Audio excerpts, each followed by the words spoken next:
ಸತ್ತುಪಾತಿ ನಮಃ. ಅಪ್ಪನ ಪಾದ ಕಮಲಗಳಿಗೆ ವಂದಿಸುತ್ತಾ, ಕರುಣೆಯ ಕಡಲು, ಅಮೃತದ ಒಡಲು, ಹೆಜ್ಜೇನಿನ ಸವಿಯಂತಿರುವ ಮಮತೆಯ ಹೊನಲು, ಶ್ರೀ ಸತ್ತುಪಾತಿ ಎಂಬ ನಾಮವೇ ನಮಗೆಲ್ಲ ಬಲವು. ಕೋಟಿ ತಾಯಂದಿರ ಪ್ರೇಮಕ್ಕೂ ಮಿಗಿಲು ನನ್ನಪ್ಪನ ನಗು. ತರೀಕೆರೆ ಕ್ಷೇತ್ರದ ಹೆಮ್ಮೆ ಎಂಬಂತೆ ಬಡವರ ಜೀವನಾಡಿಯನ್ನು ಸರಿಯಾಗಿ ಅರ್ಥ ಮಾಡಿಕೊಂಡು ನಿಜವಾದ ಜನನಾಯಕ ಎನಿಸಿಕೊಂಡಿರುವ ನಮ್ಮ ತರೀಕೆರೆಯ ಅಭಿವೃದ್ಧಿಯ ಸರದಾರ, ತರೀಕೆರೆಯ MLA ರಾಗಿರುವಂತಹ ಶ್ರೀಯುತ ಶ್ರೀನಿವಾಸ್ ರವರ ಮಗಳು ಶ್ರೀಮತಿ ಚಿನ್ಮಯಿ ಚೇತನ್ ರವರಿಗೆ ಸದ್ಭಕ್ತರ ಸ್ವಾನುಭವತಾರ, ಸದ್ಭಕ್ತರ ಅನುಭವದ ಮಾಲಿಕೆ ಆಗಿರುವಂತಹ ಸದ್ಭಕ್ತರ ಸ್ವಾನುಭವತಾರ ಕಾರ್ಯಕ್ರಮಕ್ಕೆ ಮನಪೂರ್ವಕವಾದಂತಹ ಸ್ವಾಗತ. ಚಿನ್ಮಯಿ ಚೇತನ್ ರವರೇ, ನಿಮಗೆ ಅಪ್ಪನ ಅನುಭವ ಸ್ವಾನುಭವತಾರ ಕಾರ್ಯಕ್ರಮಕ್ಕೆ ಆತ್ಮೀಯವಾಗಿರುವಂತಹ ಒಂದು ಸ್ವಾಗತವನ್ನು ಕೋರುತ್ತೇನೆ. ತಮ್ಮ ಅನುಭವಗಳನ್ನ, ಈ ಒಂದು ಅನುಭವ, ಅಪ್ಪನ ಅನುಭವ ಮಾಲಿಕೆಯಲ್ಲಿ ತಮಗಾಗಿರುವಂತಹ ಒಂದು ಅನುಭವಗಳನ್ನ ನಮ್ಮೆಲ್ಲರ ಜೊತೆ ಹಂಚ್ಕೋಬೇಕಾಗಿ ಕೇಳ್ಬೇಡ್ತೇನೆ. ಮೊದಲನೇದಾಗಿ ಅಕ್ಕ, ಈ ಒಂದು ಅವಕಾಶಕ್ಕಾಗಿ ಸುಮಾರು ದಿನದಿಂದ ಕೂಡ ಕಾಯ್ತಾ ಇದ್ವಿ, ಎಲ್ಲ ನೋಡ್ತಾ ಇದ್ವಿ, ನಮಗೆ ಯಾವಾಗ ಅವಕಾಶ ಸಿಗುತ್ತೆ ಅನ್ನೋದೊಂದಿತ್ತು. ಮೊದಲನೇದಾಗಿ ಅಪ್ಪನ್ ಯಾವಾಗ ಮೊದಲನೇ ಸತಿ ಭೇಟಿ ಮಾಡಿದ್ದು ಅಂದ್ರೆ ನನಗೆ ಆಕ್ಚುಲಿ ಇಷ್ಟು ನೆನಪಿಲ್ಲ, ಇನ್ನು ಸಣ್ಣವಳಿದ್ದೆ. ಈಗ ಒಂದು 10-15 ವರ್ಷಗಳ ಹಿಂದೆನೆ ನಮ್ ತಂದೆ ತಾಯಿ ಇಬ್ರು ಆಶ್ರಮಕ್ಕೆ ಬರೋದು ಹೋಗೋದು ಇತ್ತು. ಆಮೇಲೆ ನಮ್ಗೆ ಹಿಂಗೆ ಅಂತಂದ್ರೆ ಯಾವಾಗ್ಲೂ ಹೇಳ್ತಾರಲ್ಲ, ಗೀತ ಪುತ್ರ ಫಸ್ಲು ಅಂತಂದು. ನಮಗೆ ಇಲ್ಲಿ ಯಾರಿಂದನೂ ಕೂಡ ಅಪ್ಪನ ಬಗ್ಗೆ ಗೊತ್ತಾಗ್ಲೇ ಇಲ್ಲ. ನಮ್ಮ ತಂದೆ ತಾಯಿಗೂ ಆಸ್ಟ್ರೇಲಿಯಾದಲ್ಲಿ ನಮ್ಮ ಚಿಕ್ಕಪ್ಪನ ಫ್ರೆಂಡ್ ಒಬ್ರು, ಅವರು ಅಪ್ಪನ ಫೋಟೋ ಇಟ್ಕೊಂಡು ಪೂಜೆ ಮಾಡ್ತಿದ್ರು. ಅದನ್ನ ನೋಡಿ ಇವ್ರು ಯಾರೋ ಗುರುಗಳು ಅಂತ ನಮ್ ಚಿಕ್ಕಪ್ಪ ಆಸ್ಟ್ರೇಲಿಯಾದಿಂದ ಇಂಡಿಯಾಗ್ ಬಂದಾಗ ನಮ್ ತಂದೆಗೆ ಯಾವಾಗ ಹೇಳ್ರು, ಅವಾಗ ಅವ್ರು ಸರಿ ಯಾರೋ ಗುರುಗಳಿದ್ದಾರೆ ಅಂತಂದು ಅವಾಗ ದೊಡ್ಡೇರಿ ಆಶ್ರಮಕ್ಕೆ ನಮ್ ತಂದೆ ಹೋಗಿದ್ರು.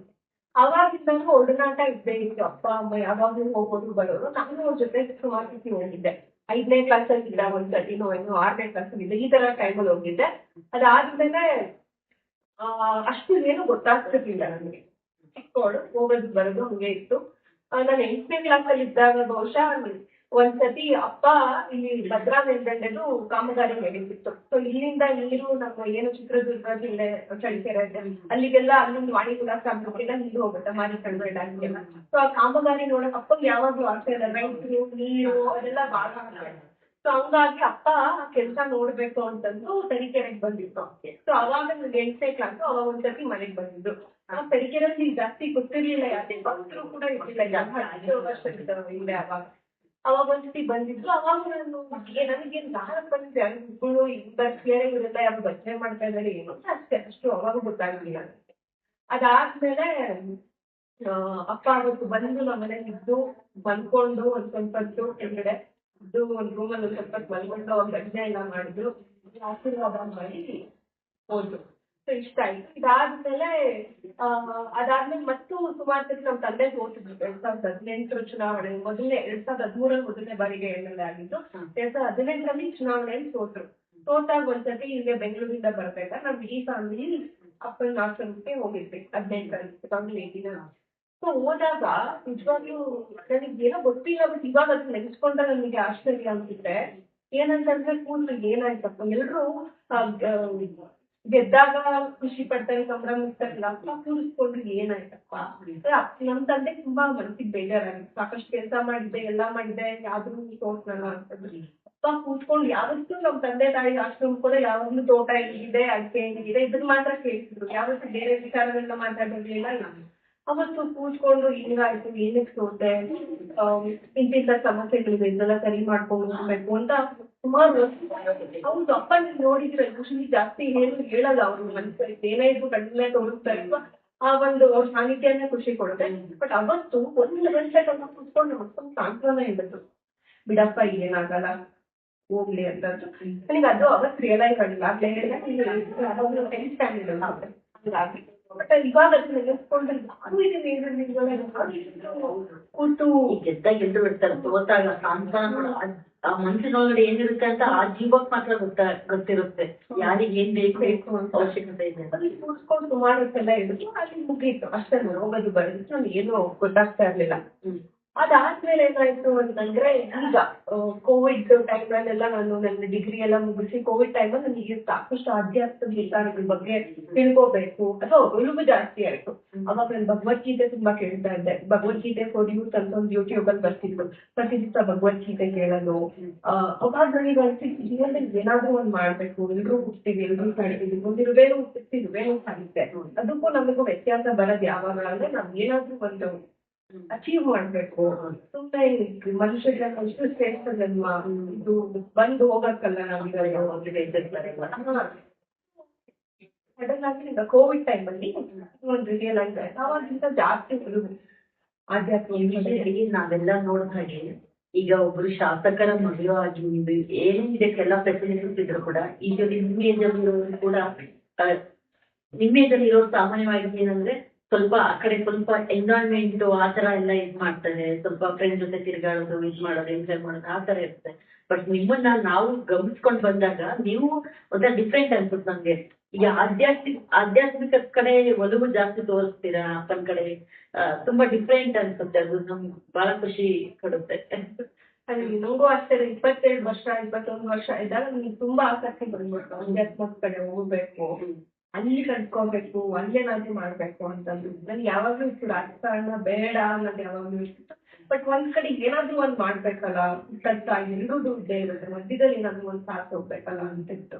ಅವಾಗ ಕೃಷ್ಣ ಅಂತಂದ್ರೆ ಬಹಳ ಇಷ್ಟ ಆಯ್ತು ನನಗೆ. ಮುಂಚೆ ಕೃಷ್ಣ ಅಂದ್ರೆ ಅಷ್ಟು ಇಷ್ಟ, ಅಷ್ಟು ಫೀಲ್.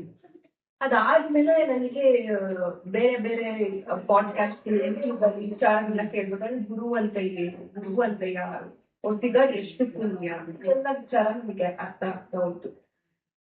ನಾವೇ ಮೊದಲನೇ ಸತಿ ಅಪ್ಪನ ದೃಷ್ಟಿ ನನ್ನ ಮೇಲೆ ಬಿದ್ದಿದ್ದು ಯಾವಾಗ ಅಂತಂದ್ರೆ 2023ರಲ್ಲಿ. ಅಲ್ಲಿವರೆಗೂ ಹೋಗೋದು ಬರೋದಿಲ್ಲ, ನನಗೆ ಏನು ಗೊತ್ತಿರ್ಲಿಲ್ಲ, ಝೀರೋ ನಾಲೆಡ್ಜ್ ನನಗೆ. ಗುರುಗಳ ಬಗ್ಗೆ ಆಗ್ಲಿ, ದೇವ್ರ ಬಗ್ಗೆ ಆಗ್ಲಿ, ಭಕ್ತಿ ಮಾಡೋದು ಏನೂ ಇಲ್ಲ. 21 ಅಲ್ಲಿ ಅಧ್ಯಾತ್ಮ ಬಗ್ಗೆ ಆಸಕ್ತಿ ಇದ್ರು, ಅಪ್ಪನ ಬಗ್ಗೆ ಏನು ಅಷ್ಟು ಗೊತ್ತಿರ್ಲಿಲ್ಲ. ಬಟ್ ಮನೆಯಲ್ಲಿ ಯಾವಾಗ್ಲೂ ಅಂತಂದ್ರೆ ಮಹಾದಾಸ್ತಿಗೆ ಕೆಲವೊಂದು ಘಟನೆಗಳನ್ನ ಹೇಳೋರು. ನಮ್ ತಾತಂಗೆ ಇವತ್ತು ದೇವ್ರಂದ್ರೇನೆ ಇಷ್ಟ ಆಗಲ್ಲ. ಅಂದ್ರೆ ಆತರದವ್ರು ನಾಸ್ತಿಕರು, ಅವ್ರಿಗೆ ದೇವ್ರಂದ್ರೇನೆ ಇಷ್ಟ ಆಗಲ್ಲ, ಬೈದಲ್ಲ. ಬಟ್ ಆದ್ರೂ ಅಪ್ಪನ ಚಿಕ್ಕ ಹೋಗ್ತಿದ್ರು, ಏನೋ ಒಂದ್ ಇದೆಯಲ್ಲ ಇದರಲ್ಲಿ ಅನ್ನೋದು ಅವ್ರಿಗಿತ್ತು. ಮತ್ ನಮ್ ತಂದೆ ನಮಗೆ ಸುಮಾರು ಮಹಾದಾಸ್ತಿರದಲ್ಲಿ ಅಪ್ಪ ಇವ್ರಿಗೆ ಶಿವನ ಮುಂದೆ ಕುತ್ಕೊಂಡು ರಾತ್ರಿ ಎಲ್ಲಾ ಓಂ ನಮಃ ಶಿವಾಯ ಜಪ ಮಾಡಿದ್ದು, ಬೆಳಗ್ಗೆ ಬಂದು ಹಾಲು ಕೊಟ್ಟಿದ್ದು, ಈ ತರದ್ದು ಕೆಲವು ಇನ್ಸಿಡೆಂಟ್. ಸಣ್ಣವರಿದ್ದಾಗ ರಾಮ ಕಾಣಿಸ್ತಾ ಇದ್ದಿದ್ದು, ಇದೆಲ್ಲ ಹೇಳೋರು. ಅವಾಗ ಯಾರು ಗುರು ಅಂತ ನನಗೆ ಅನಿಸ್ತಿತ್ತು. ಆದ್ರೆ ನನಗೆ ಅಷ್ಟೊಂದು ಆಸಕ್ತಿ ಬರ್ತಿರ್ಲಿಲ್ಲ. ಈ ತರ ನಡೀತಾ ಇತ್ತು ಚಿಕ್ಕವಳಿದ್ದಲ್ಲಿ. ನಾನು 23ರಲ್ಲಿ ಮಂತ್ರಾಲಯಕ್ಕೆ ನಾನು ನನ್ನ ಫ್ರೆಂಡ್ಸ್ ಎಲ್ರು ಮಂತ್ರಾಲಯಕ್ಕೆ 2023ರಲ್ಲಿ ಹೋಗ್ಬೇಕು ಅಂತ ಪ್ಲಾನ್ ಮಾಡ್ಕೊಂಡಿದ್ವಿ. ಸರಿ ಅಂತಂದು ಮಂತ್ರಾಲಯಕ್ಕೆ ಹೋಗ್ಬೇಕು ಅಂತ ಅನ್ಕೊಂಡಾಗ ಕಾರ್ ಯಾವಾಗ್ಲೂ ನನ್ನ ಫ್ರೆಂಡ್ಸ್ ಇದ್ದಾಗ ನಾನು ಓಡ್ಸೋದಿಲ್ಲ, ಅವರೇ ಓಡ್ಸೋದು ಗಾಡಿನ. ಅವತ್ತು ನಾನ್ ತಗೊಂಡೆ ಕಾರ್. ಅದು ಮಧ್ಯದಲ್ಲಿ ಏನೋ ತಗಿತೆಯಿಂದನೂ ಅಲ್ಲ, ಎಲ್ಲೋ ಮಧ್ಯದಲ್ಲಿ ಒಂದ್ ಕಡೆ ನಿಲ್ಲಿಸ್ಕೊಂಡು ನಾನು ಕಾರ್ ಓಡಿಸ್ತೀನಿ ಅಂತ. ಬಹುಶಃ ಹೊಸದುರ್ಗ ಹತ್ರ ಇದ್ವಿ. ನೀವು ಮಂತ್ರಾಲಯಕ್ಕೆ ಹೊರಟಿದ್ದೀರಾ?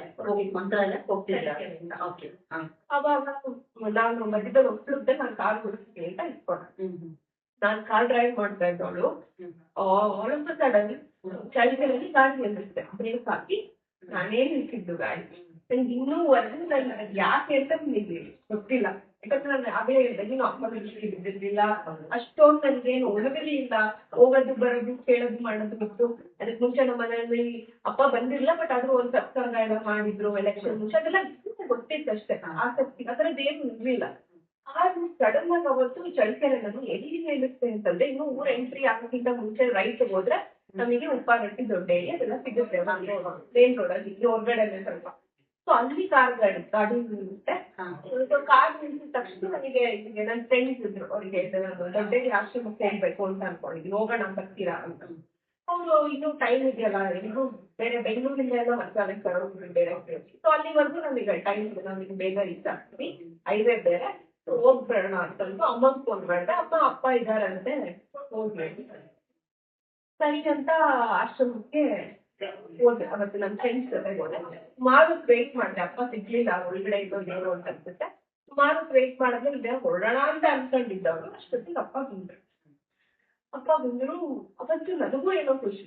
ನಾನು ಆಗ್ಲೇ ಹೇಳಿದ ಆಸಕ್ತಿ ಇರ್ಲಿಲ್ಲ ಮುಂಚೆ ಅಂತ. ಬಟ್ ಆಲ್ಸೋ ನನಗೂ ಏನೋ ಡೈರಿಂಗ್ ಮಾಡ್ತಿ ಆ ಕಡೆ ಕರ್ಕೊಂಡು ನಿಂತಿದ್ದೀನಿ ಓದೇ ನನಗೆ ಹೇಳ್ಬೇಕಾಗಿಲ್ಲ ಇದನ್ನು ಇಂಟ್ರೊಡ್ಯೂಸ್ ಮಾಡ್ಕೊಂಡು ಬೇಕಾಗಿಲ್ಲ ಹಿಂದಿಂದು ಮುಂದಿಂದು ಎಲ್ಲಾ ಜನ್ಮ ಜನ್ಮ ಆದ್ರೂ ಹೇಳ್ತಾ ಇಲ್ಲ ಈ ಕೆರೆ ಶ್ರೀನಿವಾಸ ಮಗಳು ಅಂತಂದ್ರೆ ಇವರೆಲ್ಲ ನನ್ನ ಜೊತೆ ಬಂದಿದ್ರು ಇವರೆಲ್ಲ ಯಾರು ಅಪ್ಪ ಇವರೆಲ್ಲ ನನ್ನ ಫ್ರೆಂಡ್ಸು ಅಂತಂದ್ರೆ ಹೌದಾ ಎಲ್ಲಿಗೆ ಹೋಗ್ತಿದ್ದೀರಾ ಮಂತ್ರಾಲಯಕ್ಕೆ ಹೋಗಿದ್ರು ಸರಿ ಒಳ್ಳೇದಾಗ್ಲಿ ಅಂತ ಕಳ್ಸೋದು ಅಷ್ಟೇ. ಅಲ್ಲಿಗೆ ಅವತ್ತು ನನಗೆ ಕಣ್ಣಲ್ಲಿ ಕಂಡಿಟ್ಟು ನೋಡಿದ್ವಿ ಅಂತ ಅವತ್ತು ನನಗೆ ಪ್ರಿಪೇ ಆಗ್ತಿದ್ದಾರೆ ತುಂಬಾ ಖುಷಿ ಅದಕ್ಕೆ ಹಿಂದೆ ಎಷ್ಟು ಸತಿ ಆಶ್ರಮಕ್ಕೆ ಬಂದವೋ ಅನುಭವ ಆಗಿಲ್ಲ.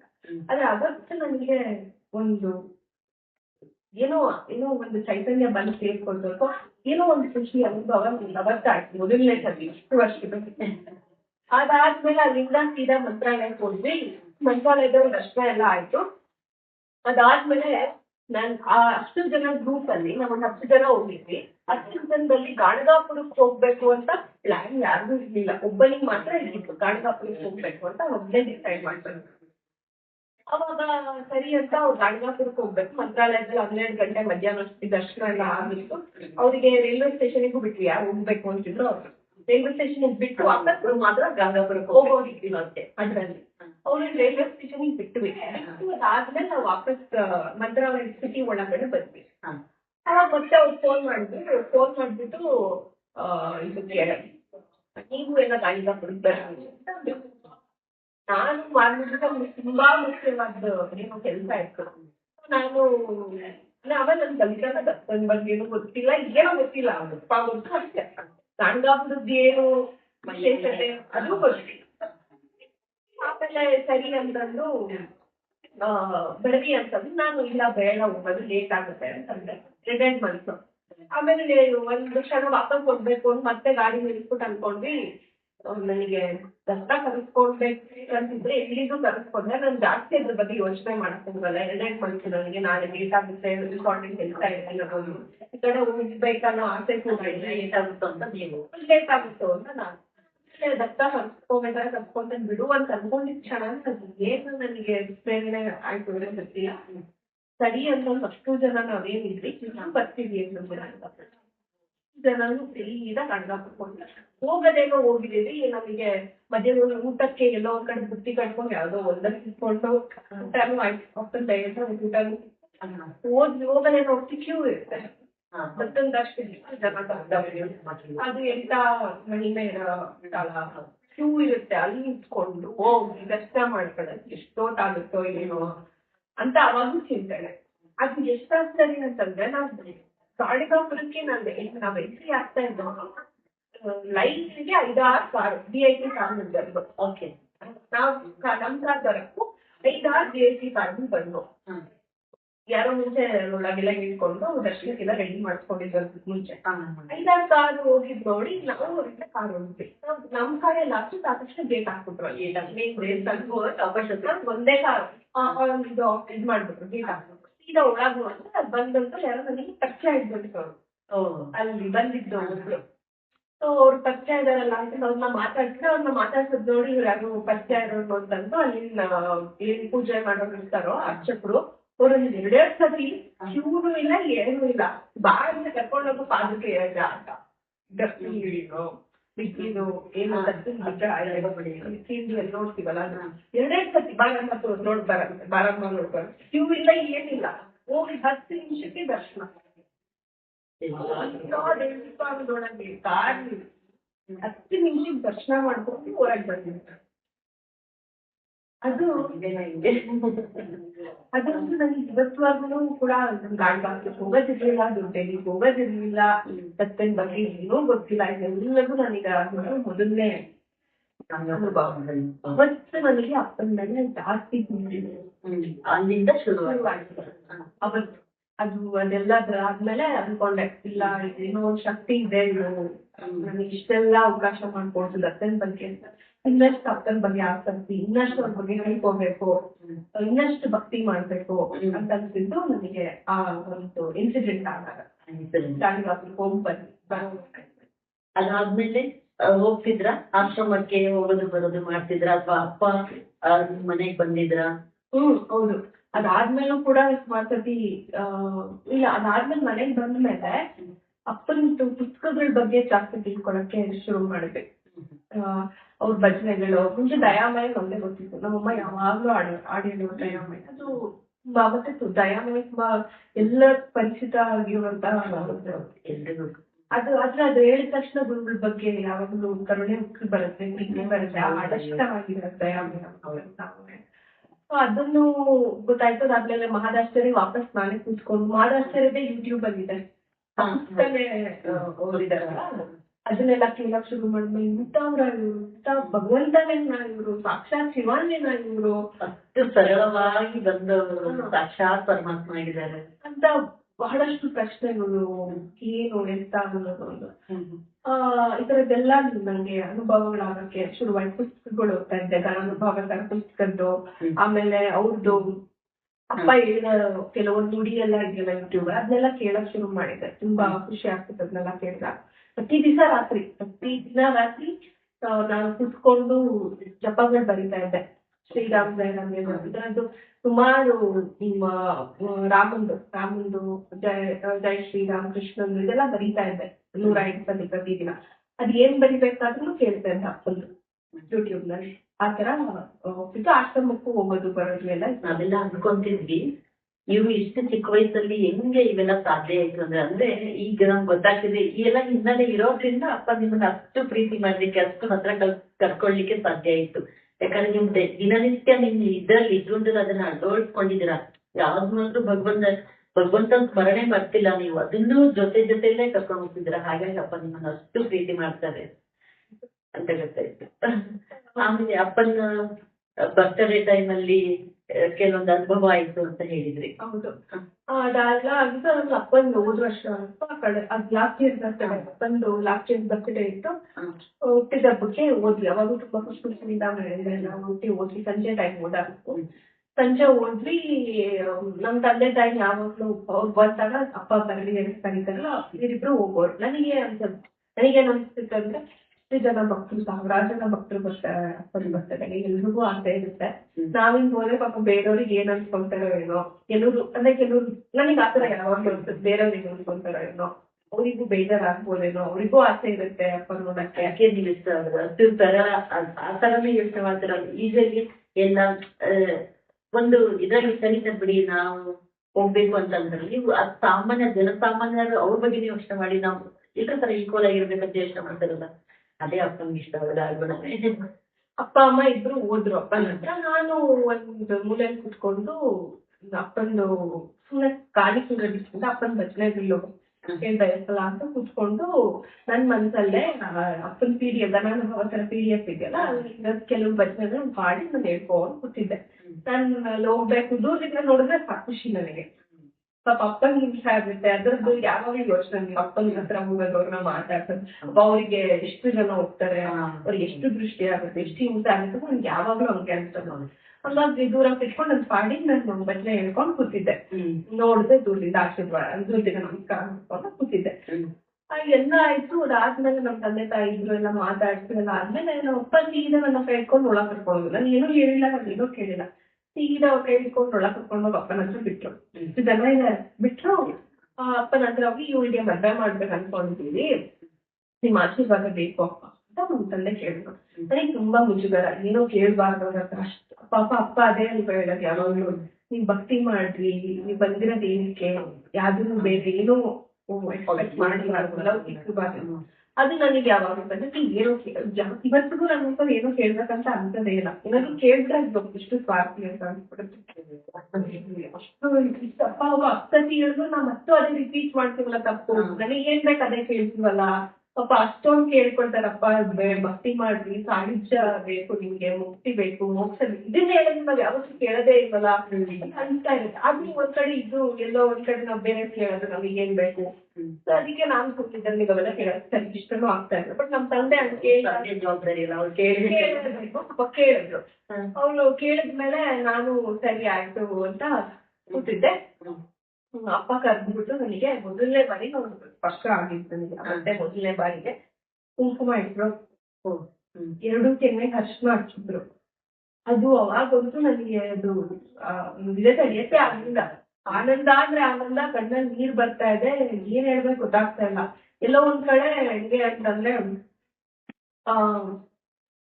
ಎಷ್ಟು ದಿವಸ ಎಲ್ಲ ಎಲ್ಲೋ ಬಿಟ್ಟಿದ್ನಲ್ಲ ಇಂಥವ್ರನ್ನ ಯಾರು ಎಲ್ಲೋ ದೂರ ಇದ್ದೆ, ಹೌದು, ನಾನು ಬಂದೆ. ಬಂದೆ ವಾಪಸ್ಸು ಅನ್ನೋ ಒಂದು ಅನುಭವ ಆಗಿಲ್ಲ. ಅದು ಆ ಕ್ಷಣದಲ್ಲಿ ನನಗಾಯ್ತು, ಎಲ್ಲೋ ಹೋಗ್ಬಿಟ್ಟಿದೆ, ಎಲ್ಲೋ ಕಳೆದೋಗಿದ್ದೆ, ಇವತ್ತು ನನಗೆ ವಾಪಸ್ ಕರ್ಕೊಂಡ್ಬಿಟ್ಟಿದ್ದಾರೆ ಅನ್ನೋ ತರದ್ದು ಒಂದು ಮನಸ್ಸಲ್ಲಿ ಭಾವನೆ ಬಂತು. ಅವಾಗ ಅಪ್ಪನ ಮುಖ ನೋಡಿದ್ರು, ಇನ್ನೂ ಆ ಕಣ್ಣಿಂದ ನೋಟ ಇನ್ನೂ ಜ್ಞಾಪಕ ಇದೆ. ಅಪ್ಪ ಕಣ್ಣಲ್ಲಿ ಒಂದು ಕಣ್ ಸನ್ನೆ ಮಾಡಿದ್ರು. ಅದ್ರಲ್ಲಿ ನನಗೆ ಅರ್ಥ ಆಯ್ತು, ನಾನು ಇದೀನಿ, ಯಾವ್ದಕ್ಕೂ ತಲೆ ಕೆಡಿಸ್ಕೋಬೇಡ, ಎಲ್ಲರೂ ನಾನು ನೋಡ್ಕೋತೀನಿ ಅಂತ ಒಂದ್ ಕಣ್ಣು ಸನ್ನೆ ಇರೋದು. ಇಲ್ಲಿಗೆ ನನ್ ಏನೇನ್ ಭಾವುಕತೆ ಆಗುತ್ತೆ ನನ್ ಮನ್ಸಲ್ಲಿ, ಅಳು ಬರ್ತಿತ್ತು, ಗೊಂದಲಗಳು, ಎಲ್ಲೋ ಕಳ್ಕೊಂಡಿದ್ನ, ಏನೇನೋ ಅನ್ಸ್ತಾ ಇತ್ತಲ್ಲ, ಅದೆಲ್ಲ ಸಡನ್ ಆಗಿ ನಿಂತು ಬಿಡ್ಬೇಕು. ಅಪ್ಪ ನೋಡಿ ನನ್ಗೀನಿ ಅಂತ ಕಣ್ಣಲ್ಲಿ ಭರವಸೆ ಕೊಟ್ರಲ್ಲ, ಅವಾಗ ನನಗೆ ಸಂಪೂರ್ಣವಾಗಿ ನಾನು ಸಮಾಧಾನ ಆಯ್ತು, ನನ್ನ ಮನಸ್ಸು ಪೂರ್ತಿ ಶಾಂತ ಆಯ್ತು. ಅದಾದ್ಮೇಲೆ ನಮ್ಮ ತಂದೆ ಕೇಳಿದ್ರಲ್ಲ ಹಿಂಗೆ ನಿಮಗೆ ಮದುವೆ ಮಾಡ್ಬೇಕು ಅನ್ಕೊಂಡಿದ್ದೀನಿ ಅಂತಂದು, ಅವತ್ತು ತುಂಬಾ ಖುಷಿ ಆಯ್ತು ನನಗೆ. ಅಪ್ಪನ ಹುಟ್ಟಿದಬ್ಬ ಎಲ್ಲ ಕೇಳುವಷ್ಟು ಆನಂದ ಎಲ್ಲ ಚೆನ್ನಾಗಿತ್ತು ತುಂಬಾ.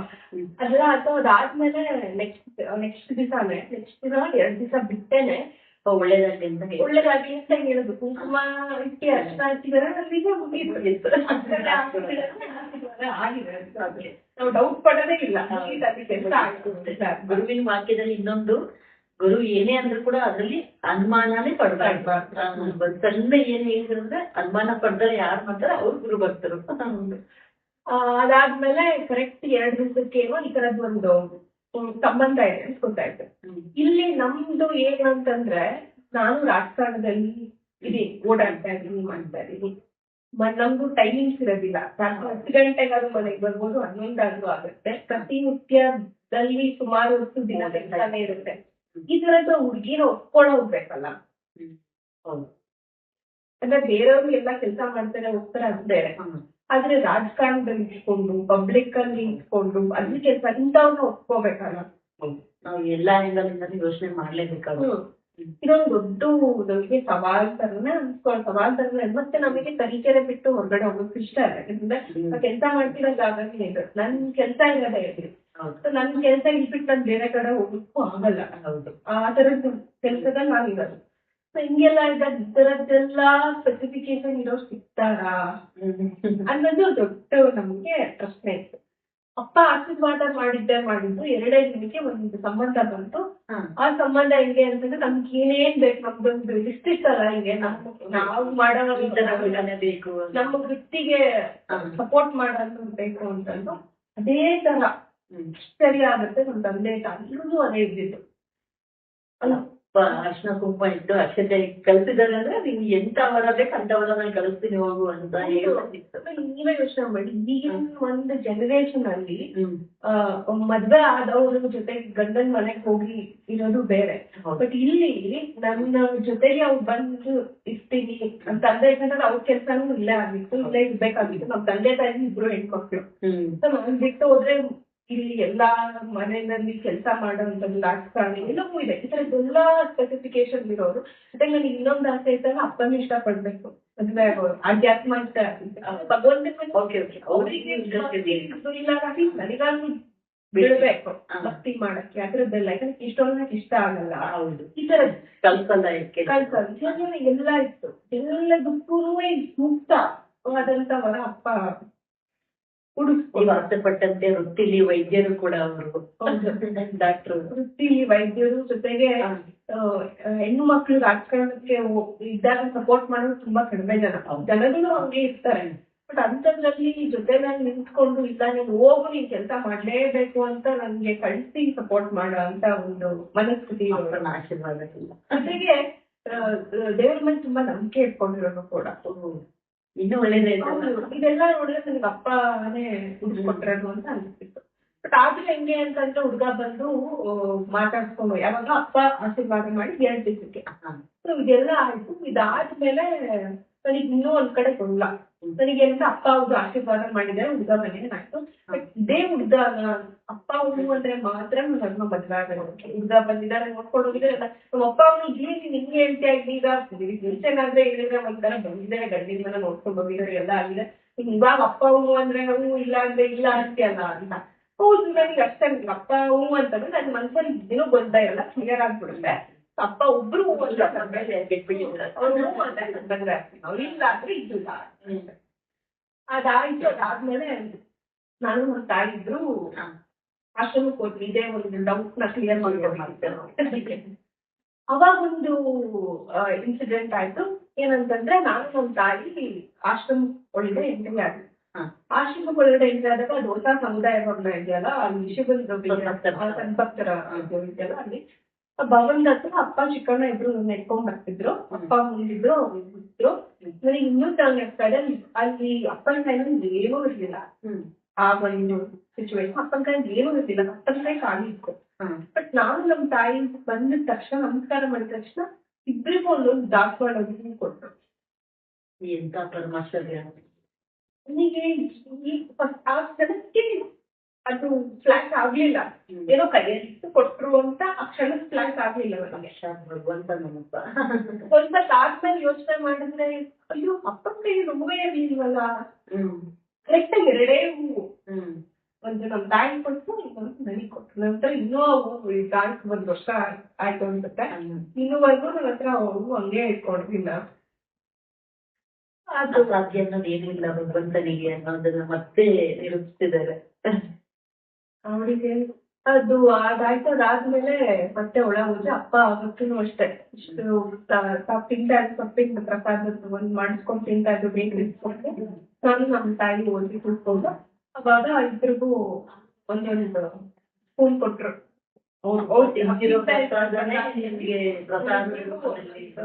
ಸ್ಪೂನ್ ಕೊಟ್ರು. ಆಮೇಲೆ ನನಗೆ ಆವಾಗ ಹೆಂಗೆ ಅಂತಂದ್ರೆ ಈ ಗುರುಗೀತೆ ಓದಕ್ಕಿಂತ ಮುಂಚೆ ಗುರುಗಳತ್ರ ಸ್ವಲ್ಪ ಆತ್ಮೀಯತೆ ಇತ್ತು. ಅಷ್ಟು ಗೊತ್ತಾಗ್ತಾ ಇರ್ಲಿಲ್ಲ, ಮಾತಾಡಿಸ್ತಾ ಇದ್ದಪ್ಪ ಅಂದ್ರೆ ಭಯ ಇತ್ತು, ಭಕ್ತಿ ಇತ್ತು. ಆದ್ರೂ ಎಲ್ಲೋ ಒಂದ್ ಕಡೆ ಭಯ ಸ್ವಲ್ಪ ಕಡಿಮೆ ಇತ್ತು. ಆವಾಗ ಅಪ್ಪನ ಹತ್ರ ಆಗೋರ್ ಮಾತಾಡ್ತಾ ಇದ್ರು. ಗುರುಗೀತೆ ಹೋದ್ಮೇಲೆ ಗುರುಗೀತೆಗೆ 7 ದಿನ ಪಾರಾಯಣ ಮಾಡ್ಲಿಕ್ಕೆ ಆಶ್ರಮದಲ್ಲಿ ಇದ್ವಿ ನಾವು, ನೀವೆಲ್ಲ ಒಟ್ಟಿಗೆ ಪಾರಾಯಣ ಮಾಡಿದ್ವಿ. ಆ ಒಂದು ಅನುಭವ ಏನು? ಗುರುಗೀತೆಯಲ್ಲಿ ಅನುಭವ ಹೇಗಿತ್ತು ನಿಮ್ಗೆ? ಗುರುಗೀತೆ ಓದಿದ್ಮೇಲೆ ಏನು? ಇದು ಹೇಳ್ತಾ ಇದ್ದಾಗಲೇ ಅಪ್ಪನ ಹತ್ರ ಕೂತಾಗ ನನಗೆ ಅಷ್ಟು ಗೊತ್ತಾಗ್ತಿಲ್ಲ, ತುಂಬಾ ಸಹಜವಾಗಿ ಮಾತಾಡ್ತಾ ಇದ್ವಲ್ಲ. ಅವಾಗ ಅಪ್ಪ ನನಗೆ ನೀನು ಏನ್ ಕೆಲಸ ಮಾಡೋದು ನೀನು ಅಂತಂದ್ರು. ಅದಕ್ಕೆ ನಾನು ಮನಸ್ಸಲ್ಲಿ ನಿನಗೆ ಗೊತ್ತಿಲ್ದಿದ್ದೇನಿದೆ, ಎಲ್ಲಾ ನಿಮ್ಗೆ ಗೊತ್ತಿರೋದು. ಮತ್ತೆ ಅಪ್ಪ ನೋಡು ನನಗೆ ಕೇಳ್ತಾ ಇದ್ದಾರೆ ನೀನ್ ಏನ್ ಕೆಲಸ ಮಾಡ್ತೀಯಾ ಅಂತ. ಅಪ್ಪ ಹಿಂಗೆ ನಾನು ನಮ್ಮ ತಂದೆ ಜೊತೆ ಕೆಲಸ ಮಾಡ್ತೀನಿ. ಹೌದು, ಎಲ್ಲಾರು ಹೇಳ್ತಾರೆ ನೀನು ಎಲ್ಲಾ ಹಳ್ಳಿಗಳಿಗೆಲ್ಲ ಹೋಗ್ತಿಯಂತೆ, ಸಮಸ್ಯೆ ಕೇಳ್ತಿಯಂತೆ ಅಂತ ತುಂಬಾ ಆತ್ಮೀಯವಾಗಿ ಮಾತಾಡ್ಸಿದ್ರು. ಹೂ ಹಬ್ಬ ಅಂತ. ಆಮೇಲೆ ನನ್ ಕೆಲ್ಸನೂ ಮಾಡ್ಕೊಡ್ತೀಯಾ ಅಂತ. ನಾನ್ ನಿಮ್ ಕೆಲ್ಸ ಮಾಡೋದು ದೊಡ್ಡೋಳು ಆಗೋದೆ ಅಂತ ನನ್ಗೆ ಅನಿಸ್ತಿತ್ತು. ಅವಾಗ ಸುಮ್ಮನೆ ಇದ್ದೆ. ಅವಾಗ ಅಪ್ಪ ಹಿಂಗೆ ಓಡಾಡ್ತಾರೆ, ಹಿಂಗೆ ಎಲ್ರಿಗೂ ಕಲಿಸು, ಸತ್ಸಂಗಕ್ಕೆ ಹೋಗು, ನಿಮ್ಗೆ ಒಳ್ಳೆ ಸ್ಥಾನ ಸಿಗುತ್ತೆ ಮುಂದೆ ಅಂತಂದು ನನಗೆ ಅವತ್ತು ಆಶೀರ್ವಾದ ಮಾಡಿದ್ರು ಅಪ್ಪ. ಅದಾಯ್ತು. ಅದಾದ್ಮೇಲೆ ಒಂದ್ ಸ್ವಲ್ಪ ದಿವಸ ಕಳೀತು. ಸ್ವಲ್ಪ ದಿನ ಕಳೆದಾಗ ಒಂದ್ಸತಿ ನಾವು ಬೆಳಗಿನ ಜಾವ 5:50 ಆಗಿತ್ತು ಟೈಮು. 5:50 ಆಗಿತ್ತು ಟೈಮು. ಅವಾಗ ಮಲಗಿದ್ವಿ ನಾನು, ನಮ್ಮ ತಾಯಿ, ನಮ್ಮ ತಂದೆ 3 ಜನ ಮಲಗಿದ್ವಿ. 5:50ಕ್ಕೆ ರೇಣುಕಕ್ಕ ನಮ್ಮ ತನಿಖೆ ಭಕ್ತರಿದ್ದಾರಲ್ಲ ಅವ್ರು ಫೋನ್ ಮಾಡಿದ್ರು.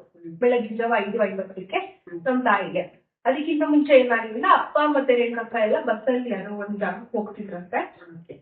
ಅವಾಗ ಅಪ್ಪ ಬೆಂಗಳೂರು ಹೋಗ್ತಿದ್ರಂತೆ. ಅವಾಗ ಅಪ್ಪ ಇದ್ದಿದ್ದು ರೇಣುಕಕ್ಕಂಗೆ ಏನ್ ಹೇಳಿದ್ದೆ, ನಮ್ಮ ಇವರು ತನಿಖೆ ಲಿಂಗವ್ವ ಅವರು ಭಕ್ತಿ ಮಾಡ್ತಾರೆ, ನಮ್ಮ ತಾಯಿ ಬಗ್ಗೆ ಬಹಳ ಎಲ್ಲ ಹೇಳ್ತಾ ಇರ್ತಾರಪ್ಪ. ಅವ್ರು ಫೋನ್ ಮಾಡು ಎದ್ದಿದ್ದಾರ, ಹ್ಞೂ ಅಪ್ಪ ಅವ್ರು ಇಷ್ಟೊತ್ತಿಗೆ ಮಾಡಿದ್ರು ಎದ್ದಿದ್ದಾರಪ್ಪ ಅಂತ ರೇಣುಕಕ್ಕ ಹೇಳಿದ್ರು. ಮಾಡು ನೋಡೋಣ, ಪರೀಕ್ಷೆ ಅದನ್ನು ಅಂತ ಮಾಡಿ ನೋಡೋಣ ಅಂತ ಅಪ್ಪ ಹೇಳ್ದ. ಅವಾಗ ರೇಣುಕಕ್ಕ ಮಾಡಿದ ತಕ್ಷಣ ಒಂದೇ ರೀತಿ ನಮ್ಮ ಅಮ್ಮ ಫೋನ್ ಎತ್ಬಿಟ್ಟಿದ್ದಾರೆ ಅವತ್ತು. ಇದ್ಯಾಕೆ ಇಷ್ಟೊತ್ತಲ್ಲಿ ಫೋನ್ ಮಾಡ್ತಿದ್ದಾರೆ ಬೆಳಗಿಂದ 5:50 ಎಷ್ಟೊತ್ತಿಗೆ? ಅದಕ್ಕೆ ಅಪ್ಪ ಮಾತಾಡ್ತಾರೆ ಅಂತ ಹೇಳಿದ ತಕ್ಷಣ ನಾವ್ ಮಲಗಿದ್ದವ್ರು, ನಾನು ನಮ್ಮ ತಂದೆ ಎದ್ದು ಕೂತ್ಕೊಂಡ್ಬಿಡ್ವಿ. ಅಯ್ಯಪ್ಪ ಅಪ್ಪ ಮಾತಾಡಿದ್ ಬೆಳಗ್ಗೆ ಫೋನ್ ಮಾಡಿ ಎಂತ ಅಪ್ಪ ಮಾತಾಡ್ತಾರ ಅಂತ ಮಲಗಿದ್ರು ಇಬ್ರು ಎದ್ದು ಕುತ್ಕೊಂಡ್ಬಿಟ್ಟೆ.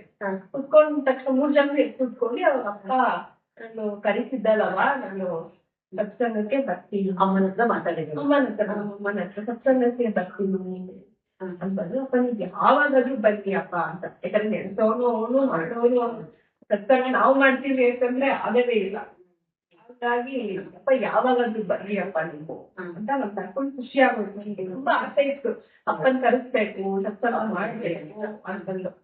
ಆದ್ರೆ ಸರಿ ಆಯ್ತು ಅಂತಂದು ನಾವು ಅಪ್ಪ ಹೇಳಿದ ತಕ್ಷಣ ಸತ್ಸಂಗಕ್ಕೆ ಎಲ್ಲ ರೆಡಿ ಮಾಡ್ಕೊಂಡ್ವಿ.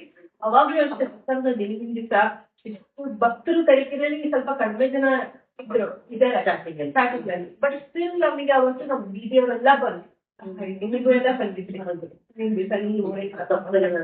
ಬಹಳ ಚೆನ್ನಾಗಿ ಸತ್ಸಂಗ ಅಂದ್ರೆ ಅದು ಹೆಂಗೆ ಅಂದ್ರೆ ಹಿಂದಿನ ದಿನ ಹೆಂಗೆ ಮಳೆ ವೆಲ್ಕಮ್ ಎಲ್ಲ ಬಂದ್ರು ಅಷ್ಟು ಬೇಗ ಎಲ್ಲ ರೆಡಿ ಮಾಡಿದ್ವಿ. ಮಹಾಸತ್ಸಂಗ ಬೇರೆ, ಜನಗಳು ಜಾಸ್ತಿ ಜನ ಬರ್ತಾರೆ. ಎಲ್ಲ ಈ ಕಡೆ ಸಾಮ್ಯಾನ ಹಾಕಿದೀವಿ, ರೆಡಿ ಮಾಡಿದೀವಿ, ಬ್ಯಾನರ್ಗಳು ಹಾಕಿದೀವಿ, ಎಲ್ಲ ಮಾಡಿದೀವಿ. ರಾತ್ರಿ ನೋಡೋ ಧಾರಾಕಾರ ಮಳೆ, ಅದೇನು ಡೇನ ಕುದೀತಾ ಇದೆ ಮಳೆ. ನಮಗೆ ಒಂದ್ ಕಡೆ ಶಾಮ್ಯಾನ ಎಲ್ಲ ರಾತ್ರಿ ನೋಡೋದು ಹೋಗ್ತಾ ಇದೆ, ಶಾಮ್ಯಾನ ಬಂದ ನಮಗೆ ಟೆನ್ಷನ್, ನಾಳೆ ಹಬ್ಬ ಬರುತ್ತೆ, ಅಷ್ಟೊಂದ್ ಜನ ಭಕ್ತರು ಬರ್ತಾರೆ, ಶಿವಮೊಗ್ಗದ ಭಕ್ತರು, ಶಿವಮೊಗ್ಗದ ಭಕ್ತರು, ದಾವಣಗೆರೆ ಭಕ್ತರು ಬಂದಿದ್ರು, ಎಲ್ಲಾ ಕಡೆಯಿಂದ ಭಕ್ತರು, ಸರ್ಕಾರಿ ದತ್ತವರು ಬಂದಿದ್ರು, ಎಲ್ರು ಬಂದಿದ್ದಾರೆ, ಬರ್ತಾರೆ ಅಂತ ಇದೆ. ಆದ್ರೆ ಮಳೆ ಇಷ್ಟೊಂದು ದಾರ ಕುಡಿತಾರೆ, ಏನ್ ಕತೆ ಅಂತಂದು ಅದೊಂಥರ ಟೆನ್ಷನ್ ಆಗ್ಬಿಟ್ಟು ರಾತ್ರಿ ನಿದ್ದೆ ಮಾಡಿಲ್ಲ. ರಾತ್ರಿ ಎಲ್ಲ ನಿದ್ದೆ ಮಾಡಿಲ್ಲ. ನಾವೆಲ್ಲೂ ಜೋರಾಗಿ ಕೇಳಿಸ್ತಾರೆ ಶಬ್ದ, ಮಳೆ ಗುಡುಗು ಸಿಡಿಲು ಎಲ್ಲ. ಅಪ್ಪ ಹೊರಟಲ್ಲಿ ಹಿಂಗೆ ಆಯ್ತಲ್ಲ, ಹೆಂಗ್ ಮಾಡೋದು ಅಂತ. ಆಮೇಲೆ ಮಾರನೇ ದಿವಸ ಬಿಡು ಎಲ್ಲ ಇಚ್ಛೆ ಅಂತ ಅನ್ಕೊಂಡು ಸುಮ್ಮನೆ ನಮ್ ಕೈಯಲ್ಲಿ ಇರುವುದಿಲ್ಲ, ಮಳೆ ಬರ್ಸೋದು ನಿಲ್ಸೋದು ಅಂತ. ಅದಾದ್ಮೇಲೆ ಮಾರನೇ ದಿನ ಏನಾಯ್ತು ಅಂತಂದ್ರೆ, ಮಾರನೇ ದಿನ ಹೆಂಗೆ ಅವ್ರು ಬರ್ತಾರೆ ಅಂತ ಹೆಂಗ್ ಕಾಯ್ತಿದ್ರು ಅಂತಂದ್ರೆ ಭಕ್ತರು ನಾವು ಎಲ್ರು ಸಾಕ್ಷಾತ್ ಭಗವಂತ ಬರ್ತಾ ಇದ್ದಾನೆ ಸ್ವಾಗತ ಮಾಡ್ಕೊಂಡ್ವಿ. ಅದಕ್ಕೆ ನಾವು ಸಿದ್ಧತೆ ಮಾಡಿದ್ಮೇಲೆ ಪ್ರಕೃತಿಗೆ ಒಂಥರ ಸಿದ್ಧ ಆಗ್ಬಿಟ್ಟಿತ್ತೇನೋ ಅಂತ ಅನ್ಸ್ತು. ಅಷ್ಟಾದ್ರೂ ಬಿಸ್ಲಿಲ್ಲ, ಮೋಡ ವಾತಾವರಣ ತಂಪಾಗಿದೆ, ವಾತಾವರಣ ಕೂಡ ಆ ತರದ್ದು ಪ್ರಕೃತಿನೇ ರೆಡಿ ಆಗ್ಬಿಟ್ಟಿತ್ತು. ಭಗವಂತನ ಬರ್ತಾ ಇದ್ದಾನೆ ಅಂತ ಸ್ವಾಗತ. ಓ ನನ್ ಕೈ ಕಾಲೆಲ್ಲ ನಡಿಸ್ತಾ ಇದೆ, ಇದು ಆರ್ತಿ ತಟ್ಟೆ ಇಟ್ಕೊಂಡು ನಿಂತಿದೀನಿ, ಕೈ ಕಾಲೆಲ್ಲ ನಡಿಸ್ತಾ ಇದೆ, ಕಾಯ್ತಾ ಇದೀನಿ ರೋಡಲ್ಲಿ ಹಾಕೊಂಡು. ಮೂರ್ತಿ ಹೂವಿನ ಹಾಸಿಗೆನೆ ಗೇಟ್ ರೋಡಿಂದಾನೆ ಎಂಟ್ರಿ ಹಿಡಿದು ಅಪ್ಪ ಒಳಗ್ ಬರೋವರೆಗೂ ಹೂವಿಂದ ಹಾಕಿ ತರತರವಾದ ವಿಧವಾದ ರಂಗೋಲಿಗಳು. ಆಮೇಲೆ ಇನ್ನೊಂದು ಅವತ್ತು ಜ್ಞಾಪಕ ಇದಂದ್ರೆ, ಹೋಲಿದ್ದವ್ರಿಗೆ ಹೇಳಿರ್ಲಿಲ್ಲ ಅಷ್ಟೊಂದು ಎಂಟ್ರಿಗೆ ಹೋಲಿಗಾಗೋದು ಏನ್ ಹೇಳಿಲ್ಲ, ನಮ್ ತಲೆನ ಇಲ್ಲ ಅವತ್ತು ನೀವು ಯಾರೋ ಹೇಳಿದ್ರಿ ಅನ್ಸುತ್ತೆ. ನೀವು ಯಾರು ಹೇಳಿದ್ರಿ ಜ್ಞಾಪಕ ಇಲ್ಲ, ಪ್ರೇಮ್ಕಪ್ಪ ಪಂಕಜ ಆಂಟಿ ಹೇಳಿದ್ರು ವಾದ್ಯದವ್ರು ಬಂದ್ರೆ ಚೆನ್ನಾಗಿರುತ್ತೆ ಅಂತ. ಅಪ್ಪ ಬರಕ್ 10 ನಿಮಿಷ ಟೈಮ್, ನೀವು ನಂಬ್ತಿರೋ 10 ನಿಮಿಷ ಟೈಮ್ ಇರೋದು ಅಪ್ಪ ಬರಕ್ಕೆ. ಯಾವ ವಾದ್ಯದವ್ರು ಫೋನ್ ಮಾಡಿದ ತಕ್ಷಣ ಇಡೀ ಟೀಮ್ ಕರ್ಕೊಂಡ್ ಬರ್ತಾರೆ. ಪ್ರಾಕ್ಟಿಕಲ್ ಯೋಚನೆ ಮಾಡಿ ನಿಮಿಷದಲ್ಲಿ ಯಾರು ಬರ್ತಾರೆ, ಹಂಗೆ ಫೋನ್ ಮಾಡಿದ ತಕ್ಷಣ ಬರ್ತೀನಿ ಬರ್ರಿ ಅಂತ ಬರ್ತಾರ? ಸಾಧ್ಯ ಇಲ್ಲ ತಾನೆ. ಅವತ್ತು ಕರೆಕ್ಟ್ ಎಲ್ಲ ಕರೆಕ್ಟ್ 10 ನಿಮಿಷ ಟೈಮ್ ಇರೋದು ನನಗೆ ಅಪ್ಪ ಬರಕ್ಕೆ. ನಾನು ತರೀಕೆರೆ ಲೋಕಲ್ ವಾದ್ಯದವ್ರು ಇರ್ತಾರಲ್ಲ, ಫೋನ್ ಮಾಡ್ದೆ. ಅವರು ನನ್ಗೆ ಈ ತರ ಸ್ವಲ್ಪ ಇಷ್ಟು ಗಂಟೆಗೆ ಮದ್ವೆ ಇದೆ, ನಾವೆಲ್ಲ ಇದೀವಿ, ಇಲ್ಲೇ ಇದೀವಿ, ನಾವೆಲ್ಲ ರೆಡಿ ಇದೀವಿ, ಬರ್ತೀವಿ ಬಂದ್ರು. 10 ನಿಮಿಷದಲ್ಲಿ ನನಗೆ 10 ನಿಮಿಷ ಖರ್ಚಿದ್ರೆ ಚೆನ್ನಾಗಿರ್ತಿತ್ತು ಅಂತ ಹೇಳಿದ್ರು. ತಡಿಗೆ 10 ನಿಮಿಷ ಟೈಮ್ ಇದೆಯಲ್ಲ ಅಂತ ಒಂದ್ ಟ್ರೈ ಮಾಡೋಣ ಅಂತ ಒಂದ್ ಫೋನ್ ಮಾಡ್ದೆ. ನೋಡಿದ್ರೆ ಅಪ್ಪ ಬರಕ್ಕೆ 10 ನಿಮಿಷ ಆಯ್ತು. 5 ನಿಮಿಷ ನಾನು ಫೋನ್ ಮಾಡಿದ್ದು, ಅವ್ರು ಬೈಕ್ ಕಟ್ಕೊಂಡ್ ಬಂದು, ಅವ್ರು ಬಂದಿದ್ದ ಒಂದು 4-5 ಬಂದು 3-4 ನಿಮಿಷಕ್ಕೆ ಅಪ್ಪ ಬರೋದು ರೆಡಿ ಆಗಿದೆ, ವೆಲ್ಕಮ್. ಅದು ಕೂಡ ನನಗೆ ನೆನ್ಬಿಟ್ಟು ಆಶ್ಚರ್ಯ. 10 ನಿಮಿಷಕ್ಕೆ ಅವ್ರೆಲ್ಲ ರೆಡಿ ಆಗಿ ಬಂತು. ಅಪ್ಪ ಬರಕ್ 5 ನಿಮಿಷದ ಮುಂಚೆ ಕರೆಕ್ಟ್ ಆಗಿ ಮಳೆ ಅಂದ್ರೆ ಜೋರ್ ಮಳೆ ಅಲ್ಲ, ಗೊತ್ತಲ್ಲ ಭಗವಂತ ಬರ್ತಿದ್ದಾನೆ ಅಂತಂದ್ರೆ ಎಲ್ಲಾ ಕಡೆಯಿಂದ ನಮಗೆ ಸೂಚನೆ. ಸೊ ಯಾವ್ದೇ ಶುಭ ಕಾರ್ಯ ಆಗ್ಬೇಕಂತಂದ್ರೂ ಮಳೆ ಬಂದ್ರೆ ಶುಭ. ಕರೆಕ್ಟ್ ಎಷ್ಟು ಅಂದ್ರೆ ತುಂಬಾ ನೆನೆಯಬಾರ್ದು, ಇದು ಆಗ್ಬಾರ್ದು, ಒಟ್ಟು ಒಂದ್ ಬರ್ತಾ ಇದ್ದಾನೆ ಅಂತ ಗೊತ್ತಾಗಕ್ಕೆ ಸ್ವಲ್ಪ ಮಳೆ ಬಂದು ನಿಲ್ಸು ಅಪ್ಪ ಬಂದು ಬಂದಿದ್ ಚೆನ್ನಾಗ್ ಕೈಕಾಲ್ ನಡೀತಾ ಇದೆ, ಎಲ್ರು ನಮೋ ನಮೋ ನಮೋ ನಮೋ ಹಾಡು ಹೇಳ್ತಾ ಇದಾರೆ, ಅಷ್ಟು ಖುಷಿ ಎಲ್ರು ಮಕ್ಕಳು. ಆಮೇಲೆ ದೇವ ಬಂದಾನ ನಮ್ಮ ಗುರು ಬಂದಾನೆ ಅಂತ ಹಾಡು ಹೇಳ್ತಾ ಇದಾರೆ. ನನಗ್ ನಂಬಕ್ಕಾಗ್ತಾ ಇಲ್ಲ, ಶಿವ ಬಂದಿದ್ದಾನ, ಭಗವಂತ ಬಂದಿದ್ದಾನ ನಮ್ಮನೆಗೆ ನಮ್ಮೂರಿಗೆ ಅಂತ ಬಂದು ಅವ್ರು ಬರ್ತಾ ಇದಾರೆ. ಹೂವಿನ ಇದ್ರ ಮೇಲೆ ಎಲ್ಲ ನೆನ್ಕೊಂಡ್ ಬರ್ತಿದ್ರು. ನಮಗೆ ಏನ್ ಹೇಳಿದ್ರು ಅಂತಂದ್ರೆ, ಮುಂಚೆ ರೇಣುಕಪ್ಪ ಪಂಕಜ ಆಂಟಿ, ಅಪ್ಪ ಯೂಶಲಿ ಕೂರಲ್ಲ, ಒಂದು ಅಪ್ರೂಪ ಕೂರ್ತಾರೆ, ಒಂದೊಂದ್ಸತಿ ಕೂರಲ್ಲ, ರೆಡಿ ಮಾಡೋದ್ ಮಾಡ್ರಿ ದೇವ್ರ ಮನೆಯಲ್ಲಿ ಇದೆಲ್ಲ ಹಾಕಿ ಅಪ್ಪ ಕೂರೋದಿಗೆ, ಕೆಲಸತಿ ಕೂರ್ತಾರೆ, ಕೆಲಸತಿ ತೀರಾ ಸತ್ಸಂಗದ ಹತ್ರ ಹೋಗ್ತಾರೆ ಅಂತ ಅಂದ್ರು. ರೆಡಿ ಮಾಡೋದ್ ಮಾಡ್ರಿ ಅಂದ್ರಲ್ಲ, ಅವಾಗ ರೆಡಿ ಎಲ್ಲ ಮಾಡಿದ್ವಿ. ಅಪ್ಪ ಸೀದಾ ಬಂದಿದ್ದ ಪಟ್ಟಣ ಕುತ್ಕೊಂಡ್ಬಿಟ್ರು. ಅದ್ ರೋಡಿಂದ ದೇವ್ರ ಮನೆವರೆಗೂ ಹೂವಿನ ಹಾಸಿಗೆ ಇತ್ತು, ಅವತ್ತನ್ನ ರೆಡಿ ಮಾಡಿದ್ವಿ ದೇವ್ರ ಮನೆವರೆಗೂ ಪೂರ್ತಿ. ಹೌದು, ಸೀದಾ ಬಂದಿದ್ದೆ ಪಟ್ಟಣ ದೇವ್ರ ಕುತ್ಬಿಟ್ರು. ಮಗು ತರ ಕುತ್ಕೊಂಡಿದ್ರು ಅವಾಗ. ಆ ದೃಶ್ಯ ನೋಡ್ಲಿಕ್ಕೆ ಕಣ್ ಸಾಲದು. ಅಪ್ಪ ಬಂದವ್ರು ಕುತ್ಕೊಂಡಿದ್ ಬಹಳ ಚೆನ್ನಾಗಿತ್ತು. ಮಗುವ ದೇವ್ರ ಮನೆ ದೇವ್ರ ಬಂದು ಅವಾಗ ಏನಾಯ್ತು ಅಂತಂದ್ರೆ, ನಮ್ ತಾಯಿಗೆ ಯಾವಾಗ್ಲೂ ಒಂದ್ ಮನ್ಸಂದಿದ್ದು, ಆ ಅಪ್ಪ ಅಮ್ಮ ಸತ್ಸಂಗಕ್ಕೆ ಬರಕ್ ಸ್ವಲ್ಪ ದಿವಸದ ಮುಂಚೆ ನಮ್ಮ ಮನೆಗೆ ಯಾರೋ ಒಬ್ಬ ಸ್ವಲ್ಪ ಮೆಂಟಲಿ ಡಿಸೇಬಲ್ಡ್ ಇದ್ದ ವ್ಯಕ್ತಿ ಒಬ್ರು ಬಂದು, ನಾವ್ ಯಾರು ಇಲ್ಲ ಕಾಟಾಡ್ತಿ ಇದ್ರೆ ಇದ್ರು ಮನೆಯಲ್ಲಿ, ದೇವ್ರ ಮನೆ ಕಾಲಲ್ಲಿ ಬಿಟ್ಟು ದೇವ್ರ ಸಾಮಾನೆಲ್ಲ ಒಂದ್ ತಟ್ಟೆಲ್ ಇಟ್ಕೊಂಡ್ ಹೋಗಿತ್ತು ಹೊರಗಡೆ. ಆಮೇಲೆ ಅವನೇ ತಂದು ಓಡ ಕೊಡ್ತಾ ಇದ್ನು. ಇದೊಂದು ಘಟನೆ ಆಯ್ತು. ಅಪ್ಪ ಬರೋಕಿನ ಮುಂಚೆ ಇದಾಗಿತ್ತು, ನಮ್ ಸತ್ಸಂಗಕ್ಕೆ ಬರಕ್ ಮುಂಚೆ ಇದಾಗಿತ್ತು. ಯಾರೋ ಅಪರಿಚಿತ ವ್ಯಕ್ತಿ ಕಾಲಲ್ಲಿ, ನಮಗೆ ದೇವ್ರ ಮನೆ ಅಂತಂದ್ರೆ ಭಕ್ತಿ ತುಂಬಾ ಶ್ರೇಷ್ಠವಾದಂತ ಜಾಗ, ಮತ್ತೆ ಪ್ರೀತಿ, ದೇವ್ರಂದ್ರೆ ಪ್ರೀತಿ ಅಲ್ವಾ. ಸೊ ಅಂತ ಜಾಗಕ್ಕೆ ಯಾರೋ ಒಬ್ಬ ಬಂದು ಕಾಲಲ್ಲಿ ಒದಿಯೋದು ಅಂದ್ರೆ ಏನು, ದೇವ್ರ ಸಾಮಾನ್ಯ ದೇವ್ರ ಸಮೇತ ಎಲ್ಲದೂ ಇಟ್ಕೊಂಡು ಹೋಗೋದು ಅಂತಂದ್ರೆ ಏನು, ಇದೊಂದು ತುಂಬಾ ನಮಗೆ ಆಘಾತ ಆಗಿತ್ತು. ನಮ್ ತಾಯಿಗೆ ಸ್ಪೆಷಲಿ ತುಂಬಾ ಆಘಾತ ಆಗಿತ್ತು. ಹಾಗಾಗಿ ಅವ್ರ ಕೂಗು, ನಿಮ್ಮ ತಾಯಿ ಕೂಗು ಅಪ್ಪನ ಕೇಳ್ತಿದ್ರೆ ಅಪ್ಪ ಅದಕ್ಕೆ ಫೋನ್ ಮಾಡ್ತಿದ್ದಾರೆ, ಫೋನ್ ಮಾಡ್ತಿ ಮನೆಗೆ ಬರ್ತೀನಿ. ಆಮೇಲೆ ನಮಗೆ ಏನ್ ಮನ್ಸಲ್ಲಿ ನೋವಿತ್ತ ನಮ್ ತಾಯಿಗೆ, ಯಾರ್ಯಾರೋ ಬಂದು ಅವ್ನು ಯಾವ ಸಪ್ಲಿ ಕಾಲ್ವಿ ಮತ್ತೆ ದೇವ್ರ ಮನೆಗ್ ಬಂದಿದ್ರು. ಅವ್ನು ಯಾವ ಪಾಪಕ್ಕೆ ಹೋಗ್ತಾನೋ, ಸಪ್ಲಿ ಕಾಲಲ್ಲಿ ಬಂದು ಕಾಲಲ್ಲಿ ಗೊತ್ತು ದೇವ್ರ ಮನೆಯಲ್ಲ ಡೇಟ್ ತಗೊಂಡೋಗಿ ಒಂದ್ಸಲ ನಮಗೆ ಎಲ್ಲರೂ ಗೋಮೂತ್ರ ಸ್ವಚ್ಛ ಮಾಡಿ ಏನ್ ಮಾಡಿದ್ರು ಅಪ್ಪ ಬಂದು ಸುತ್ತಾಗ ಆಗಲ್ಲ. ಸೊ ಅದೊಂದು ಏನ್ ಇನ್ಸಿಡೆಂಟ್ ಆಗಿತ್ತು, ಅದನ್ನ ಅಪ್ಪ ಎಲ್ಲ ಕರ್ಮಣ ಪಡೆದ್ರು. ಆ ಕ್ಷಣದಲ್ಲಿ ಕೂತು ಎಲ್ಲದನ್ನು ಕುತ್ಕೊಂಡ್ಮೇಲೆ ಇನ್ನೇನಿದೆ, ನಮ್ಮ ಮನ್ಸನ್ನ ದೇವ್ರ ಮನೆಯಲ್ಲಿ ಎಲ್ಲದೂ ಒಂದು ಕ್ಷಣದಲ್ಲಿ ಎಲ್ಲ ಕರ್ಮ ಕಳೆದು ಸ್ವಚ್ಛ ಮಾಡಿದ್ರು ಆ ಕ್ಷಣದಲ್ಲಿ ಅಂತ ಅಂತ.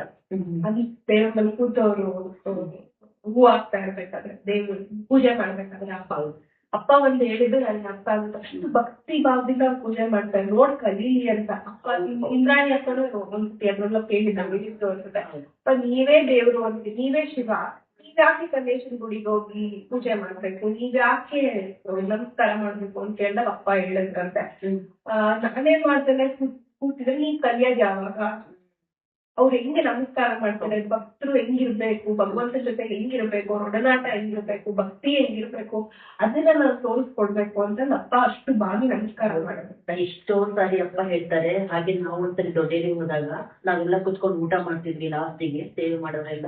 ಆಗಪ್ಪ ಬಂದು ಕುತ್ಕೊಂಡು ನನ್ಗೆ ಹೇಳಿ ಒಂದು ನೆನ್ಸಿಗೆ, ಅಪ್ಪ ಬಂದು ನಿಂತ್ಕೊಳ್ತಾರ, ನಿಂತ್ಕೊಂಡು ಯಾರಾದ್ರೂ ಹಿಂಗೆ ಊಟ ಮಾಡ್ಬೇಕಾದ್ರೆ ಯಾರಾದ್ರೂ ಬಂದಾಗ ಬನ್ನಿ ಊಟ ಮಾಡಿ ಅಂತ ಕರಿಬೇಕು, ನೀವ್ ಕರಿತಾನೆ ಇಲ್ಲ, ನೀವ್ ಯಾರಾದ್ರೂ ಕರಿತೀರಾ ಅಂತ ನೋಡ್ತಿದ್ವಿ, ಯಾರು ಕರಿತಿಲ್ವಲ್ಲ, ಸುಮ್ನೆ ನೀವ್ ಪಾಡಿ ಊಟ ಮಾಡ್ತಿದ್ದೀರಲ್ಲ, ಅಲ್ಲಿ ನಮ್ ಹೇಳ್ಕೊಡುತ್ತಪ್ಪ ಹಿಂಗಿರ್ಬೇಕು ಅಂತ ಅಪ್ಪ ಹೇಳ್ಕೊಡುತ್ತೆ.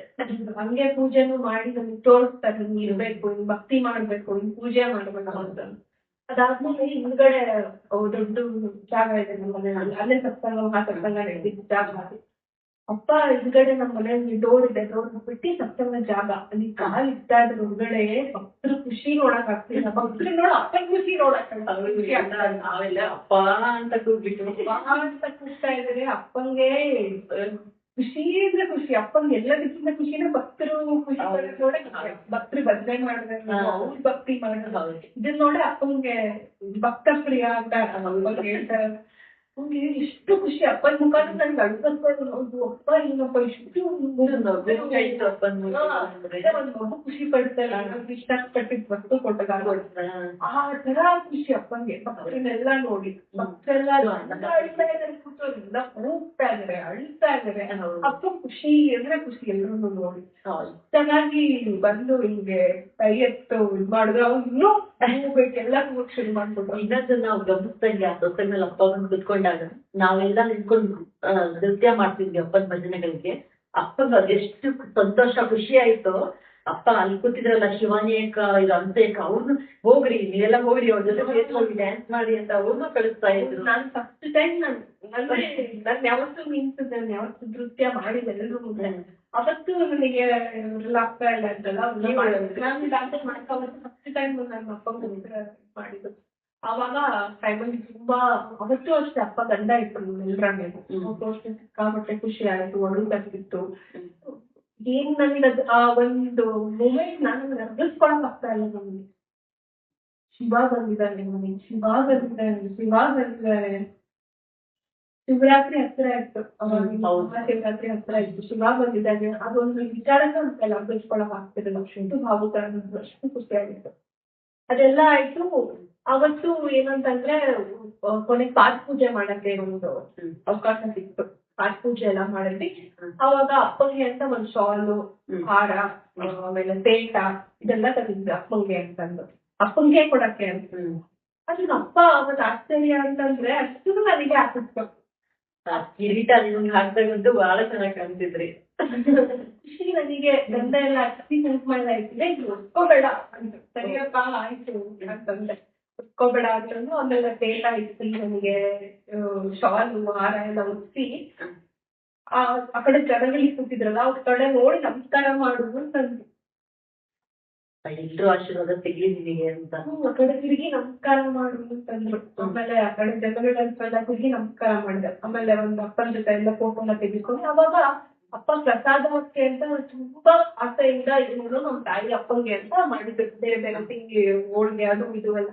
ಅಪ್ಪ ಅಂತೂ ಜನ ಜಾಸ್ತಿ ಆಗಕ್ ಶುರು ಮಾಡಿದ್ರು, ಭಕ್ತರು ಬಹಳ ಜನ ಇದ್ದಿದ್ರಿಂದ ಅಪ್ಪಂಗಲ್ಲಿ ಪ್ರಸಾದ ಮಾಡಕ್ ಆಗ್ಲಿಲ್ಲ. ಅದನ್ನ ಬಾಕ್ಸಿಗೆಲ್ಲ ಹಾಕ್ಕೊಂಡ್ರು. ನಾವು ಏನು ಗೊತ್ತಿಲ್ಲ ನನಗೆ ತಿಂತಾರೋ ಇಲ್ಲೋ ಅಂತಂದು. ಅಕ್ಕ ಎಲ್ಲ ಅಕ್ಕ ಎಲ್ಲ ಇದ್ರು ಬಾಕ್ಸಿಗೆ ಹಾಕೊಳ್ಳಿ ಅಂತಂದು ಊಟ ಎಲ್ಲ ಬಾಕ್ಸಿಗೆ ಹಾಕ್ಸ್ಕೊಂಡು ಅಪ್ಪ ರೋಡ್ ಮಧ್ಯೆ ನಿಲ್ಲಿಸಿ ಗಾಡಿ ದೊಡ್ಡರಿಗೆ ಹೋಗ್ಬೇಕಾದ್ರೆ ಮಧ್ಯದಲ್ಲಿ ನಿಲ್ಲಿಸಿ ನಮ್ ತಾಯಿ ಏನೇನ್ ಅಡ್ಗೆ ಬಂದ್ರು ಎಲ್ಲ ತಿಂದಿದ್ರು.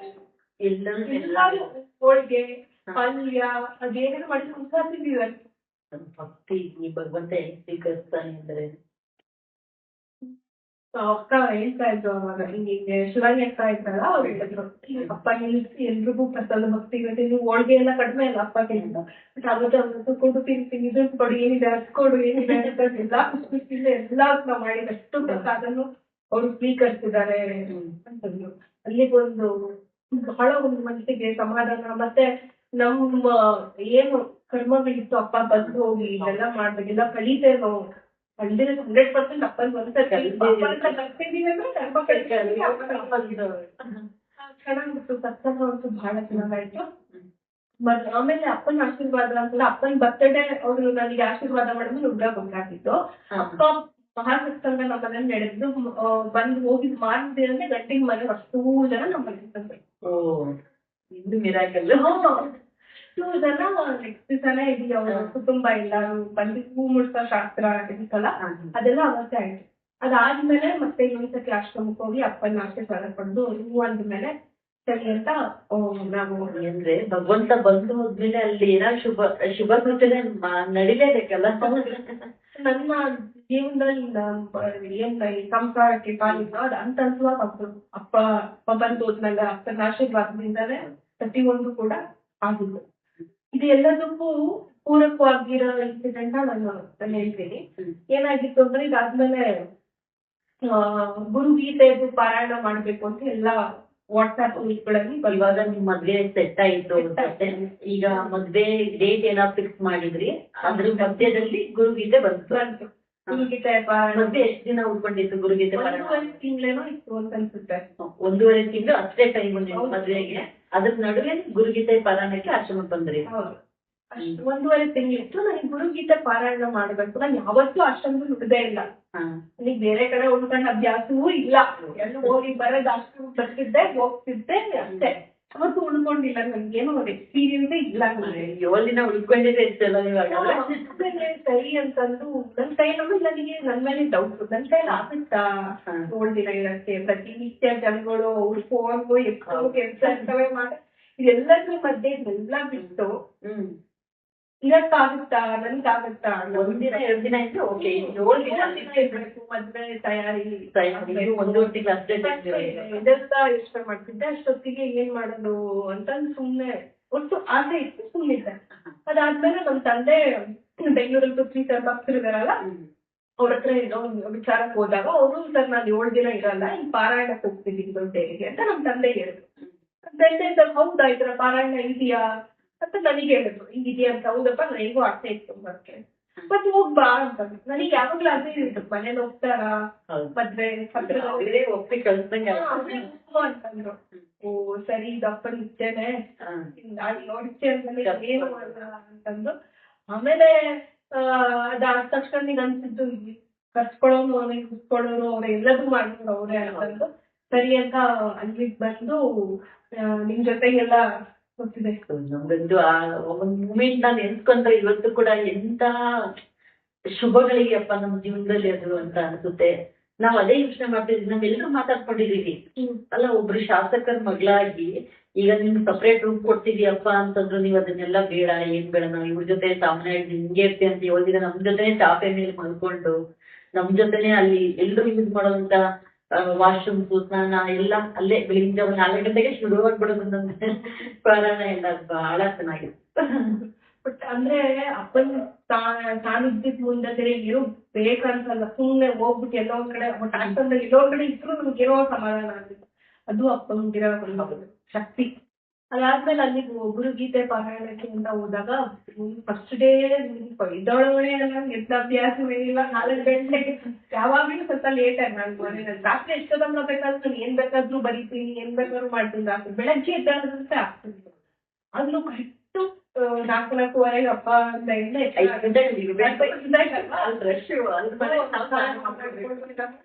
ಸರಿ ಅಪ್ಪ ಇದ್ದಳೆ ಬಟ್ ಅಂದ್ರೆ ಅಪ್ಪ ಅಂದ್ರೆ ಅಲಾರ್ಮ್ ಹೊಡ್ದಂಗೆ ಬುದ್ಧಿ ಕೊಟ್ಬಿಡೋರು. ಬೆಳಗ್ಗೆ ಪಟ್ಟನಂಗೆ ಎಚ್ಚರ ಆಗೋದು, ಆನ್ ಟೈಮ್ ಎಚ್ಚರ ಆಗ್ತದೆ, ಆನ್ ಟೈಮ್ ಎಲ್ಲ ರೆಡಿ ಆಗ್ತಾ ಇದ್ವಿ ನಾವು. ಗುರುಗೀತೆದು ಪುಸ್ತಕ ನೋಡಿದ್ದೀವಿ, ಓದ್ತೀವಿ 7 ದಿವಸ. ದಪ್ಪ ಗುಡಿಸ್ಕೊ ಏನಪ್ಪ ಇದ್ರು ಅಂತ ಅನ್ಸ್ತಿತ್ತು. ಬಟ್ ಗುರುಗೀತೆ ಓದ್ತಾ ಓದ್ತಾ ಓದ್ತಾ ಅಪ್ಪನ ನಾವು ನೋಡೋ ರೀತಿನೇ ಬದಲಾಯ್ತು. ಗುರು ಸದ್ಗುರು ಬೇರಲ್ಲ, ಸದ್ಗುರು ಗುರು ವ್ಯತ್ಯಾಸ ಏನು? ಸಾಕ್ಷಾತ್ ಶಿವನೇ ಗುರು ಅಂತಂದ್ರೆ. ಗುರು ಆರಾಮಂದ್ರು ಗುರು ಅಲ್ಲ ಇದೆಯಲ್ಲ, ಅದು ಆರಾಮಂದ್ರು ಗುರು ಕಾಯ್ತಾನೆ. ಗುರು ಮುರಿದ್ರೆ ಯಾವ ಬಂಧನ ಕಾಪಾಡಕ್ಕಾಗಲ್ಲ. ಇದೆಲ್ಲ ವಿಚಾರಗಳು. ಗುರು ಅಂದ್ರೆ ಯಾರು, ಎಷ್ಟು ಪದಕ್ಕೆ ಎಷ್ಟು ಅರ್ಥ ಇದೆ, ಸದ್ಗುರು ಅಂತ ನಾವನ್ನ ಪಡೆಯೋದಿಕ್ಕೆ ಎಷ್ಟು ಜನಗಳ ಪುಣ್ಯ ಇದೆ, ಸದ್ಗುರು ಸಾನ್ನಿಧ್ಯ ಸಿಗುತ್ತೆ ಅನ್ನೋದು ಇದೆಲ್ಲ ಗೊತ್ತಾದ್ಮೇಲೆ. ಸಾಕ್ಷಾತ್ ಪರಮೇಶ್ವರನಿಗೆ ಅತ್ಯಂತ ಪ್ರಿಯವಾದವರು ಯಾರು ಮನಿ ಅಂತ ಕೇಳಿದಾಗ ಸಾಕ್ಷಾತ್ ಪರಮೇಶ್ವರ ನನ್ ಗುರು ಅಂದ್ರೆ ಬಹಳ ಇಷ್ಟ ಅಂತ ಪಾರ್ವತಿ ದೇವಿಯಿಂದ ಹೇಳ್ತಾರೆ. ಆಮೇಲೆ ನಿಮ್ಗೊಂದು ಬರ್ದಿದ್ರಿ ಅಪ್ಪ ಅಮ್ಮನಿಗೆ ಗುರುಗೀತೆ ಹೇಳ್ತಿದ್ದು ಸಾಕ್ಷಾತ್ ಪರಮೇಶ್ವರನೇ ಪಾರ್ವತಿಗೆ ಹೇಳ್ತಾ ಇದ್ರು. ಆ ಸಂದರ್ಭಕ್ಕೆ ಅದು ಎಂತ ಕೃಪೆ ಅಪ್ಪಂದು ಅಂದ್ರೆ ನಮ್ ಕೈಯಿಂದ ಸಾಧ್ಯ ಇಲ್ಲ. ಅದು ಅಪ್ಪ ಬರ್ಸ್ಕೊಂಡಿದ್ದು ಅದೆಲ್ಲ ಸಂತೋಷ, ಖುಷಿನೇ ಬೇರೆ. ಅವತ್ತು ಅಷ್ಟೇ ಅಪ್ಪ ಬೆಳಗ್ಗೆ ಗಂಧ ಹೇಳ್ಬೇಕಾದ್ರೆ ಮೊದಲನೇ ದಿನ ನಾನು ಇಟ್ಕೊಂಡಿದ್ ವಿಭೂತಿ ಕಾಣಿಸ್ತಿರ್ಲಿಲ್ಲ. ಚೆನ್ನಾಗಿ ಇಟ್ಕೋ ಕಾಣಂಗಿದೆ, ಇಟ್ಕೊ ನೀಟಾಗಿ ಅದು ಮಾತಾಡೋದೇ ಖುಷಿ. ಹೌದು ಮಾತಾಡ್ತಾರೆ, ಅದೇ ಖುಷಿ. ಗಂಧ ಇಟ್ರು ಅವ್ರದೊಂದು ಎನರ್ಜಿ ಓದೋದಿಕ್ಕೆ ನಮ್ಗೆ ಇನ್ನಷ್ಟು ತಿಳ್ಕೋಬೇಕು ಅಂತಂದಾಗ ಗುರುಗೀತೆ ಪಾರಾಯಣ ಮಾಡಕ್ ಶುರು ಮಾಡಿದ್ಮೇಲೆ ಅಪ್ಪ ಬರ್ತಿದ್ದಾರೆ ಅಂತಂದ್ರೆ ಏನೋ ಒಂಥರ ಭಯ. ಅದು ಭಯ ಅಲ್ಲ, ಅದು ಒಂಥರ ಭಕ್ತಿ. ಎಂತ ಸಾನ್ನಿಧ್ಯದಲ್ಲಿ ನಾವು ಇದೀವಿ ಅಂತ ಆ ಕ್ಷಣದಲ್ಲಿ ಅಂತ. ಅದಕ್ಕಿಂತ ಮುಂಚೆ ಹೋಗ್ತಾ ಇದ್ವಿ ಬರ್ತಾ ಇದ್ವಿ. ಗುರು ಅಂದ್ರೆ ಹೌದು ಅವರು ಸದ್ಗುರುಗಳು, ಅವ್ರ ಭಕ್ತಿ ಇರಬೇಕು ಅದೆಲ್ಲ ಇತ್ತು. ಬಟ್ ಗುರುಗೀತೆ ಓದಿದ್ಮೇಲೆ ಅಪ್ಪ ನೋಡೋ ಒಂದು ನೋಟನೇ ಬದಲಾಗಿದೆ. ಸಾಕಷ್ಟು ಇಂಥ ಯಾವ ಸ್ಥಿತಿನಲ್ಲಿ ಅವ್ರಿದ್ದಾರೆ. ನಾವೇನು ಅಲ್ವೇ ಅಲ್ಲ. ನಾವು ಭಾಗ್ಯವಂತರು, ನಮ್ಗೆ ಎಷ್ಟು ಅಮೂಲ್ಯವಾದ ವಸ್ತು ಸಿಕ್ಕಿದೆಯಲ್ಲ, ನಾವ್ ಎಷ್ಟು ಪುಣ್ಯ ಮಾಡಿದೀವಿ ಅಂತ ನಮ್ಗ್ ನಾವೇ ಫೀಲ್ ಮಾಡ್ಕೊಳಂಗಾಯ್ತು ಅವಾಗ. ಗುರುಗೀತೆ ಓದ್ತಾ ಇರ್ಬೇಕಾದ್ರೆ ಮತ್ತೆ ಗುರುಗೀತೆ ಪ್ರತಿದಿನ ನಾನು ಒಂದ್ ಏನ್ ಟೈಮ್ ಇರ್ತಿತ್ತು, ಊಟದ ಟೈಮ್ ಟೈಮ್ ಕೂತ್ಕೊಂಡಿದ್ದೆ, ಯಾರು ಸಿಕ್ಕಲು ಕೂರ್ತಿದ್ದೆ, ಅನುಭವ ಹೇಳ್ತೀನಿ. ಅವತ್ತಂತೂ ನನಗೆ ಅನುಭವಗಳು ಕೇಳಿದ್ರೆ ನನ್ನ ಅನುಭವ ಇಷ್ಟೇ. ಯಾವಾಗ್ಲೂ ನಿಲ್ಸ್ತಾ ಇರ್ತಾರೆ ಅವ್ರು, ಹೆಂಗೆ ಚಿಟಪಟ ಅಂತ ಮಾತಾಡ್ತಾರೆ, ಎಲ್ರಿಗೂ ಅನುಭವ ಕೇಳ್ಕೊಂಡು ಸುಮ್ಮನೆ ಇರಲ್ಲ. ಎಲ್ರ ಜೊತೆ ಒಬ್ಬ ನಿಜವಾದ ಲೀಡರ್ಗೆ ಇರೋ ಎಲ್ಲಾ ಕ್ವಾಲಿಟಿ ಇದೆ, ಎಲ್ರಿಗೂ ಮನ್ಸು ಆಲಿಸ್ತಾಳೆ ಎಲ್ಲ ಹೇಳ್ತಾ ಇದ್ರು. ಎಲ್ರಿಗೂ ನನ್ನ ಅನುಭವ ಕೇಳ್ತಾ ಇದ್ರೆ ಎಲ್ಲಿದ್ದೀನಪ್ಪ ನಾನು, ಯಾರ ಸಾನ್ನಿಧ್ಯದಲ್ಲಿ ಇದ್ದೀನಿ ಅಂತ ಪ್ರತಿ ಕ್ಷಣ ಅನ್ಸುತ್ತೆ. ಸುಮಾರು ಕನ್ನೇಶನ್ ಗುಡಿದು ಅದನ್ನೆಲ್ಲ ಹೇಳ್ತಾ ಇದ್ರು. ಅಪ್ಪನ ಬಗ್ಗೆ ಕೆಲವೊಂದು ವಿಚಾರಗಳು ನಾವು ರೆಸ್ಟ್ ಮಾಡೋ ಟೈಮ್ ಬರೀ ಅನುಭವ. ಬೇರೆ ಮಾತಾಡ್ಬೇಕಂತಾನೆ 7 ದಿನ ನನ್ ಫೋನ್ ತೆಗ್ದಿಟ್ಬಿಟ್ಟಿದ್ದೆ. ನನಗೆ ಅದು ಬೇರೆ ಏನು ಬೇಡ ಇತ್ತು, ಏನು ಬೇಡ, ಒಬ್ಬರೇ ಸಾಕು, ನನಗೆ ಭಕ್ತ ಅನುಭವಗಳು ಕೇಳ್ಬೇಕು ಅಂತ ಅನ್ಸದ್ ಯಾವಾಗ್ಲೂ ಅದೇ ಅಷ್ಟ ಅನಿಸ್ತಾ ಇದ್ದು. ಹಂಗಾಗಿ ಕೂಡ್ತಾ ಇದ್ದೆ ಪ್ರತಿ 7 ದಿನಾನು ಸ್ವರ್ಗದಲ್ಲಿ. ನನ್ನ ಜೀವನದಲ್ಲಿ ಇಲ್ಲಿವರೆಗೂ ಅಷ್ಟು ಖುಷಿ ಪಟ್ಟಿದ್ದೆ ಇಲ್ಲವೇ ಇಲ್ಲ ಕ್ಷಣ. ಅಷ್ಟೊಂದಲ್ಲಿ 7 ದಿನ ಪ್ರತಿಯೊಬ್ಬರಿಗೂ ಅಲ್ಲಿ ಪಾರಾಯಣ ಯಾರು ಮಾಡಿದಾಗ ಎಲ್ರಿಗೂ ಅಷ್ಟೇ ಆನಂದ. ಅವ್ರಿಗೆ ಬೇರೆ ಯಾವ್ದೋ ಲೋಕಕ್ಕೆ ಬಂದಿದೀವಿ ಅನ್ನೋ ಅನ್ನಂಗೆ ಅನ್ಸುತ್ತೆ. ಆಮೇಲೆ ಎಲ್ರಿಗೂ ನೀವೇನೆ ಯಾರು ಮನ್ಸಲ್ಲಿ ಏನಂತೂ ನಮ್ಗೆ ಈಗ ತಿಂಡಿ ತಿನ್ಬೇಕಂದ್ರೆ ಅದ್ರಲ್ಲಿ ಇರೋದು ಆ ಟೈಮಲ್ಲಿ ಅವ್ರು ಯಾರು ಕೊಡ್ಸ್ಕೊಡ್ಬಿಡೋರು. ಬೆಳೆ ಬಾತು ಯಾಕೋ ಇವೆಲ್ಲ ಹೇಳ್ತಿದ್ರು, ಅನ್ಕೊಂಡಿದ್ದ ತಿನ್ಬೇಕು ಅಂತ ಅವ್ರ ಊಟಕ್ಕೆ ಹೋಳಿಗೆ ಅಂತ ದೋಸೆ ಅಷ್ಟು ದೋಸೆ, ಪಾನಿಪುರಿ ತಿನ್ಬೇಕು ಅಂತ ಪಾನಿಪುರಿ. ದೇವ್ರೆ ಯಾವ ನೆಂಟ್ರ ಮನೆಗೆ ಹೋದ್ರು, ಯಾರು ಒಡ ಹುಟ್ಟಿದವ್ರು ಯಾರು ಅಷ್ಟು ಪ್ರೀತಿ ಕೊಡ್ಕೊಂಡು ದಿವಸ ನೋಡ್ಕೊಂತಾರೆ, 2 ದಿನ ನೋಡ್ಕೊಂತಾರೆ. ನಾವ್ ಇದ್ದಷ್ಟು ದಿನ 7 ದಿನಾನು ನಮ್ಗೆ ಬೇಕಾಗಿರೋದ ವಿಧವಾದ ತಿಂಡಿ. ನಾವು ಕೂತಿರೋ ಜಾಗದಲ್ಲಿ ಮೆಂತೋ ಪ್ಲೇಸ್, ಬಿಸಿನೀರು, ನಾವು ಕೂತಿರೋ ಜಾಗದಲ್ಲಿ ಗುರುಗೀತೆ ಓದ್ಬೇಕಾದ್ರೆ ಕೊಂಡ್ಕೊಂಡಿದ್ದ ಕೆಲವೊಂದೊಂದು ಚಾಪ್ಟರ್ ನಲ್ಲಿ ಇತ್ತು. ಏನಂತಂದ್ರೆ, ನೀವು ಯಾರಿಗೂ ನೋವಿಸಬಾರ್ದು, ಬೇರೆ ವ್ಯಕ್ತಿಗೆ. ಅವ್ರು ಎಲ್ಲರಲ್ಲೂ ಭಗವಂತ ಇರ್ತಾರೆ, ಅಹಂ ಬ್ರಹ್ಮಾಸ್ಮಿ, ಎಲ್ಲದ್ರಲ್ಲೂ ಇರ್ತಾರೆ ಭಗವಂತ. ಯಾರಿಗೂ ನೋವಿಸಬಾರ್ದು, ಯಾರಿಗೂ ಕೆಟ್ಟದ್ ಬಯಸಬಾರ್ದು, ಮಾತಾಡಬಾರ್ದು. ಇದರದೇನೋ ಸುಮಾರು ವಿಚಾರಗಳಿತ್ತು. ಯಾತರ ಇರಬೇಕು ಒಬ್ಬ ವ್ಯಕ್ತಿ ಅಂತಂದು, ಗುರುವಿನ ಸಾನ್ನಿಧ್ಯ ಇದೆಲ್ಲ ಇತ್ತು. ನನಗೆ ಯಾವಾಗ್ಲೂ ಅನ್ಸೋದು, ನಾನ್ ಮಾಡೋ ತರ ಕೆಲಸ ಇದರಲ್ಲಿ ದ್ವೇಷ ಮಾಡೋರು ಜಾಸ್ತಿ, ಅಸೂಯೆ ಪಡೋರು ಜಾಸ್ತಿ, ನಿಮಗೆ ನಿಂದಿಸೋರು ಜಾಸ್ತಿ, ನಿಮಗೆ ಕೆಟ್ಟದ್ ಬಯಸೋರು ಜಾಸ್ತಿ. ಇಷ್ಟೆಲ್ಲ ಇದ್ದಾಗ ನಾನು ಹಿಂಗಿರಕ್ ಸಾಧ್ಯ ಅಂತ ನನಗೆ ತುಂಬಾ ಕಾಡ್ತಿತ್ತು. ಕೊನೆಗೊಂದು ಅಂದ್ರೆ ನಾನು ಓದ್ತಾ ಇದ್ದೀನಿ ಅಂತ ಒಂದ್ ಆಧ್ಯಾತ್ಮದಲ್ಲಿರ್ಬೇಕು, ಇಲ್ಲ ಎರಡು ನಮ್ ಕೈ ಆಗಲ್ಲ, ಸಾಧ್ಯನೇ ಇಲ್ಲ.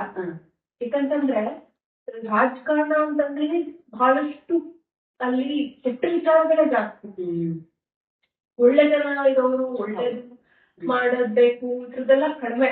ಅಲ್ಲಿ ನಾವು ಸರ್ವೈವ್ ಆಗ್ಬೇಕು ಅಂತಂದ್ರೆ ಅದಕ್ಕೆ ಒಟ್ಟೋಗಿದೆ. ಅಂದ್ರೆ ನನಗೆ ಅಪ್ಪನ ಇಷ್ಟ, ಅಪ್ಪ ಹೇಳಿದ್ ಕೇಳ್ಬೇಕಲ್ಲ ಇದು ಹೆಂಗೆ ಅಂತ ನನಗೆ ತುಂಬಾ ಒಂದು ಗೊಂದಲ ಇತ್ತು. ನೀವು ನಂಬಿನೋ ಬಿಡಿದ್ರು, ಇದು ಕೊನೆಗೆ 7ನೇ ದಿವಸ ನನಗೆ ಗೊಂದಲ ಇತ್ತು. ಇದನ್ನೆಲ್ಲ ಮನಸ್ಸಲ್ಲಿ ಓಡ್ತಾ ಇದೆ ತುಂಬಾ. ನನಗ ಏನ್ ಮಾಡ್ಬೇಕು ಗೊತ್ತಾಗ್ತಾ ಇಲ್ಲ, ಇಷ್ಟು ಮುಂಚೆ ಆಗ್ತದೆ ನನಗೆ. ಅಪ್ಪ ಹೇಳಿದ್ ಕೇಳ್ಬೇಕಾ, ಇದು ಹಿಂಗಿದೆ, ಏನ್ ಮಾಡ್ಬೇಕು ತುಂಬಾ ಗೊಂದಲ ಆಗ್ತದೆ. ನಾನು ಯಾವಾಗ್ಲೂ ಎಲ್ಲರತ್ರನೂ ಕೂತ್ ಮಾತಾಡ್ತಿದ್ದವಳು. ಕೊನೆ ದಿನ ಗುರುಗೀತ ಪುಸ್ತಕ ಓದಿ ನನ್ ಮನ್ಸಲ್ಲಿ ಓಡ್ತಾ ಇರ್ತಲ್ಲ, ಅಲ್ಲಿ ಉದ್ದಕ್ಕೂ ಮನೆಗಳಿದಾವಲ್ಲ ಹೊರಗಡೆ, ಅದಷ್ಟ ಒಬ್ಬಳು ನಿಂತ್ಕೊಂಡು ಟೀ ಕುಡಿತಾ ಇದ್ದೆ ಬೆಳಗ್ಗೆ. ಪಾರಾಯಣ ಮುಗ್ದಿತ್ತು, 7ನೇ ದಿವಸ ಬೆಳಗ್ಗೆನೆ ಮುಗಿಸಿದ್ವಿ ಮಾಡ್ತಾರೆ. ಸೊ ಟೀ ಕುಡ್ಕೊಂಡು ನಿಂತಿದ್ದೀನಿ. ನೀವು ನಮ್ದಿರೋ ಬಿಡ್ದಿರೋ ಯಾವತ್ತೂ ಯಾರ ಹತ್ರ ಮಾತಾಡ್ತಿದ್ದಲ್ಲ, ಅವತ್ತು ನನಗೆ ತುಂಬಾ ಗೊಂದಲ ಇತ್ತು. ಹೋರಾಟ ನಡೀತಾ ಇದೆ, ಏನ್ ಮಾಡ್ಬೇಕು ಅಂತಂದು. ಆವಾಗ ಒಬ್ಬರು ಭಕ್ತರು ಬಂದ್ರು, ಆಯ್ತಾ. ಸಡನ್ ಆಗಿ ಬಂದು ನಿಂತ್ಕೊಂಡು ನನ್ ಮನಸ್ಸಲ್ಲಿ ಏನೇನ್ ಪ್ರಶ್ನೆ ಇದೆ ಎಲ್ಲದಕ್ಕೂ ಉತ್ತರ ಕೊಡೋಕ್ ಶುರು ಮಾಡೋದು. ಹೌದಾ? ಪ್ರತಿಯೊಂದಕ್ಕೂ ಎಂತ ಆಶ್ಚರ್ಯ ಅಪ್ಪ.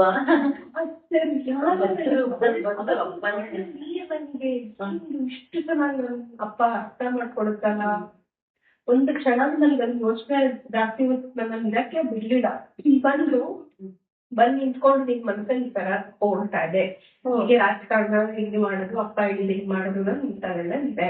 ಅವ್ರಿಗೆ ಹೆಂಗ್ ಗೊತ್ತು ನಿಮ್ಮ ಮನ್ಸಲ್ಲಿ ಇರೋದು? ಅಪ್ಪ ಬರೀ 100% ನಿಮ್ಗೆ ಯಾರು ಹೇಳಕ್ ಸಾಧ್ಯ? ಭಗವಂತ ಅಲ್ಲದೆ ಬಂದ್ರು ನಿಂತ್ರು ಹೇಳಕ್ ಶುರು ಮಾಡಿದ್ರು. ನೋಡಮ್ಮ, ಒಂದು ರಾಜಕಾರಣ ಏನ್ ಮಾಡ್ಬೇಕು ಅದನ್ನ ಮಾಡ್ಬೇಕು. ಒಂದು ಗಿಡ ನೆಡ್ತೀಯ ಅಂತ ಅನ್ಕೊ, ಗಿಡ ನೆಟ್ಟ ಮೇಲೆ ಅದಕ್ಕೆ ಏನ್ ಪೋಷಣೆ ಬೇಕು ಅದ್ ನೀರ್ ಹಾಕ್ಬೇಕು, ಗೊಬ್ಬರ ಹಾಕ್ಬೇಕು, ಕೊಡ್ಬೇಕು. ನನಗೆ ಆಧ್ಯಾತ್ಮ ಗೊತ್ತು, ನನಗೆ ಭಗವಂತ ಗೊತ್ತು, ಕಣ್ಣಲ್ಲಿ ನೋಡಿದ ತಕ್ಷಣ ಆಗಲ್ಲ, ಗಿಡ ಬೆಳೆಯಲ್ಲ. ಅದಕ್ಕೆ ಏನ್ ಪೋಷಣೆ ಮಾಡ್ಬೇಕು ಆಧ್ಯಾತ್ಮ ನಿಮ್ ಮನಸ್ಸಲ್ಲಿ ಇರ್ಬೇಕು. ಆಧ್ಯಾತ್ಮ ನಿಮ್ ಮನಸ್ಸಲ್ಲಿ ಇರ್ಬೇಕು. ರಾಜಕಾರಣ ಹೊರಗಡೆ ಕೆಲಸ ಮಾಡ್ತಾ ಅದಕ್ಕೆ ಏನ್ ಬೇಕೋ ಅದನ್ನ ಮಾಡು. ಬಟ್ ಮನ್ಸಿನಲ್ಲಿ ಯಾವಾಗ್ಲೂ ಭಗವಂತನ ಧ್ಯಾನ ಮಾಡು, ಭಕ್ತಿ ಮಾಡು. ಅದಕ್ಕೆ ನನಗೆ ಏನ್ ಆಗ್ತಾ ಇದೀವಿ ಕ್ಷಣದಲ್ಲಿ ಒಂದು ಮಿರಾಕಲ್ ಆಗೋಯ್ತಲ್ಲ ಅಂತ ನನಗೆ ಅದಾಯ್ತು. ಅದಾಗ್ಬಿಟ್ಟು ಸ್ವಲ್ಪ ಹೊತ್ತಿಗೆ ಇದು ಒಂದ್ ಪಾರ್ಟ್ ಪ್ರಶ್ನೆ ಅಂದ್ರೆ ನನಗೆ ಉತ್ತರ ಪೂರ್ತಿ ಸಿಕ್ತು. ಅವಾಗ ಅಷ್ಟು ಫುಲ್ ಔಟ್ಲಾಗ ನಾನು ಅವಾಗ ಕ್ಷಣದಲ್ಲಿ ಅಪ್ಪ ಎಷ್ಟು ಚೆನ್ನಾಗಿ ಅರ್ಥ ಮಾಡ್ಕೊಳುತ್ತೆ. ನನ್ ಭಕ್ತರು ಯಾವತ್ತೂ ಬಂದಿದ್ದಲ್ಲಿರ್ಬಾರ್ದು, ಅವ್ರಿಗೆ ನೀಟಾಗಿ ಹೇಳಿದ್ರು, ಎಲ್ಲ ಕ್ಲಿಯರ್ ಮಾಡಿದ್ರು. ಅದಾದ್ಮೇಲೆ ನಾವೆಲ್ಲ ಮಲಗ್ತೀವಲ್ಲ ಹಾಲು, ಅಲ್ಲೋಗ್ ಕೂತಿದ್ದೆ. ಅಲ್ಲೊಬ್ರು ಬಂದ್ರು, ಅಲ್ಲಿ ಇನ್ನೊಬ್ರು ಭಕ್ತರು ಅಂತ ಬಂದ್ರು. ಅವ್ರು ನನ್ನ ಹುಡ್ಕೊಂಡ್ ಬಂದಿದ್ದಾರೆ, ನಾ ಮಾತಾಡಿಸ್ಬೇಕು ಅಂತ. ಬಂದ್ಬಿಟ್ಟು ಸಡನ್ ಆಗಿ ಕೂತ್ಕೊಂಡು ನನಗೆ ಅಪ್ಪ ಸಿಕ್ಕಿರೋದು ಈ ವಯಸ್ಸಿಗೆ ನಿಮ್ಗೆ ಪುಣ್ಯ ಅಂತ ಅದನ್ನ ಹೇಳಿದ್ದಾರೆ. ಆಯ್ತಾ, ಓಕೆ. ನನ್ ನೆಕ್ಸ್ಟ್ ಏನ್ ಹೇಳಿದ್ರು ಅದು ಆಶ್ಚರ್ಯ ನನಗೆ. ಏನಂತಂದ್ರೆ ನಿನಗೆ ಜೀವನದಲ್ಲಿ ತುಂಬಾ ಕಷ್ಟ ಬರ್ಬೋದು, ತುಂಬಾ ಜನ ದ್ವೇಷ ಮಾಡೋದು, ನಿಂಗ ಫೀಲ್ಡ್ ಹಂಗಿದೆ. ತುಂಬಾ ಜನ ದ್ವೇಷ ಮಾಡ್ಬೋದು, ತುಂಬಾ ಜನ ಕೆಟ್ಟದ್ ಬಯಸ್ಬೋದು, ತುಂಬಾ ದೊಡ್ಡ ದೊಡ್ಡ ತೊಂದರೆಗಳಾಗ್ಬೋದು. ಆದ್ರೆ ನೀವ್ ಒಂದೇ ಆಗ್ತಾ ಇಟ್ಕೊಂಡು ಎಲ್ಲರಿಗಿಂತ ದೊಡ್ಡವನು ಅಪ್ಪ ಅಮ್ಮ ಇದ್ದಾನೆ. ಬಿಡಲ್ಲ ಹಂಗಾಗಿರುತ್ತೆ. ಅವ್ರು ಎಲ್ಲದಕ್ಕಿಂತ ಮಿಗಿಲಾಗಿದ್ದಾಗ ನಿಮ್ಗೆ ಯಾವ್ದು ತೊಂದ್ರೆ ಆಗಲ್ಲ, ಇಲ್ಲಿ ಯಾವ್ದು ಕಷ್ಟ ಅಂತ ಅನ್ಸಲ್ಲ. ಅವ್ರೊಬ್ರು ನಿಮ್ ಜೊತೆಗಿದ್ರೆ ನೀನ್ ಏನ್ ಬೇಕಾದ್ರೂ ಫೇಸ್ ಮಾಡ್ಬೋದು ಅಂತ ಹೇಳಿ ಹೋಗ್ಬೋದು. ಇಲ್ಲ ಒಬ್ಬೊಬ್ಬರನ್ನೇ ಕಳಿಸ್ತಾರೆ, ನನ್ ಕೆಲ್ಸಕ್ಕೆ ಏನ್ ಬೇಕೋ ನನಗೆ ನನ್ ಮನ್ಸಲ್ಲಿ ಏನೇನ್ ಬಂದ ಇದ್ರು ಏನೇನ್ ಮಾಡಿ 7 ದಿನ ಹಂಗೆ ಕಂಪ್ಲೀಟ್ ಆಗಿ ರೆಡಿ ಮಾಡಿ ಕಳಿಸಿದ್ರಪ್ಪ. ಅವಾಗೂ ಆಶ್ಚರ್ಯ ಆಯ್ತು. ಯಾರ್ದೇ ಭಕ್ತರ ಮೂಲಕ ಬಂದು ನನ್ನಪ್ಪ ನೀನ್ ಹೆಂಗಿರ್ಬೇಕು, ನೀನ್ ಏನ್ ಮಾಡ್ಬೇಕು, ನೀನ್ ಯಾವ್ದಕ್ಕೆ ಎದುರುಬಾರ್ದು ಎಲ್ಲ ಹೇಳ್ತಾ ಇರ್ತಲ್ಲ ಅಂತಂದು ಬಹಳ ಆಶ್ಚರ್ಯ ನನಗೆ ಅವತ್ತು ಆಗೋಯ್ತು. 7ನೇ ದಿನಕ್ಕೆ ಅದು ಕರೆಕ್ಟ್ ಆಗಿ ಮುಗಿಯೋದಿರಲಿ. ಅವತ್ತು ನೀವೇ ಜ್ಞಾಪಕ ಇರ್ಬೋದು, ಎಷ್ಟು ಅದೇ ಹೇಳ್ತಾರೆ 100 ಕೋಟಿ ತಾಯಿಯಿಂದ ಪ್ರೀತಿ ಅವ್ರೊಬ್ಬರಲ್ಲೇ ಇದೆ ಅನ್ನೋದಕ್ಕೆ. ಅವತ್ತು ಮುಗಿದ ಮೇಲೆ ನಮ್ಗೆಲ್ಲ ಕೂರ್ಸ್ಕೊಂಡ್ ಅಪ್ಪ ಹೇಳಿದ್ರಲ್ಲ, ನಿಮ್ಮೆಲ್ಲರ ಪಾದಗಳಿಗೆ ನಾನು ಇದ್ ಮಾಡ್ತೀನಿ ಅಂತಂದಾಗ ನಾನ್ ಏನ್ ಪಾಪ ಮಾಡಿದೀನಿ ಅಪ್ಪನ ಹತ್ರ ಹಿಂಗೆ ಹೇಳ್ಸ್ಕೊಬೇಕಲ್ಲ ಅಂತ ಅನ್ಸ್ಬಿಟ್ಟ. ಕೇಳ್ಬೇಕಪ್ಪ ಒಂದ್ ಕ್ಷಣ ನಮ್ಗೆ ಕೂತಿದ್ದವ್ರಿಗೆ ಅಪ್ಪ ಹೇಳ್ಬೇಡಪ್ಪ ನೀನು ಅಲ್ಲೇ ಹೇಳ್ತಾ ಇದೀವಿ ಎಲ್ರು ಹೇಳ್ಬೇಡ ದಯವಿಟ್ಟು ಈ ತರ ಕೇಳ್ಬೇಡಿ. ನಾವ್ ಅಪ್ಪ ಹೇಳ್ತಾರೆ, ಅಪ್ಪನ ಜೊತೆಗೆ ಇದ್ದೇಳವ್ರು ಬೆಳಗ್ಗೆ 10 ಗಂಟೆಗೆ ನೀವು ಚಳಿಯಲ್ಲಿ ಕೂತಿದ್ರಿ, ಬಿಸಿಲಲ್ಲಿ ಕೂತಿದ್ರಿ, ಇಷ್ಟೆಲ್ಲ ಇದು ಮಾಡಿದೀರಾ, ನೀವೆಲ್ಲ ಬಹಳ ಪುಣ್ಯ ಮಾಡಿದೀರಾ. ಒಬ್ಳ ಭಕ್ತರನ್ನ ಯಾರು ಪ್ರೀತಿ ಮಾಡ್ತಾರೆ. ಆಮೇಲೆ ಅಲ್ಲಿರೋರು ಅಷ್ಟು ದೇವತೆಗಳೆಲ್ಲ ತೋರಿಸಿ ಏನ್ ಹೇಳಿದ್ರಪ್ಪ, ಎಲ್ಲಾ ದೇವತೆಗಳು ಅವ್ರ ಸಾಕ್ಷಿಯಾಗಿ ಅವರೆಲ್ಲ ಬಂದು ನೋಡಿದಾರೆ, ಅವರೆಲ್ಲರೂ ಆಶೀರ್ವಾದ ಸಿಕ್ಕಿದ್ದಾರೆ. ನಿಮಗೆ ಎಷ್ಟು ಜನ ಕಾಯ್ತಿರ್ತಾರೆ, ಇದನ್ನ ಓದೋದಕ್ಕೆ ಕಾಯ್ತಿರ್ತಾರೆ, ಪಡೆಯೋದಕ್ಕೆ ಪಡ್ಕೊಂಡಿದ್ದೀರಾ ನಿಮ್ ಜನ್ಮ ಸಾರ್ಥಕ ಆಯ್ತು ಅಂತ ಅಪ್ಪ ಹೇಳ್ತಾರೆ ಅಂತ ನಾವು ಗೆದ್ವಿ ಅನ್ಸುತ್ತಪ್ಪ. ಸಾಕಪ್ಪ ಜೀವನದಲ್ಲಿ ಇನ್ನೇನು ಬೇಡಪ್ಪ ಅಂದ್ಬಿಡ್ತು. ಒಂದೇ ಸಾಕು, ಏನು ಬೇಡ. ಸ್ಥಿತಿಗೆ ಅವತ್ತು ಮತ್ತೆ ಅದಾದ ತಕ್ಷಣ ಅಪ್ಪನ ಬೇರೆ ಏನ್ ಕೇಳ್ಬೇಕಂತಲೂ ಕೂಡ ನಮಗೆ ಅನ್ಸಲ್ಲ. ಇವರೇ ಇಷ್ಟಿಲ್ಲ ಹೇಳಿದ್ಮೇಲೆ ನಮ್ದು ಏನಿದೆ ಅಂತ ಅನ್ಸ್ತಾ ಇತ್ತು ಆ ಕ್ಷಣದಲ್ಲಿ. ಹಾಗಾಗಿ ಗುರುಗೀತೆ 7 ದಿನ ನನಗೆ ನಿಜವಾಗ್ಲೂ ಅದು ನನ್ನ ಜೀವನದಲ್ಲಿ ಮರೆಯಕ್ಕಾಗದೇ ಒಂದು ಕ್ಷಮ ಅಂತಂದ್ರೆ ಅಲ್ಲಿ ನೋಡ್ತೀನಿ ಗುರುಗೀತೆ ಪಾರಾಯಣ ಮಾಡಿದ್ರು. ಈಗ ಗುರುಗೀತೆ ಪಾರಾಯಣ ಇತ್ತು, ನಿಮ್ ಮದ್ವೆಗಿಂತ 1.5 ತಿಂಗಳ ಹತ್ರ ಇತ್ತು. ಅಲ್ಲಿಗೆ ಮತ್ತೆ 1.5 ತಿಂಗಳು ಅಷ್ಟೇ ಇತ್ತು. ಗುರುಗೀತೆ ಪಾರಾಯಣ ಮಾಡಿ ಕೊನೆ ದಿನ ಹೋಗೋ ಟೈಮಿಂದ ನಮ್ಗೆ ಹೋಗಕ್ ಅಂತೂ ಇಷ್ಟ ಮುಗೋಕ್ ಮನಸ್ಸೇ ಇಲ್ಲ. ವರ್ಡ್ ಓದ್ತೀವಿ ಅದಕ್ಕೆ ಇದೇ ಇಲ್ಲ ಆಗ್ತಾ ಇಲ್ಲ, ನಮ್ಗೆ ಬಿಟ್ಟು ಹೋಗಕ್ಕೆ ಮನ್ಸಿಲ್ಲ. ನಮಗೂ ಬಹಳ ಕಷ್ಟ ಆಯ್ತಪ್ಪ ಬಿಟ್ಟು ಬರಕಪ್ಪ, ನಮ್ ಕಳಿಸ್ಬೇಡಪ್ಪ ಅಂತ ಆಗ್ತೀವಿ. ಹಬ್ಬ ಹತ್ರ ಹೋಗಿ ನಾವೆಲ್ಲ ಆ ಒಂದು ಒಟ್ಟಿಗೆ ಕೊಟ್ಟಿದ್ರಲ್ಲ ಹಾಕೊಂಡು ಅದು ಹಾಕೊಂಡು ಗಣೇಶನ್ ಗುಡಿಗೆ ಹೋಗ್ಬೇಕಾದ್ರೆ ನಮ್ ತಂದೆ ತಾಯಿ ಬಂದ್ರು. ಬಂದಾಗ ಅಪ್ಪ ನಮ್ ತಂದೆ ತಾಯಿಗೆ ಅವ್ರ ಜೀವನ ಸಾರ್ತಾ ಇತ್ತು ಅಂತಂದ್ರೆ ಅದನ್ನ ಕೇಳಿ ಸಾಕ್ಷಾತ್ ಭಗವಂತನೇ ಅಂದ್ರೆ ನಿಜವಾಗ್ಲೂ ಒಂದ್ಸತಿ ಆಗ್ಬಿಟ್ಟಿದೆಯಲ್ಲ ಹೇಳ ಬೇಕೆ ಅಂತಂದ್ರೆ ಆಶ್ರಮದಲ್ಲಿ ನೋಡ್ತೀವಲ್ಲ ಎಷ್ಟು ಜನ ಭಕ್ತಿ ಮಾಡ್ತಾರೆ. ಈಗ ನೀವೇ ಆಗ್ಲಿ ಇನ್ನೊಬ್ರ ಹಾಲ್ 2-3 ಸತಿ ನೆನ್ಸ್ಕೊಂಡೆಲ್ಲ ಆಶ್ರಮಕ್ಕೆ ಹೋಗ್ತೀರಾ, ಕಲ್ಸ್ಕೊಳ್ಳೋದು ನಮಗೆ ನಿಜವಾಗಿ ರಜೆನೇ ಕೊಡಲ್ಲ, ರಜೆನೇ ಇರಲ್ಲ. ಅದು ಹೆಂಗೆ ಅದ್ರ ರಜೆ ಇಲ್ಲ ಅಂದ್ರೆ ಅದ್ರ ಪ್ರತ್ಯಕ್ಷ ಆಗಿರ್ತೀವಿ. ಸೇವೆ ಮಾಡೋದು ಅಲ್ಲಿ ನಿಸ್ವಾರ್ಥವಾಗಿ ಆಶ್ರಮದಲ್ಲಿ ಎಲ್ಲ ಈಗ ದಾತಾರಣ್ಣ ಆಗಿರ್ಬೋದು, ಚಂಬೇಶಣ್ಣ ಆಗಿರ್ಬೋದು, ಆಮೇಲೆ ಅಕ್ಕ ಎಲ್ಲ ಇಂತೆಲ್ಲ ಭಕ್ತರಿದಾರಲ್ವಾ ಅವ್ರನ್ನೆಲ್ಲ ನೋಡ್ರಿ ನಾವ್ ಏನು -1% ನಾವ್ ಏನು ಮಾಡದೇ ಇಲ್ಲ ಅಂದ್ಬಿಡುತ್ತೆ. ಅವ್ರನ್ನೆಲ್ಲ ಅನ್ಸುತ್ತೆ ಆದ್ರೂ ಪ್ರೀತಿ ತೋರಿಸಲ್ಲ ಅಂದ್ರೆ ನಾವ್ ಒಂದ್ ಹೆಜ್ಜೆ ಮುಂದೆ ಇಟ್ರೆ ಕರ್ಕೊಳ್ತಾರೆ. ಅದಕ್ಕೆ ಅದನ್ನ ಸಾಬೀತ್ ಮಾಡ್ತಾನೆ ಮಾಡ್ತಾನೆ ಇಷ್ಟೆಲ್ಲ ಭಕ್ತಿ ಮಾಡ್ತಾರೆ. ಅವ್ರೆಲ್ಲ ಹೋದ್ರೆ ತುಂಬಾ ಕಡಿಮೆ ನಾವು ಅಂತ ಅನ್ಸುತ್ತೆ. ಆದ್ರೂ ಅಪ್ಪ ಮಾತ್ರ ಪ್ರೀತಿ ಎಲ್ರಿಗೂ ಒಂದೇ ಪ್ರೀತಿ. ಹೌದು, ಈಗ ನನಗೂ ಒಂದೇ ಪ್ರೀತಿ, ನಿನಗೂ ಒಂದೇ ಪ್ರೀತಿ, ಮತ್ತೆ ಹೊಸದಾಗಿ ಬಂದವರಿಗೂ ಒಂದೇ ಪ್ರೀತಿ. ಅಪ್ಪನ ಪ್ರೀತಿನಲ್ಲಿ ಭೇದ ಭಾವ ಖಂಡಿತ ಇಲ್ಲ. ಎಲ್ಲ ಮಾಡ್ತಾರಲ್ಲ ಅಂತ ಅಷ್ಟ್ ಚಂದಲ್ಲಿ ಅನ್ಸಿತ್ತು. ಹೋಗಕ್ ಮನ್ಸಿರ್ಲಿಲ್ಲ. ಹಿಂಗು ವಾಪಸ್ ಬಂದ್ಮೇಲೆ ನನಗೆ ಏನಂದ್ರೆ ಮತ್ತೆ ಇನ್ನೊಂದು ಪಾರಾಯಣ ಮಾಡ್ಬೇಕು ಅಂತ. 7 ದಿನ ಪಾರಾಯಣ ಬಂದ್ಮೇಲೆ ಮನೆಗೆ ಬಂದು ಇನ್ನೊಂದು ನನಗೆ ಒಂದು ಶ್ರೀಪಾದದಲ್ಲಿ ಪಾರಾಯಣ ಮಾಡ್ಬೇಕು ಅಂತ ಅನಿಸ್ತು. ಅವತ್ ರಾತ್ರಿ ಏನಾಯ್ತು ಅಂತ ಗುರುಗೀತೆ ಪಾರಾಯಣ ಮುಗಿಸ್ಕೊಂಡ್ ಮನೆಗೆ ಬಂದಾಗ ಇವನ್ ಇನ್ಸಿಡೆಂಟ್ ನಾನು ಹೇಳ್ಬೇಕು. ನೋಡ್ತಿದ್ದೆ ನಾನು ಅಪ್ಪ ಒಂದು ಕಿತ್ಲೆ ಹಣ್ಣು ಕೊಟ್ಟಿದ್ರು, ಕಿತ್ಲೆ ಹಣ್ಣು ಕೊಟ್ಟಿದ್ರು, ತಿನ್ಬೇಕಲ್ಲ ಅಂತಂದು ಡಬ್ಬಲ್ಲಿ ಕೂತ್ಕೊಂಡು ಕಿತ್ಲೆ ಹಣ್ಣು ಓಪನ್ ಮಾಡಿದ್ರು. ಕಿತ್ಲೆ ಹಣ್ಣೆಲ್ಲ ಒಂದ್ ಸ್ವಲ್ಪ ಇದಾಗಿತ್ತು, ಬೆಂಡಾಗಿತ್ತು, ನಂಗೆ ಇರ್ಲಿಲ್ಲ. ನಾನ್ ಏನ್ ಮಾಡ್ದೆ, ಕಿತ್ಲೆ ಹಣ್ಣು ಇಟ್ಕೊಂಡೋಳು ಅದನ್ನ ಚೆನ್ನಾಗಿಲ್ವಲ್ಲ ಅಂತಂದು ಚಿಕ್ಕಕ್ಕೆ ಅಂತ ಹೋದೆ. ಚೆನ್ನಾಗಿಲ್ಲ ಕಿತ್ಲೆ ಹಣ್ಣು ತಿನ್ನಕ್ ಬರಲ್ಲ. ನಾನು ತಗೊಂಡೋಗಿ ಹಿಂಗೆ ಅವಾಗ ಯೂಟ್ಯೂಬ್ ಅಲ್ಲಿ ಅಪ್ಪನದು ಇದಿದೆಯಲ್ಲ ಅಪ್ಪನ್ ವಾಣಿ ಇದೆಯಲ್ಲ ಕೇಳ್ತಾ ಇದ್ದೆ. ಸಡನ್ ಆಗಿ ಎಷ್ಟೇ ಹಾಕೊಳ್ಳೋಳು ಏನಂತ ಬಂದ್ರೆ ಗುರುವಿನ ಪ್ರಸಾದ ಏನ್ ಆಗ್ತೀರಾ ನರ್ಕಕ್ಕೆ ಹೋಗ್ತೀರಾ ಅನ್ನೋದ್ರಿಂದ ಅಪ್ಪ ಹೇಳ್ತಾ ಇದ್ದಾರೆ ಯೂಟ್ಯೂಬ್ ಅಲ್ಲಿ. ಅಯ್ಯೋ ಅಂತ ನಿಜವಾಗ್ಲೂ ಪಾಟಲ್ಲಿ ಹಾಕ್ತಿದ್ದೆ ನಾನು. ಪಾಟ್ ಒಳಗೆ ಗಿಡ ಇತ್ತು, ಪಾಟ್ ತೊಳ್ಕೊಂಡ್ಬಂದಿದೆ. ಕರೆಕ್ಟ್ ಆ ಸ್ಪಾಟ್ ಅಲ್ಲಿ ಏನ್ ಬೇಕು ಅದು ಹೆಂಗೆ ನನ್ಗೆ ಪಾಟ್ ಒಳಗೆ ಹಾಕಪ್ಪ ಅಪ್ಪ ಯೂಟ್ಯೂಬ್ ನಮ್ಗೆ ಹೇಳ್ತಾ ಇರೋದ್ರಲ್ಲಿ ಅದೇ ಲೈನ್ ಬಂತು. ಗುರುವಿನ ಪ್ರಕಾರ ಸರಿಯಾಗಿದೆ, ನನ್ಗೂ ಅನುಭವಗಳು ಸಾಕಷ್ಟು ಸರಿಯಾಗಿಲ್ಲ. ಏನೋ ಮಾಡ್ಬೇಕು ಅಂತಿರ್ತೀನಿ, ಅದಕ್ಕೆ ಅಪ್ಪನಿಂದ ಕರೆಕ್ಟ್ ಆಗಿ ಏನೋ ಒಂದು ಉತ್ತರ. ಯಾರ ಮುಖಾಂತರ ಅಪ್ಪನೇ ಮಣ್ಣಲ್ಲಿ ಇದ್ದಿದ್ದು ತೊಳ್ಕೊಳ್ತೀನಿ. ಪ್ರಸಾದ್ ಕೊಟ್ಟಿರೋದು ಯಾರು ಸಾಕ್ಷಾತ್ ಶಿವ. ಅದನ್ನೇ ನಮ್ಗೆ ನನ್ನಲ್ಲಿ ಎಷ್ಟು ದುರಹಂಕಾರ ಇರ್ಬೇಕು ಅಂತ ಆ ಕ್ಷಣದಲ್ಲಿ ಅನ್ಸ್ಬಿಟ್ಟು ಈಗ ಬಂದು ನಾನು ಮಿಸ್ ಮಾಡ್ದೆ. ಆಗ್ಲೇ ಹೇಳೋದು ನಮ್ಮ ಮನೆಯಲ್ಲ ಮಹಾಸತ್ಸಂಗ ಆಯ್ತಲ್ಲ, ಈ ಮಹಾಸತ್ಸಂಗ ಆದಾಗ ನಮ್ಮ ಮನೇಲಿ ಅದೇ ವಿಗ್ರಹ ಮತ್ತೆ ಪಾದುಕೆ ಎಲ್ಲ ಇರುತ್ತೆ ನಮ್ಮ ಮನೆಯಲ್ಲಿ. ಅವಾಗ ನಾನು ಪ್ರತಿ ಗುರುವಾರ ಪೂಜೆ ಮಾಡ್ತಿ ಭಜನೆ ಎಲ್ಲ ಮಾಡ್ತಿದ್ದೆ, ಆದ್ರೆ ಅಭಿಷೇಕ ಮಾಡ್ತಿರ್ಲಿಲ್ಲ. ನಮ್ಮಮ್ಮ ಅಂದ್ರು ಮನೆಯಲ್ಲಿ ತರ್ತಾ ಇದ್ದಾನೆ ಪಾದುಕೆಯಲ್ಲಿ ನೀನ್ ಅಭಿಷೇಕನೇ ಮಾಡ್ತಾ ಇಲ್ವಲ್ಲ ಒಂದ್ ವಾರ ಬಂದಿ ಅಂತ ಅಂದ್ರು. ಹೌದಲ್ವಾ ಅಂತ ಅನ್ಕೊಂಡು ಅವತ್ತು ಬುಧವಾರ ಮಲ್ಕೊಂಡ ಅಮ್ಮ ನನಗೆ ನೋಡ್ ನಿಮ್ ಮನೇಲಿ ಇದ್ರು ಮಾಡ್ತಿಲ್ಲ ಅಭಿಷೇಕ ಅಂತ. ಸರಿ ಅಂತ ಮಲಗಿದೀನಿ. ರಾತ್ರಿ ಕನ್ಸಲ್ಲಿ ದೈತ್ಯಾಕಾರ ಕೈಯಲ್ಲಿ ಬಂಡೆ ಕೂದಲು ಇರೋರು ಮನೆ ಹುಡುಗ ಮುಂದೆ ನನ್ ಕನ್ಸಲ್ಲಿ ನಾನು ಹೋಗ್ತೀನಿ. ಕೆಳಗಡೆ ಹಾಲಲ್ಲಿ CCTV ಒಂದು ಟಿವಿ ಇದೆ. ಆ ಟಿವಿನಲ್ಲಿ ನನ್ಗೆ ಹೊರಗಡೆ ಯಾರು ಇದ್ದಾರಲ್ಲ ಅಂತ ನೋಡ್ತಾ ಇದ್ದೀನಿ. ನಾನು ಹೋಗ್ತೀನಿ ಮುಂದ್ಗಡೆ ನಮ್ಮ ಮನೆ ಮೇನ್ ಕೊಟ್ಟಿದ್ಯಾರ ಹೊರಗಡೆ ಕಾಯ್ತಾ ಇದ್ದಾರೆ. ಬೆಟ್ಟ ಇಟ್ಕೊಂಡು ದಂಡ ಇಟ್ಕೊಂಡು ಅದೇ ಅರ್ಧ ಪಂಚೆ ಮುಖ ಇಲ್ಲ ಕಾಣಿಸ್ತಿದ್ದ ನನಗೆ ತೈತ್ಯ ಆಕಾರ ಉಂಟು ಕಾಯ್ತಾ ಇದೆ. ಸಡನ್ ಆಗಿ ಇಷ್ಟ ಆಯ್ತು, ಬೆಳಗ್ಗೆ ಆಯ್ತು ಇಷ್ಟ ಆಯ್ತು. ಅವಾಗ ನನಗೆ ತಕ್ಷಣ ರಿಯಲೈಸ್ ಆಯ್ತು ಏನಂತಂದ್ರೆ ಅಪ್ಪ ನನಗೆ ತೋರಿಸಿದ್ದು ನಾನು ಬಂದು ನಿಮ್ಮನೆ ಕಾಯ್ತಾ ಇದ್ದೆಲ್ಲ ರಕ್ಷಣೆ ಮಾಡಿ ನೀನ್ ಬಂದು ಮನೆಯಲ್ಲಿ ಇದೀನಿ, ನಾನು ನಿನ್ನೆಲ್ಲ ಕಾಯ್ತಿದ್ದೀನಿ, ನೀವು ಒಂದ್ ಅಭಿಷೇಕ ಮಾಡಕ್ ನೀನು ಎಷ್ಟು ವ್ಯವಸ್ಥೆ ಮಾಡ್ತೀಯಲ್ಲ ಅಂತ ನನಗೆ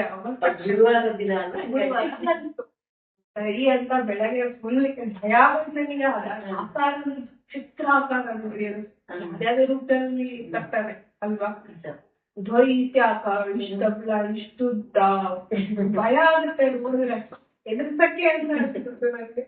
ಆಮೇಲೆ ಸರಿ ಅಂತ ಎದ್ದಿದ್ದೆ, ಗುರುವಾರ ಕುತ್ಕೊಂಡು ಅಭಿಷೇಕ ಎಲ್ಲ ಮಾಡಿದ್ವಿ. ಅವಾಗ್ಲೂ ಅಷ್ಟು ಅಪ್ಪನ ಮನೆಯಿಂದ ಹೊರಗಡೆ ಇನ್ನೊಂದ್ ಮನೆ ಕಳಿಸ್ಬೇಕಂದ್ರೆ ನಿಮ್ಗೂ ಮೊನ್ನೆ ಆಗಿರ್ಬೇಕಂದ್ರೆ ಅನುಭವ ಎಷ್ಟು ಬೇಜಾರಾಗುತ್ತೆ. ತುಂಬಾ ವಿಗ್ರಹ ಅದು ಬಿಟ್ಟು ಅಂದ್ರೆ ಒಂದ್ ತಿಂಗಳಿಂದ ಒಡನಾಟ ನಮ್ದು ಅಪ್ಪಂದು ಹೆಂಗ್ ಕನೆಕ್ಟ್ ಇರುತ್ತಂದ್ರೆ ಎದುರುಗಡೆ ಏನೇ ಒಂದ್ ಮಾತಾಡಿದ್ರು ಅಪ್ಪ ನಾನು ಇವತ್ತು ನಿಮ್ಗೆ ಈ ನೈವೇದ್ಯ ಮಾಡಿದೆ, ಅಪ್ಪ ಹಿಂಗಾಯ್ತು, ಭಜನೆ ಮಾಡೋದು, ಅಪ್ಪ ಖುಷಿಗೆ ಆನಂದ, ನಾವು ಕುಣಿಯೋದು ಎಲ್ಲ ಚೆನ್ನಾಗಿತ್ತು. ಅಟ್ಯಾಚ್ಮೆಂಟ್ ತಕ್ಷಣ ಕಳಿದ ತಕ್ಷಣ ನಾನು ನಿಜವಾಗ್ಲೂ ಮೊನ್ನೆ ಕಳಿಸಿದಾಗ ಹತ್ತಿದ್ದೀನಿ. ಅದು ಬಹಳ ಬೇಜಾರ ಕಳಿಸ್ಕೊಡ್ಬೇಕಾದ್ರೆ ನಾವ್ ಇಷ್ಟೇ ನಮ್ಮ ಮನೇಲಿ ಇದಾರೋ ಅನ್ಕೊಂಡ್ರು ಅದ್ ವಿಗ್ರಹ ಭಜನೆ ಮಾಡಿ ಮಾಡಿ ಸಪ್ತಂಗದಲ್ಲಿ ಇತ್ತು ಅದು ಕಳಿಸ್ಕೊಡಕ್ಕೆ ತುಂಬಾ ಬೇಜಾರು ಇರ್ತಿತ್ತು. ಆಮೇಲೆ ಅದಾದ್ಮೇಲೆ ಆಗ್ಲೇ ಶ್ರೀಪಾದ ಬಲ್ಲಭರದ್ದು ಗುರುವಿದ್ದೆ ಬಂದ ಮೇಲೆ ಮನೆಗೆ ಬಂದ್ಮೇಲೆ ಮನೇಲಿ ಪಾರಾಯಣ ಮಾಡ್ಬೇಕು ಅಂತ ಅನ್ಕೊಂಡೆ. ಪುಸ್ತಕ ಇಲ್ಲ ನನ್ನ ಹತ್ರ, ಶ್ರೀಪಾದ ಬಲ್ಲಭ ಚರಿತ್ರೆ ಪುಸ್ತಕ ರಮೇಶ್ ಭಕ್ತರಿದಾರಲ್ಲ ಫೋನ್ ಮಾಡಿದಾಗ ಹೊಸ ಪುಸ್ತಕ ಕೊಡ್ಬೇಕಲ್ಲ ನಿಮ್ಗೆ ಹಿಂಗಿಂದ ಕೊಡೋದು ಎಲ್ಲಿ ತರ್ತಾರೆ ನನಗೆ ಅವಾಗ ಬೇಕು ನೋಡೇ ದಿವಸ ನನಗೆ ಅದು ಟೈಮ್ ಬಂದ್ರೆ ಮತ್ತೆ 2 ವಾರ 3 ವಾರ ತಪ್ಪಿಲ್ಲ. ಅಯ್ಯೋ ಅನ್ಕೊಂಡಿದ್ದೆ ಅದ್ ಜೊತೆಗೆ ಅವ್ರು ಇಲ್ಲ ನಿಮ್ಗೆ ಯಾರ್ದೋ ಮನೇಲಿ ಇದೆ ನಾನು ತಂದು ಕೊಡ್ತೀನಿ ಅಂತ ಅಂದ್ರು. ಸರಿ ಅಂತ ಶ್ರೀಪಾದ ಬಲ್ಲಭರದ್ದು ಪುಸ್ತಕ ನಮ್ಮ ಮನೆಗೆ ಅವ್ರು ತಂದು ಕೊಟ್ರು. ಆ ಹುಡುಗಿ ಅವರು ಶ್ರೀಪಾದ ಬಲ್ಲಭರ ಭಕ್ತರು, ಶ್ರೀಪಾದ ಬಹಳ ಪ್ರೀತಿ ಅವರಿಗೆ, ಅವ್ರಿಗೆ ಮನಸ್ಸಿಗೆ ಅನಿಸ್ತಾಗೆಲ್ಲ ತೆಗಿತಿರ್ತಾರೆ ಓದ್ತಿರ್ತಾರೆ.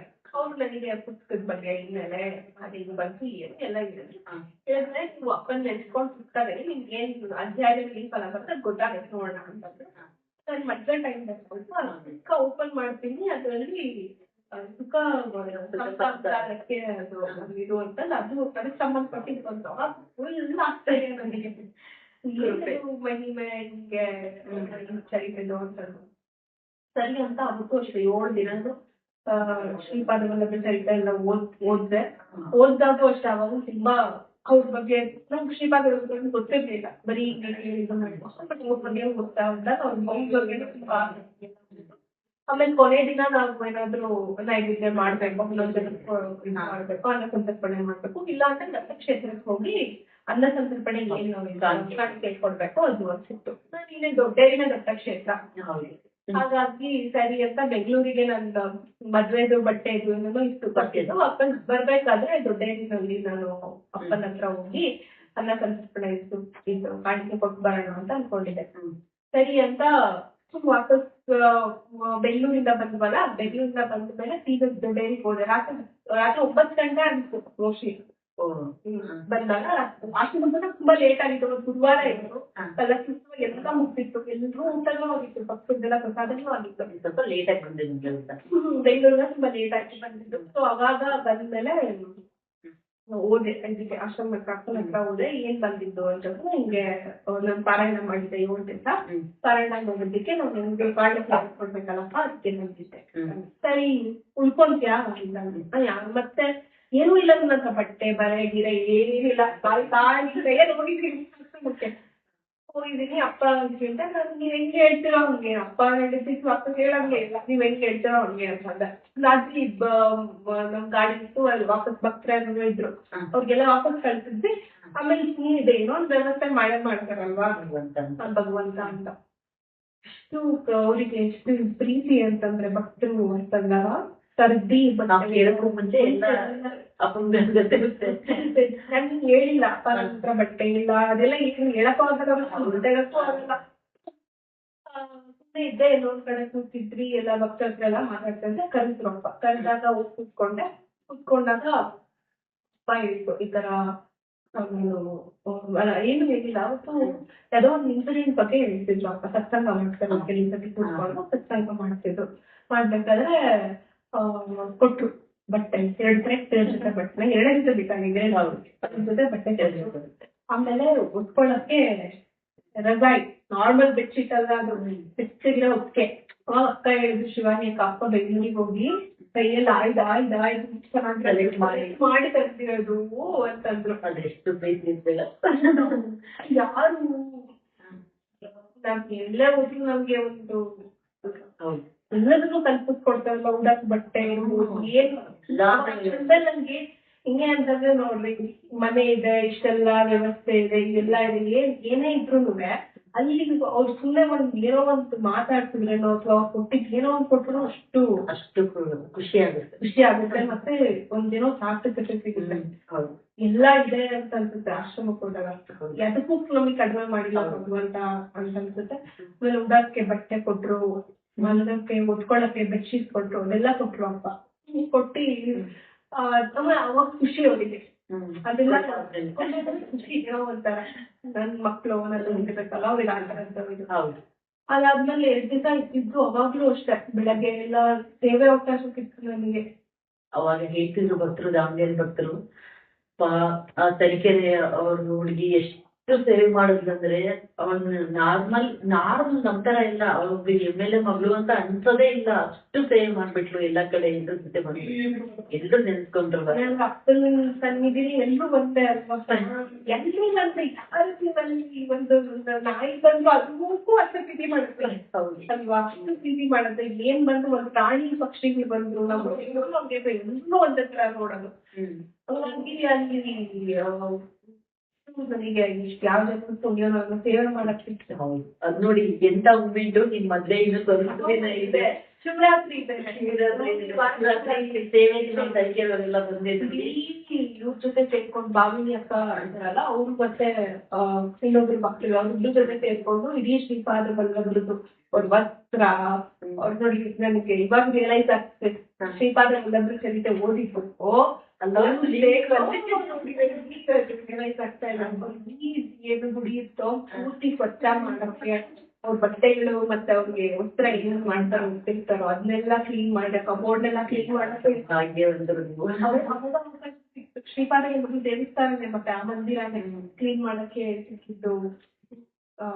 ಆಮೇಲೆ ಬೆಳಗ್ಗೆ ಹೊತ್ತು ಆಶ್ರಮದ ಸುತ್ತ ಮೂಡ್ಸೋದು ಮಾಡ್ಕೊತಿದ್ದೊಂದು ಅದು ನನಗೆ ಪ್ರತಿ ಸತಿನೂ ಎಷ್ಟು ಪುಣ್ಯ ಮಾಡಿದ್ದೀನಿ, ಎಷ್ಟು ಪುಣ್ಯ ಇದೇ ಅನಿಸ್ತಾ ಇತ್ತು ಪ್ರತಿ ಹಬ್ಬಲ ನಿಮ್ ಮನ್ಸಲ್ಲಿರೋ ಹಬ್ಬಲ ಭಗವಂತ ಹೆಂಗಿರಿರ್ತಾನೆ ಅಂತಂದ್ರೆ ಸೇವೆ ಕೊಟ್ಟು ನಿಂದೆ ಅಷ್ಟು ಏನೇನಿತ್ತೋ ಎಲ್ಲ ಮದ್ವೆಗಿನ ಮುಂಚೆನೆ ಎಲ್ಲ ಕೊಟ್ಟು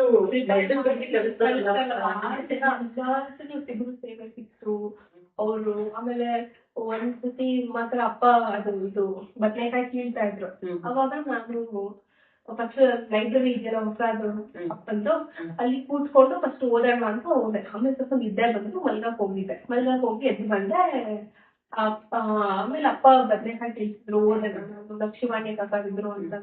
ಶಿವಾನಿ ಅಕ್ಕ ಇದ್ರು ಓದ್ತಾ ಇದ್ದ ಅಷ್ಟೊತ್ತಂತ ಲೈಬ್ರರಿ ಅಪ್ಪ ಇದಕ್ಕೆ ಮಾತಾಡೋ ಸುಮ್ಮನಿದ್ದೆ. ಅಪ್ಪ ಅಲ್ಲಿದೆ ಗೊತ್ತಾಗದು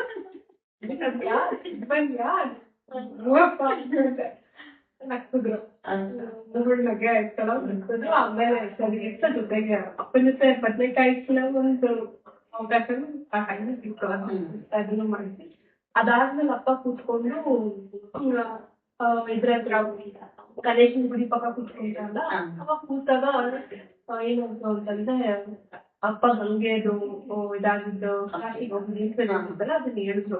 ಅಪ್ಪ ಕೆಲವೊಂದು ನಿಂತಲ್ಲಿ ಸತ್ಯವಾಗ್ಲೂ ನಡ್ದಿತ್ತು ಕಣವ ಅಂತ ಹೇಳ್ತಾರಲ್ಲ, ಕೇಳ್ದಾಗ ನೀವ್ ಯಾಕೆ ಮಾಡ್ಬೇಕು, ಒಂದು ಮಾತು ಹೇಳಿದ್ರೆ ನನ್ಗದ ಅದು ಸತ್ಯ, ಅದು ಒಂದು ಮಾತು ಹೇಳಿದ್ರೆ ಸತ್ಯ. ಪಾಪ ಮತ್ತೆ ನಮ್ಗೆ ಇಲ್ಲ ನಿಜವಾಗ್ಲೂ ಇಲ್ಲ ಆಗಿತ್ತು ನನ್ನ ನಂಬ್ರಿ ಏನಾದ್ರೂ ದೃಢಪಡಿಸ್ಲಿಕ್ಕೆ ನಮ್ಮನ್ನ ಅಪ್ಪ ನಂಬ್ರಿ ಅಂತ ಹೇಳ್ಬಿಟ್ಟು ಭಗವಂತನೇ ಬಂದು ನಾನ್ ಭಗವಂತ ಬಂದಿದ್ದೀನಿ ನನ್ನ ನಂಬರಿ ನಂಗೆ ನಾವ್ ಇವಾಗ ಇನ್ನು ಯಾವ ಇದ್ರಲ್ಲಿ ಇದೀವೋ ಅಂತ ಈಗ ಅದು ಅವತ್ತೊಂದೇ ದಿವಸ ಅಲ್ಲ, ಯಾವತ್ತೇ ಅಪ್ಪ ಯಾವ್ದಾದ್ರು ಒಂದು ಇನ್ಸಿಡೆಂಟ್ ಹೇಳ್ಬೇಕಾದ್ರೆ ಅದು ಇದೊಂದು ತಿರುಪತಿಗೆ ಹೋಗ್ಬೇಕಾದ್ರೆ ಅಪ್ಪನ ನಾಮ ಅದನ್ನು ಅಪ್ಪ ಹೇಳಿದ್ರು. ನಾನು ಒಂದ್ ತಂದೆಯವರೆಲ್ಲ ಹೋದಾಗ ಆಮೇಲೆ ರಾಮ ಕಾಣುತ್ತೆ ಸತ್ಯವಾಗ್ಲೂ ಕಣಪ್ಪ, ಸತ್ಯವಾಗ್ಲೂ ಕಣಪ್ಪ ನಂಗೆ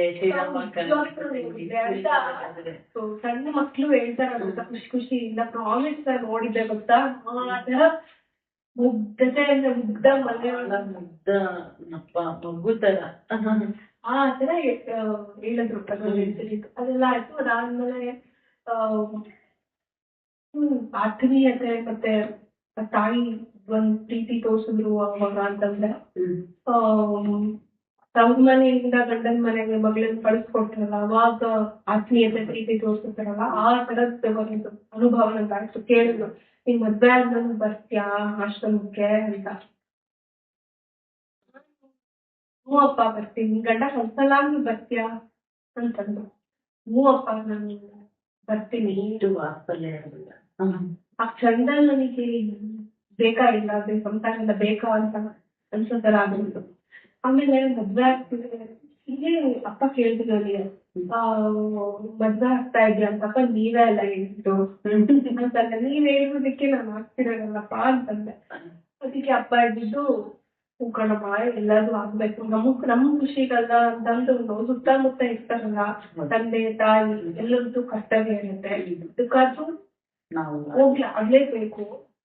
ಆದ್ರೆ ಅದ್ರ ಜೊತೆಗೆ ನೀನು ಇದ್ರ ಮೇಲೂ ಯಾವತ್ತು ಅಂದ್ರೆ ಅದೆಲ್ಲ ಸಂಸಾರನ ಇರುತ್ತೆ ಆದ್ರೂ ಭಗವಂತನ ಕಡೆ ಹೆಚ್ಚಿಗೆ ಧ್ಯಾನ ಮಾಡ್ಬೇಕು, ಇದ್ ಮಾಡ್ಬೇಕು. ಆಶ್ರಮಕ್ಕೆ ಅದೇ ಹೇಳಿದ್ರಾಗ್ಲೇ ಬರ್ತೀಯ ನೀನು ಅಂತ ತುಂಬಾ ಆ ಕ್ಷಣದಲ್ಲಿ ನನಗೆ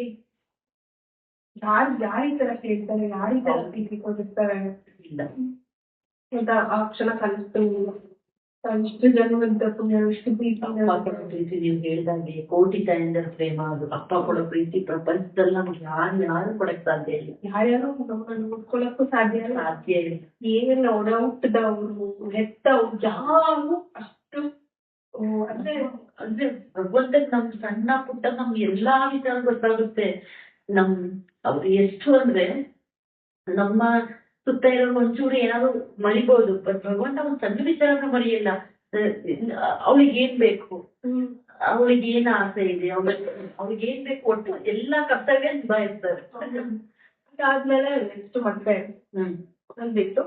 ಮದ್ವೆಗೆ ನಾನು ಕರ್ದೆ ಬಟ್ ನಿಮ್ಗೆ ಯಾವಾಗ್ಲೂ ಹಿಂಗ್ ಒಂದ್ ಕಡೆ ಅಂತಂದ್ರೆ ಮನಸ್ಪೂರ್ವಕವಾಗಿ ಕರ್ದಿದ್ದೀನಿ, ನಾನು ಬಂದೇ ಬರ್ತೀನಿ ಹೋಗು ಅಂತ ಒಂದ್ಸತಿ ಹೇಳಿದ್ರು. ಆದ್ರೆ ಈಗಿಂದು ನಮ್ಮ ಮದ್ವೆ 60,000 ಜನ ನಮ್ದು ವಿದಿತ್ ಒಂದ್ ಅಂದಾಜ್ 50,000-60,000 ಜನ ಬರ್ತಾರೆ ಅಂತ ಬನ್ನಿ ಕಳಿಸ್ಕೊಡೋದು. ಅಷ್ಟು ಕ್ರೌಡ್ ಇರುತ್ತೆ ತುಂಬಾ. ಅವ್ರಿಗೆ ಎಷ್ಟು ಹಿಂಸೆ ಆಗುತ್ತೆ. ಅವ್ರಿಗೆ ಬಂದವರೆಲ್ಲ ಹತ್ರ ಹಿಂಗಿರ್ಬೇಕು ಅಂತ ಬೇರೆ ಜನಕ್ಕೆ ಯಾರು ಗೊತ್ತಿಲ್ಲ. ಗುರುಗಳು ಅಂತಂದ್ರೆ ಹಂಗಿದ್ದಾಗ ಅವ್ರಿಗೆ ಎಷ್ಟು ಮಿಸ್ ಆಗುತ್ತೆ ಅನ್ನೋದು ನನಗೆ ತುಂಬಾ ಮನ್ಸಲ್ಲಿ. ಅವ್ರು ಬರ್ಬೇಕಂತೂ ಆಸೆ, ಅವ್ರು ಬಂದ್ರೆ ಪಾಪ ಅವ್ರಿಗೆ ತೊಂದ್ರೆ ಆಗುತ್ತೆ. ಮತ್ತೆ ಮದ್ವೆಗೋಸ್ಕರ ಪಾಪ ಅವ್ರ ಅಲ್ಲಿಂದ ಟ್ರಾವೆಲ್ ಮಾಡ್ಕೊಂಡು ಬರ್ಬೇಕು. ಅವ್ರ ದೇಹಕ್ಕೆ ಎಷ್ಟು ಅಂದ್ರೆ ಭಗವಂತ ಅವರು ಅದು ದೇಹದಲ್ಲಿ ಇದ್ದಾರೆ ಅಂತ ನನಗೆ ಅದೊಂದು ತುಂಬಾ ಇತ್ತು. ಅದು ಡೈಲಮಾ ಇತ್ತು. ಅಪ್ಪ ಬಂದ್ರೆ ತುಂಬಾ ಖುಷಿ, ಬಟ್ ಅವ್ರಿಗೆ ಹಿಂಸೆ ಆಗುತ್ತಲ್ಲ, ಅವ್ರಿಗೆ ಕಷ್ಟ ಆಗುತ್ತಲ್ಲ ಅಂತ. ಬಟ್ ಸುಮಾರು ಭಕ್ತರೆಲ್ಲ ಇಲ್ಲ ಕರಿ ಬರ್ತಾರಪ್ಪ ಕರಿ ಬರ್ತಾರೆ. ನಾನು ಕರೀತಿದ್ದೆ ಬಟ್ ನನ್ ಕಡೆ ನನಗೆ ಅಯ್ಯೋ ಅಪ್ಪ ಹಿಂಸೆ ಆಗುತ್ತಲ್ಲ ಅಂತ ಅನ್ಸೋದು. ನೆಕ್ಸ್ಟ್ ದಿವಸ ಎಲ್ಲ ಆಯ್ತು. ಅಪ್ಪ ಹಿಂಗೆ ಒಳ್ಳೇದಾಗ್ಲಿ ಹೋಗು ಅಂತೆಲ್ಲ ಹೇಳಿ ತುಂಬಾ ಖುಷಿಯಿಂದ ನೆಕ್ಸ್ಟ್ ದಿವಸ ಎಲ್ಲ ಕಳಿಸ್ಕೊಟ್ಟು ಶಿವರಾತ್ರಿ ಆಮೇಲೆ ನನ್ ಮದ್ವೆ ದಿನನೇ ಕರೆಕ್ಟ್ ಮಾರ್ಚ್ 1ನೇ ತಾರೀಕು ಅಪ್ಪ ಶಿವರಾತ್ರಿ ಸೇವೆಗೆ ಬಂದಾಗ ಅಪ್ಪ ಈಗ ನೀವು ಹೇಳಿರೋ ಶ್ರೀಪಾದ ಎಲ್ಲ ಸೇವೆ ಸಿಕ್ತು ನನ್ಗೆ ಮದುವೆಗಿನ ಮುಂಚೆ. ಅಪ್ಪ 2 ದಿನ ಉಳಿಸ್ಕೊಂಡಿದ್ರು ಅಂತ. ಹಾಗಾಗಿ ನಾವೆಲ್ಲ ತಂಗಿಯವರೆಲ್ಲ ಸೇವೆಗೆ ಹೋದಾಗ ಅಪ್ಪ ಸೇವೆ ಎಲ್ಲ ಮುಗ್ದಾಗ ಲಾಸ್ಟಿಗೆ ಹೋಗ್ಬಿಡ್ತೀವಪ್ಪ ಅಂದಾಗ ಅಪ್ಪ ಒಂದ್ ಮಾತಾಡ್ತಾರೆ, ನಿಮ್ ಸೇವೆ ಕೈಲಾಸ ಅಪ್ಪ ಅಂತ ಹೇಳ್ತಾರೆ. ಆದ್ಮೇಲೆ ಮದ್ವೆಗೆ ಹೋಗ್ಬೇಕು ಅಂತ ಆಯ್ತು. ಮದ್ವೆಗೆ ನಾವು ಕರೆದಿದ್ದು ಒಂದ್ 60,000 ಜನದ್ದು ಕ್ರೌಡ್ ಅನ್ಕೊಂಡಿದ್ದು ಬರ್ತಾರೆ ಅಂತಂದು. ಹಂಗಿದ್ದಾಗ ಸಹಜವಾಗಿ ಭಯ ಆಗೇ ಆಗುತ್ತೆ. ವ್ಯವಸ್ಥೆಗಳೆಲ್ಲ ಹೆಂಗಾಗುತ್ತೋ ಏನೋ ಅಂತಂದು. ಆಮೇಲೆ ಬರೋ ಜನಗಳಿಗೆ ನಮ್ಗೆ ಹಿಂಗೆ ಅಂತಂದ್ರೆ ಊಟಕ್ಕೆ ಯಾವ್ದೇ ತರ ತೊಂದರೆ ಆಗುತ್ತೆ. ಅದು ನಮ್ಗೆ ತುಂಬಾ ತುಂಬಾ ತುಂಬಾ ಮುಖ್ಯ ಆಗಿದೆ ಅಂತಂದ್ರೆ ಅದು ಊಟಕ್ಕೆ ತೊಂದರೆ ಆಗ್ಬಾರ್ದು ಅಂತ. ಇಡೀ ಕರ್ನಾಟಕ ಸರ್ಕಾರದ ಮುಖ್ಯಮಂತ್ರಿಗಳು, ಮಿನಿಸ್ಟರ್ಗಳು ಎಲ್ರೂ ಬರ್ತಾರೆ. ಜನಕ್ಕೂ ತೊಂದರೆ ಆಗ್ಬಾರ್ದು, ಅವ್ರುಗಳಿಗೂ ತೊಂದರೆ ಆಗ್ಬಾರ್ದು, ಇಷ್ಟೆಲ್ಲ ವಿಚಾರಗಳು ನಮ್ ತಲೆನಲ್ಲಿ ಇತ್ತು. ಅದಾದ್ಮೇಲೆ ಯಾವಾಗ್ಲೂ ಏನಂತ ಅನ್ಸಿದ್ರು ಅಂದ್ರೆ ಇವತ್ತಿಗೂ ನನಗೆ ಅನ್ಸಲ್ವಾ ಅದು ಹಿಂಗ ಆಯ್ತು, ಇದೆಲ್ಲ ಸಾಧ್ಯ ಆಗಿದ್ದ ಹೌದಾ ಅಂತ ಅನ್ಸುತ್ತೆ. ನಮ್ ತಂದೆ ಅಥವಾ ನಮ್ ತಾಯಿ ಎಲ್ರೂ ಆಶ್ಚರ್ಯ ಪಡ್ತಾರೆ. ಇದನ್ನ ಸಾಮಾನ್ಯ ಮನುಷ್ಯರು ಮಾಡಕ್ ಆಗದೇ ಇಲ್ಲ. ಇದು ಅಪ್ಪನ ಶಕ್ತಿ ಅಲ್ಲದೆ ಅವರು ಇರುವಿಕೆ ಅಲ್ಲ. ಅದನ್ನ ಸಾಬೀತು ಮಾಡಕ್ ಇದಾಗಿರೋದ್ ಬಿಟ್ರೆ ಇನ್ನೇನು ಅಲ್ಲ ಅಂತ. ಒಬ್ರಿಗೂ ಒಂದು ಸ್ಕ್ರಾಚ್ ಆಗ್ಲಿ, ಒಂದು ಟ್ರಾಫಿಕ್ ಆಗ್ಲಿ, ಜನ ಬಂದಂತವ್ರಿಗೆ ತೊಂದರೆ ಆಗ್ಲಿ, 10 ನಿಮಿಷ 500 ಜನಕ್ಕೆ ನಾವು ಫಂಕ್ಷನ್ ಮನೆಯಲ್ಲೇ 50 ಜನ ಮಾಡಿ 20 ಜನ ಕಾಯ್ತಾರೆ, 20 ಜನ ಕೂಡ್ತಾರೆ. ಅಂತದ್ರಲ್ಲಿ ಅಷ್ಟು ಸಾವಿರಾರು ಜನ 10 ನಿಮಿಷನೂ ಕಾಯ್ದಲ್ಲೇ ಊಟ ಮಾಡಿದ್ದಾರೆ. 10 ನಿಮಿಷನೂ ಕಾಯ್ದಲ್ಲೇ ಕೂತು ಊಟ ಮಾಡಿದ್ದಾರೆ ಅಂತಂದ್ರೆ ಇದು ನಮ್ಗೆ ಬರೇ ಅನ್ಸುತ್ತೆ, ಇದು ಅಪ್ಪನ್ನೇ ನಿಂತು ಮಾಡ್ತಿರೋದು. ಎಲ್ಲ ಸಂಭ್ರಮ ಪಟ್ಟಿದ್ದಾರೆ. ಅವತ್ತು ಇಡೀ ತರೀಕೆಯನ್ನೇ ಒಂದು ಏನೋ ನಮ್ಮ ರಾಜ್ಕುಮಾರಿ ಮದ್ವೆ ಆಗ್ತಿದೆ ಅನ್ನೋ ತರ ಸಂಭ್ರಮ ಪಟ್ಟಿದ್ದಾರೆ. ನಾನು ನೋಡ್ದೆ ಎಲ್ಲ ಸೋಷಿಯಲ್ ಮೀಡಿಯಾಗಳಲ್ಲೆಲ್ಲ ಬರೀ ನಿಂದೆ ವಿಡಿಯೋಸ್. ಅದು ನನಗೆ ಬಹು ಪುಣ್ಯದಿಂದ ಗುರು ದೇವ ತಾನೇ ಬಂದಾನು, ಹೆದರಬೇಡಿರೆಂದಾನು, ಅಭಯ ನೀಡಿ ಬಿಟ್ಟನು. ಅದು ಆ ಭಜನೆ ಇದೆಯಲ್ಲ, ಅದು ಕೂತು ಹಾಡಿದ್ವಿ. ನಾನು ನಮ್ಮ ತಾಯಿ ಇನ್ನು ಗಂಟು ಬರ್ಬೇಕು ಮನೆಗೆ, ಶಾಸ್ತ್ರ ಎಲ್ಲ ಮಾಡಕ್ಕೆ, ರಿಸೆಪ್ಷನ್ ಬೆಳಗ್ಗೆ. ಅವತ್ತು ಮನೇಲಿ ಹೆಣ್ಣು ನೋಡಿಸ್ಬೇಕಾದ್ರೆ ಕೂತ್ಕೊಂಡು ನಾನು ಆ ಭಜನೆ ಎಲ್ಲ ಮಾಡಿದ್ವಿ. ಅದಾಗಿದ್ದ ಮರುಕ್ಷಣ ನನಗೆ ಸಮಾಧಾನ ಆಗಿದ್ದು, ಒಂದು ಎನರ್ಜಿ ಬಂತು ನನ್ನ ಮೈಂಡಲ್ಲಿ, ಏನೋ ಒಂದು ಎನರ್ಜಿ ಬಂದಂಗೆ ಆಯ್ತು. ನನ್ಗೆ ಅನ್ಸುತ್ತಲ್ಲ ಅದೊಂದು ಆ ಒಂದು ಫೀಲ್ ನನ್ಗೆ ಆ ಟೈಮಲ್ಲಿ ಆಯ್ತು. ಅವಾಗ ಅನಿಸ್ತು ಇಲ್ಲ ಏನೋ ಒಂದು ಶಕ್ತಿ ಬಂದು ಸೇರ್ಕೊಂಡ್ಬಿಡ್ತಲ್ಲ ಅಂತ. ಅದಾಗಿದ್ದ ಭಜನೆ ಎಲ್ಲ ಹಾಡಿದ ಮರುಕ್ಷಣದಿಂದ ಒಂದು ಚೂರು ಟೆನ್ಷನ್ ಇಲ್ಲ, ಒಂದು ಪೂರ್ತಿ ಸಮಾಧಾನ, ಅಷ್ಟು ಆರಾಮಾಗಿದೆ. ಒಂಚೂರಾದ್ರು ಬ್ರೈಟ್ ಅಂತಂದಾಗ ಸ್ವಲ್ಪ ಬಿಡಿ ಬಿಡಿ ಇರುತ್ತೆ, ಏನಿಲ್ಲ, ಎಲ್ಲ ಸರಾಗ ಆಗ್ತಾ ಇದೆ. ನನಗೆ ಅದು ಆಗ್ತಾ ಎನರ್ಜಿ ಬಂದಾಯ್ತು. ಅದಲ್ಲದೆ ಕುತ್ಕೊಂಡು ನಾನು ರೆಡಿ ಆಗ್ತಾ ಇದ್ನಲ್ಲ, ರೆಡಿ ಆಗಿ ಮಾಡಿಸ್ಕೋಬೇಕಾದ್ರೂ ಕೂಡ ತಿರುಗ್ತಾ ಇದ್ದಾರೆ ಅಪ್ಪ ನನ್ ಸುತ್ತ ಅಂತ ಅನ್ಸೋದು. ಕಣ್ಣು ಮುಚ್ಚಿದ್ರೆ ಅಪ್ಪ ಕಾಣ್ತಿದ್ದಾರೆ, ಸುತ್ತ ಇದಾರೆ. ನನಗೆ ಕುರುಗಡ್ಡೆಲಿದ್ರು ಅವ್ರು ಇರೋದು ನನಗೆ ಕರೆಕ್ಟ್ ಆಗಿ ಅಪ್ಪ ಕುರುಗಡ್ಡೆ ಕೂತಿದೀನಿ, ಸುತ್ತ ಸುತ್ತಾ ಇದ್ರೇನೋ ಅಂತ ಅನ್ಸಲ್ಲ. ನಿಜವಾಗ್ಲೂ ಇದ್ರು 100% ಅದು ಸತ್ಯ. ನಾನು ಬದಲು ಸ್ಪೆಷಲಿ ಒಬ್ಳೆ ಗೊತ್ತಾಗುತ್ತೋ ಹಂಗೆ ಅನ್ಸುತ್ತೆ, ಕಾಣಿಸ್ತಾ ಇದೆ ನನಗೆ. ಏನಿದು ಅಂತ ಹೇಳಿ ಅಪ್ಪ ಸುತ್ತಾ ಇದ್ದಾರೆ ಜೊತೆಗೆ ಬಂದಿದ್ದಾರೆ. ಮಗ್ಳು ಮದ್ವೆ ನೋಡ್ಬೇಕು ಮಾಡ್ಬೇಕು ಅದು ನನಗೆ. ಆಮೇಲೆ 60,000 ಜನನು ನಿಂತ್ಕೊಂಡು ಮಾತಾಡ್ತೀನಿ 2 ದಿವಸ. ಒಂದು ಚೂರು ನಿದ್ದೆ ಇಲ್ಲ. ಮತ್ತೆ 2 ಗಂಟೆಗೆ ಮಲಗಿದ್ದಿಲ್ಲ, 2:30 ನಿದ್ದೆ ರೆಡಿ ಆಗ್ಬಿಟ್ಟು 4:30 ಒಂದು 35 ಬೆಳಗ್ಗೆ ಅರ್ಧ ಗಂಟೆ ನಿದ್ದೆ ಮಾಡಿದೀನಿ 2 ದಿವಸ ಸೇರಿಸಿ. ಒಂದು ಕ್ಷಣನಾದ್ರೂ ಆಯಾಸ, ಸುಸ್ತು ಅಥವಾ ಟೆನ್ಷನ್ ಏನೂ ಇಲ್ಲ. ಇದು ಹೆಂಗ್ ಸಾಧ್ಯ? ಅದು ನನಗೆ ಅನ್ಸಕ್ ಅವಾಗ ಅದನ್ನೇ ಆ ಕ್ಷಣದಲ್ಲಿ ಅನ್ಸಿರಲ್ಲ. ಅದು ಆದ ತಕ್ಷಣ ಅನ್ಸುತ್ತೆ ಹೆಂಗ್ ಸಾಧ್ಯ ಆಯ್ತು ಅಂತಂದು. ಒಂದು ಚೂರು ಕಾಲು ನೋವಾಗ್ಲಿ, ಮೈಕೈ ನೋವಾಗ್ಲಿ ಏನಿಲ್ಲ. ಇಷ್ಟು ಆರಾಮಾಗಿ ನಾನು ನಿಂತು ಅಷ್ಟು ಜನನು ಮಾತಾಡ್ಸಕ್ಕಾಯ್ತು. ಆಮೇಲೆ ಒಂದೇನಿತ್ತು ಆಸೆ ಅಂತಂದ್ರೆ, ನೀವ್ ಬಂದಿದ್ದೀರಾ ಅನ್ನೋದಕ್ಕೆ ಏನಾದ್ರೂ ಒಂದು ಸೂಚನೆ ಕೊಡಿ ನನ್ಗೆ. ನೀವ್ ಬರ್ಲೇಬೇಕಾದ್ರೆ ಮತ್ತೆ ಆಯ್ತು, ನೀವು ಬರ್ದಕ್ ನಿಮ್ಮ ಇದ್ರಲ್ಲಿ ಬರೋದಕ್ಕೆ ಶರೀರದಲ್ಲಿ ಬರೋದಾಗ್ಲ ಸೂಕ್ಷ್ಮ ಬಂದಿದ್ದೀರಾ ಅಂತ ತೋರ್ಸಿದೀರಾ ಸುತ್ತಮುತ್ತ ಬಂದು. ಆದ್ರೂ ನೀವು ಯಾವ್ದಾದ್ರು ಮೂಲಕ ಬನ್ನಿ, ನನಗೆ ಆಶೀರ್ವಾದ ಮಾಡ್ಬೇಕು ತುಂಬಾ ಆಸೆ ಇತ್ತು. ನಾವು ಜನಕ್ಕೆಲ್ಲ ಇನ್ವಿಟೇಷನ್ ಕಾರ್ಡಲ್ಲಿ ಹಾಕುದು ಮುಹೂರ್ತದ ಟೈಮ್ ನಾವು ಯಾರಿಗೂ ಹೇಳೇ ಇರ್ಲಿಲ್ಲ. ಬರೀ ನಮ್ ಫ್ಯಾಮಿಲಿ ಏನಿತ್ತು ಅಷ್ಟೇ. ಯಾಕಂದ್ರೆ 5:30ಗೆ ನಿಮ್ದು ಮುಹೂರ್ತ ಆಯ್ತು ಅಂತಂದು. ನಮ್ಮಲ್ಲಿ ಜನ ಬಂದ್ರೆ ತೊಂದ್ರೆ ಆಗುತ್ತೆ ಅಂತಂದು ಜನಕ್ಕೆಲ್ಲ 11 ಗಂಟೆಗೆ ಹೇಳಿ. ಅವತ್ತು 5:30ಗೆ ಒಬ್ರು ಗುರುಗಳು ಬಂದ್ರು. ಅವ್ರು ದತ್ತನ ಆರಾಧಕರು, ದತ್ತನ ಭಕ್ತರೆ. ಅವರು ಕೂಡ ತುಂಬಾ ದತ್ತನ ಇದ್ ಮಾಡ್ತಾರೆ. ಅವರು 5:30 ಬೆಳಗಿಂದ 5:30 ನಿಮ್ಮ ತಾಳಿ ಕಟ್ಟೋ ಶಾಸ್ತ್ರಕ್ಕೆ ದಾರಿ ಮುಂಚೆ ಅಲ್ಲಿ ಕೂತಿದ್ದಾರೆ ಅವ್ರು. ಅವ್ರು ನೋಡಿ ಕನ್ಫರ್ಮ್ ಇದು ಆಸೆ ಪಟ್ಟಿದ್ರಲ್ಲ ಬಂದು ಅಂತ ನನಗೆ ಗ್ಯಾರಂಟಿ ಆಗೋದು. ಅದಾದ್ಮೇಲೆ ಸರಿ ಅಂತಂದು ಅವ್ರು ನೋಡಿದ ತಕ್ಷಣ ಫುಲ್ ಭಾವುಕಲಾಗ ಅವ್ರ ಹತ್ರ ಸೀದಾ ಹೋದೆ. ನನಗೆ ದಪ್ಪನೇ ಬಂದಿರೋಷ್ಟು ಇದಾಗ್ತಾ ಇದೆ, ಖುಷಿ ಆಗ್ತಿದೆ ಅಂತ ಅವ್ರಿಗೆ ಹೇಳ್ತಾರೆ. ಸರಿ ಅಂತ ಅವರು ಅವ್ರಿಗೆ ಏನ್ ಅನ್ಸ್ತಾರೋ ಅವ್ರು ತುಂಬಾ ಖುಷಿ ಪಟ್ಟು ಆಶೀರ್ವಾದ ಎಲ್ಲ ಮಾಡಿದ್ರು. ನಂಗೆ ಆ ಒಂದು ಸಿಚುವೇಶನ್ ಅಂತೂ ಅರ್ಥ ಆಗಿದ್ದು, ಅಪ್ಪ ಬಂದಿದ್ದಾರೆ, ಅಪ್ಪ ಇನ್ನೇನಕ್ಕೂ ಎದ್ದು ಬೇಡ ಅಂತ ಅನ್ಸ್ತು. ತಾಳಿ ಕಟ್ಟ ಸಮಯದಲ್ಲೂ ನಾನು ಕಣ್ಣು ಮುಚ್ಕೊಂಡು ಅಪ್ಪನ್ನೇ ಧ್ಯಾನ ಮಾಡ್ದೆ, ಅವ್ರನ್ನೇ ಜ್ಞಾಪಿಸ್ಕೊಂಡೆ. ಅವಾಗ ತುಂಬಾ ಖುಷಿಯಾಗೇ ಇದ್ದೆ ಪ್ರತಿ ಕ್ಷಣ. ಯಾವುದೇ ಇದ್ರು ಟೆನ್ಷನ್ ಆಗ್ಲಿ, ಬೇಜಾರಾಗ್ಲಿ, ದುಃಖ ಏನಿಲ್ಲ. ಒಟ್ಟು ಇವ್ರಿದ್ದಾರೆ ಅನ್ನೋ ಒಂದು ಐದು ತುಂಬಾ ಚೆನ್ನಾಗಿ ಅದೊಂದು 2 ದಿನ ಮದುವೆ ತುಂಬಾ ಚೆನ್ನಾಗಿ ನಾನು ಮದ್ವೆ ಆಗಿರೋದ್ರಿಂದ ಜನ ಬಂದಿದ್ದಲ್ಲ, ಅದು ಮ್ಯಾನೇಜ್ ಮಾಡ್ತಿತ್ತಲ್ಲ, ಅದು ತುಂಬಾ ಇಂಪಾರ್ಟೆಂಟ್ ಇತ್ತು. ಅದು ತುಂಬಾ ಚೆನ್ನಾಗಾಯ್ತು. ಅದಾದ ತಕ್ಷಣ ಒಂದು ದಿನ ಕಳೆದ ತಕ್ಷಣ ಅಪ್ಪನ ಹತ್ರ ಓಡೋದು, ಅಕ್ಕ ಕುರುಗಡ್ಡೆಯಿಂದ ಬಂದೆ ಕಾಡ್ದೆ. 2 ದಿವಸಕ್ಕೆ ಬಂದ್ರು. ನನ್ ಮದ್ವೆ ಆಗಿ 1 ದಿವಸ ಬಿಟ್ಟು ನೆಕ್ಸ್ಟ್ ದಿವಸನೇ ನಾನು, ನಮ್ಮ ಮನೆಯವ್ರು ಮತ್ತೆ ಒಂದು ಇಡೀ ಕುಟುಂಬ ಫ್ಯಾಮಿಲಿ ಎಷ್ಟು ಜನ ಹೋದ್ವಿ. ಅಪ್ಪ ನಮ್ಮನ್ನ ನೋಡಿ ಫುಲ್ ಖುಷಿ, ಎಷ್ಟು ಖುಷಿ ಪಡ್ತಾರಲ್ಲ ಮಗ್ಳ ಮದ್ವೆ ಆಗ್ತದ, ಅಷ್ಟು ಖುಷಿ ಕಾಣಿಸ್ತಾ ಇದೆ ಅವ್ರ ಮುಖದಲ್ಲಿ.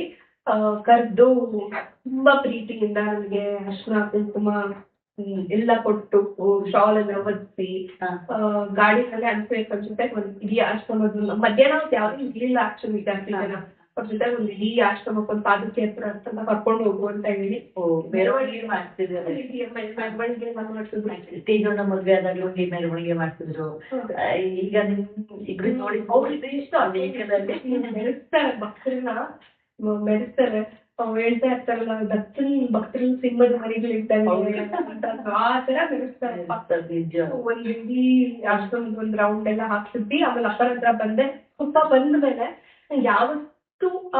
ಯಾವತ್ತಾದ್ರೂ ಕೊಡ್ಬೋದಿತ್ತು ದತ್ತನ್ ವಿಗ್ರಹ ಉಡುಗೊರೆ. ಅಪ್ಪ ಮದ್ವೆ ಆಗಿದ್ದ ದಿನ, ನನಗೆ ಮದ್ವೆ ಆಗಿದ್ದ ಇದ್ರ ದಿವಸ ನನಗೆ ದತ್ತನ್ ವಿಗ್ರಹ ಕೊಟ್ರು. ನಾನು ಯಾವಾಗಲೂ ನಿಮ್ ಜೊತೆ ಇರ್ತೀನಿ. ದತ್ತನ್ ವಿಗ್ರಹ ನನಗೆ ಕೊಟ್ಟು, ನಮ್ಮ ಮನೆಯವ್ರು ಲಕ್ಷ್ಮೀನಾರಾಯಣಂದು ಅವ್ರಿಗೆ ವಿಗ್ರಹ ಕೊಟ್ರು. ಆಮೇಲೆ ನಮ್ಮ ತಂದೆಗೆ ಯಾವಾಗ್ಲೂ ಆಸೆ ಇತ್ತು ಅಪ್ಪನ ಒಂದು ದೊಡ್ಡ ಫೋಟೋ ಹಾಕೋಬೇಕು ದೇವ್ರ ಮನೆಯಲ್ಲಿ ಅಂತ. ಮನ್ಸಲ್ಲಿ ಇತ್ತು ಅವ್ರಿಗೆ ಆಸೆ. ಇದು ಹೇಳಿ ತಗೊಂಡು ಇರ್ಲಿಲ್ಲ ನಾವು. ಅಪ್ಪ ನಮ್ಗೆ ಗೊತ್ತಾಗುತ್ತೆ, ಎಲ್ಲ ಗೊತ್ತಾಗ್ತದೆ. ಅಪ್ಪ ನಮ್ಮ ತಂದೆ ಅವ್ರ ಆಸೆನೂ ಈಡೇರಿಸಿದ್ರ. ನನಗೆ ದತ್ತನ್ ವಿಗ್ರಹ ಕೊಟ್ಟು ನಿನ್ ತಾಯಿ ಮನೇಲಿ ಪೂಜೆ ಮಾಡು ಅಂತ. ಆಮೇಲೆ ಲಕ್ಷ್ಮೀನಾರಾಯಣ ನಿನ್ನ ಮನೆಯವ್ರ ಮನೇಲಿ ಪೂಜೆ ಮಾಡು ಅಂತಂದ್ರು.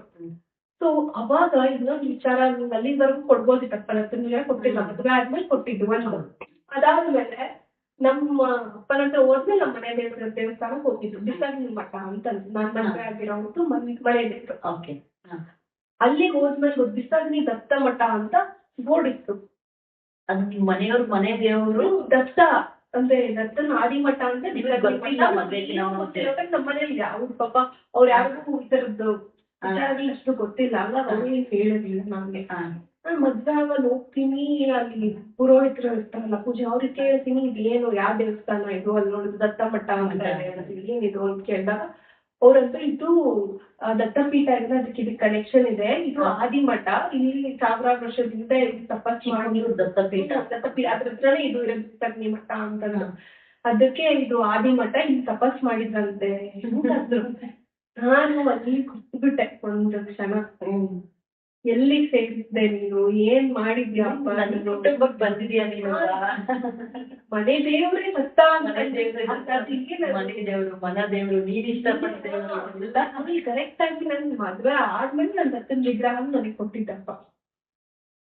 ಎಲ್ಲಿ ಮಿರಾಕಲ್ ಬಂದದ್ದು ಅದು ಅನ್ಕೊಳಕ್ ಸಾಧ್ಯನೇ ಇಲ್ಲ. ನಾವು ಅಪ್ಪ ಹೇಳ್ತಾರಲ್ಲ, ಜನ್ಮಗಳಿಂದ ನಾನು ನಿನ್ ಜೊತೆ ಇದ್ದೀನಿ ಅಂತ ಹೇಳಿ, ಅದು ನಿಜ ನಿಜ. ಆ ಕ್ಷಣದಲ್ಲಿ ಕೂತಿ ದಯಾಮಯ ಗುರು ಕರುಣಾಮಯ ಅಂತ ಹಾಡಾಡಕ್ ಶುರುವೇ ಮಾಡ್ಬಿಟ್ವಿ ನಾನು ನಮ್ಮ ತಾಯಿ. ಅವಳು ಬರ್ತಾ ಇದೆ, ಖುಷಿ ಆಗ್ತಾ ಇದೆ, ಎಂತ ಪುಣ್ಯನಪ್ಪ.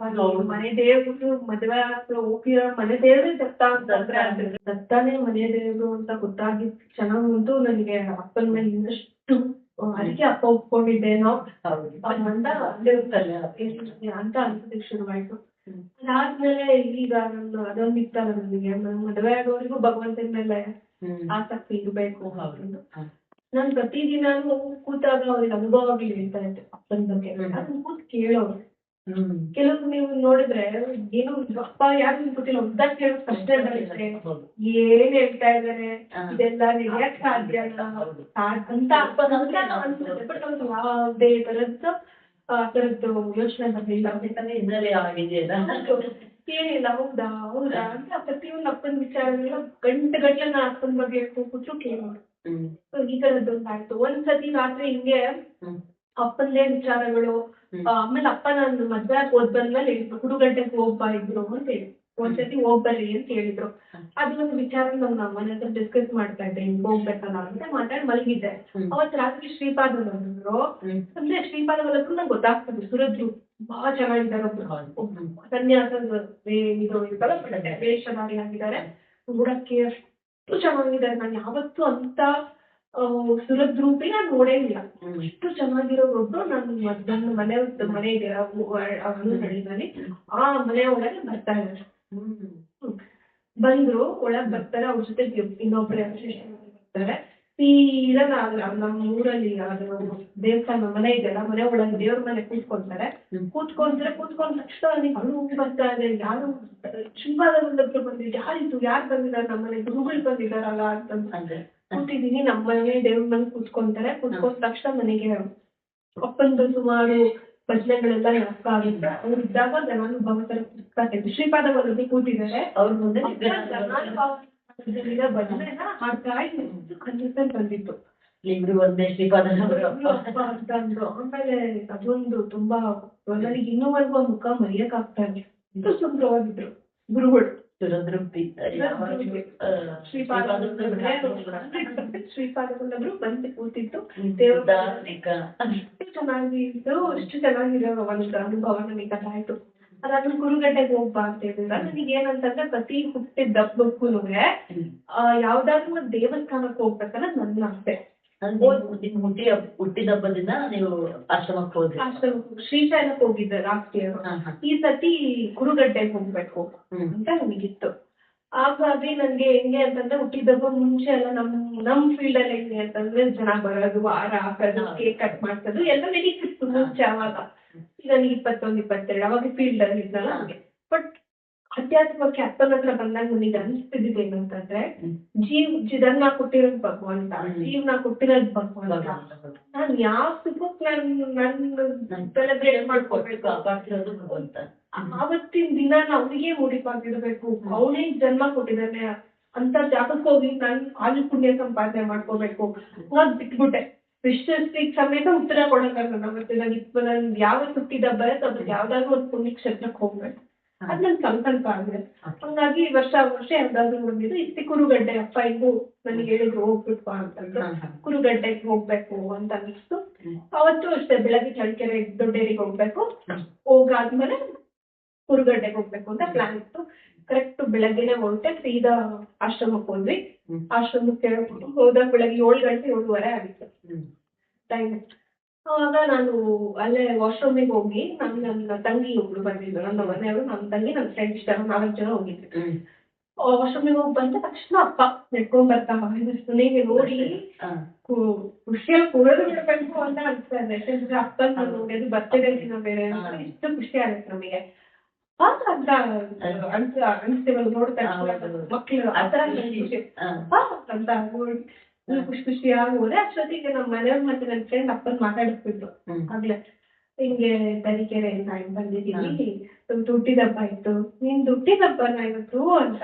ಹ್ಞೂ ಅಪ್ಪ ಕುರುಗಡ್ಡೆ ಹೊರಟಿದ್ದೀವಿ, ಆಯ್ತು ಒಳ್ಳೇದಾಗಿರಿ ಅಂತಂದು ಹೋಗಿ ಪ್ರಸಾದ ಮಾಡೋದ್ರಿ ಅಂತ ಅಂದ್ರು. ಟೀ ಎಲ್ಲ ಇತ್ತು, ಟೀ ಎಲ್ಲ ಕುಡಿದ್ವಿ, ದೇವಸ್ಥಾನ ಎಲ್ಲ ತೋರಿಸ್ದೆ, ಔದುಂಬರ ಪ್ರದಕ್ಷಿಣೆ ಎಲ್ಲ ಆಯ್ತು. ಎಲ್ಲ ಆದ್ಮೇಲೆ ಅಪ್ಪನ ಹತ್ರ ಹೋದೆ.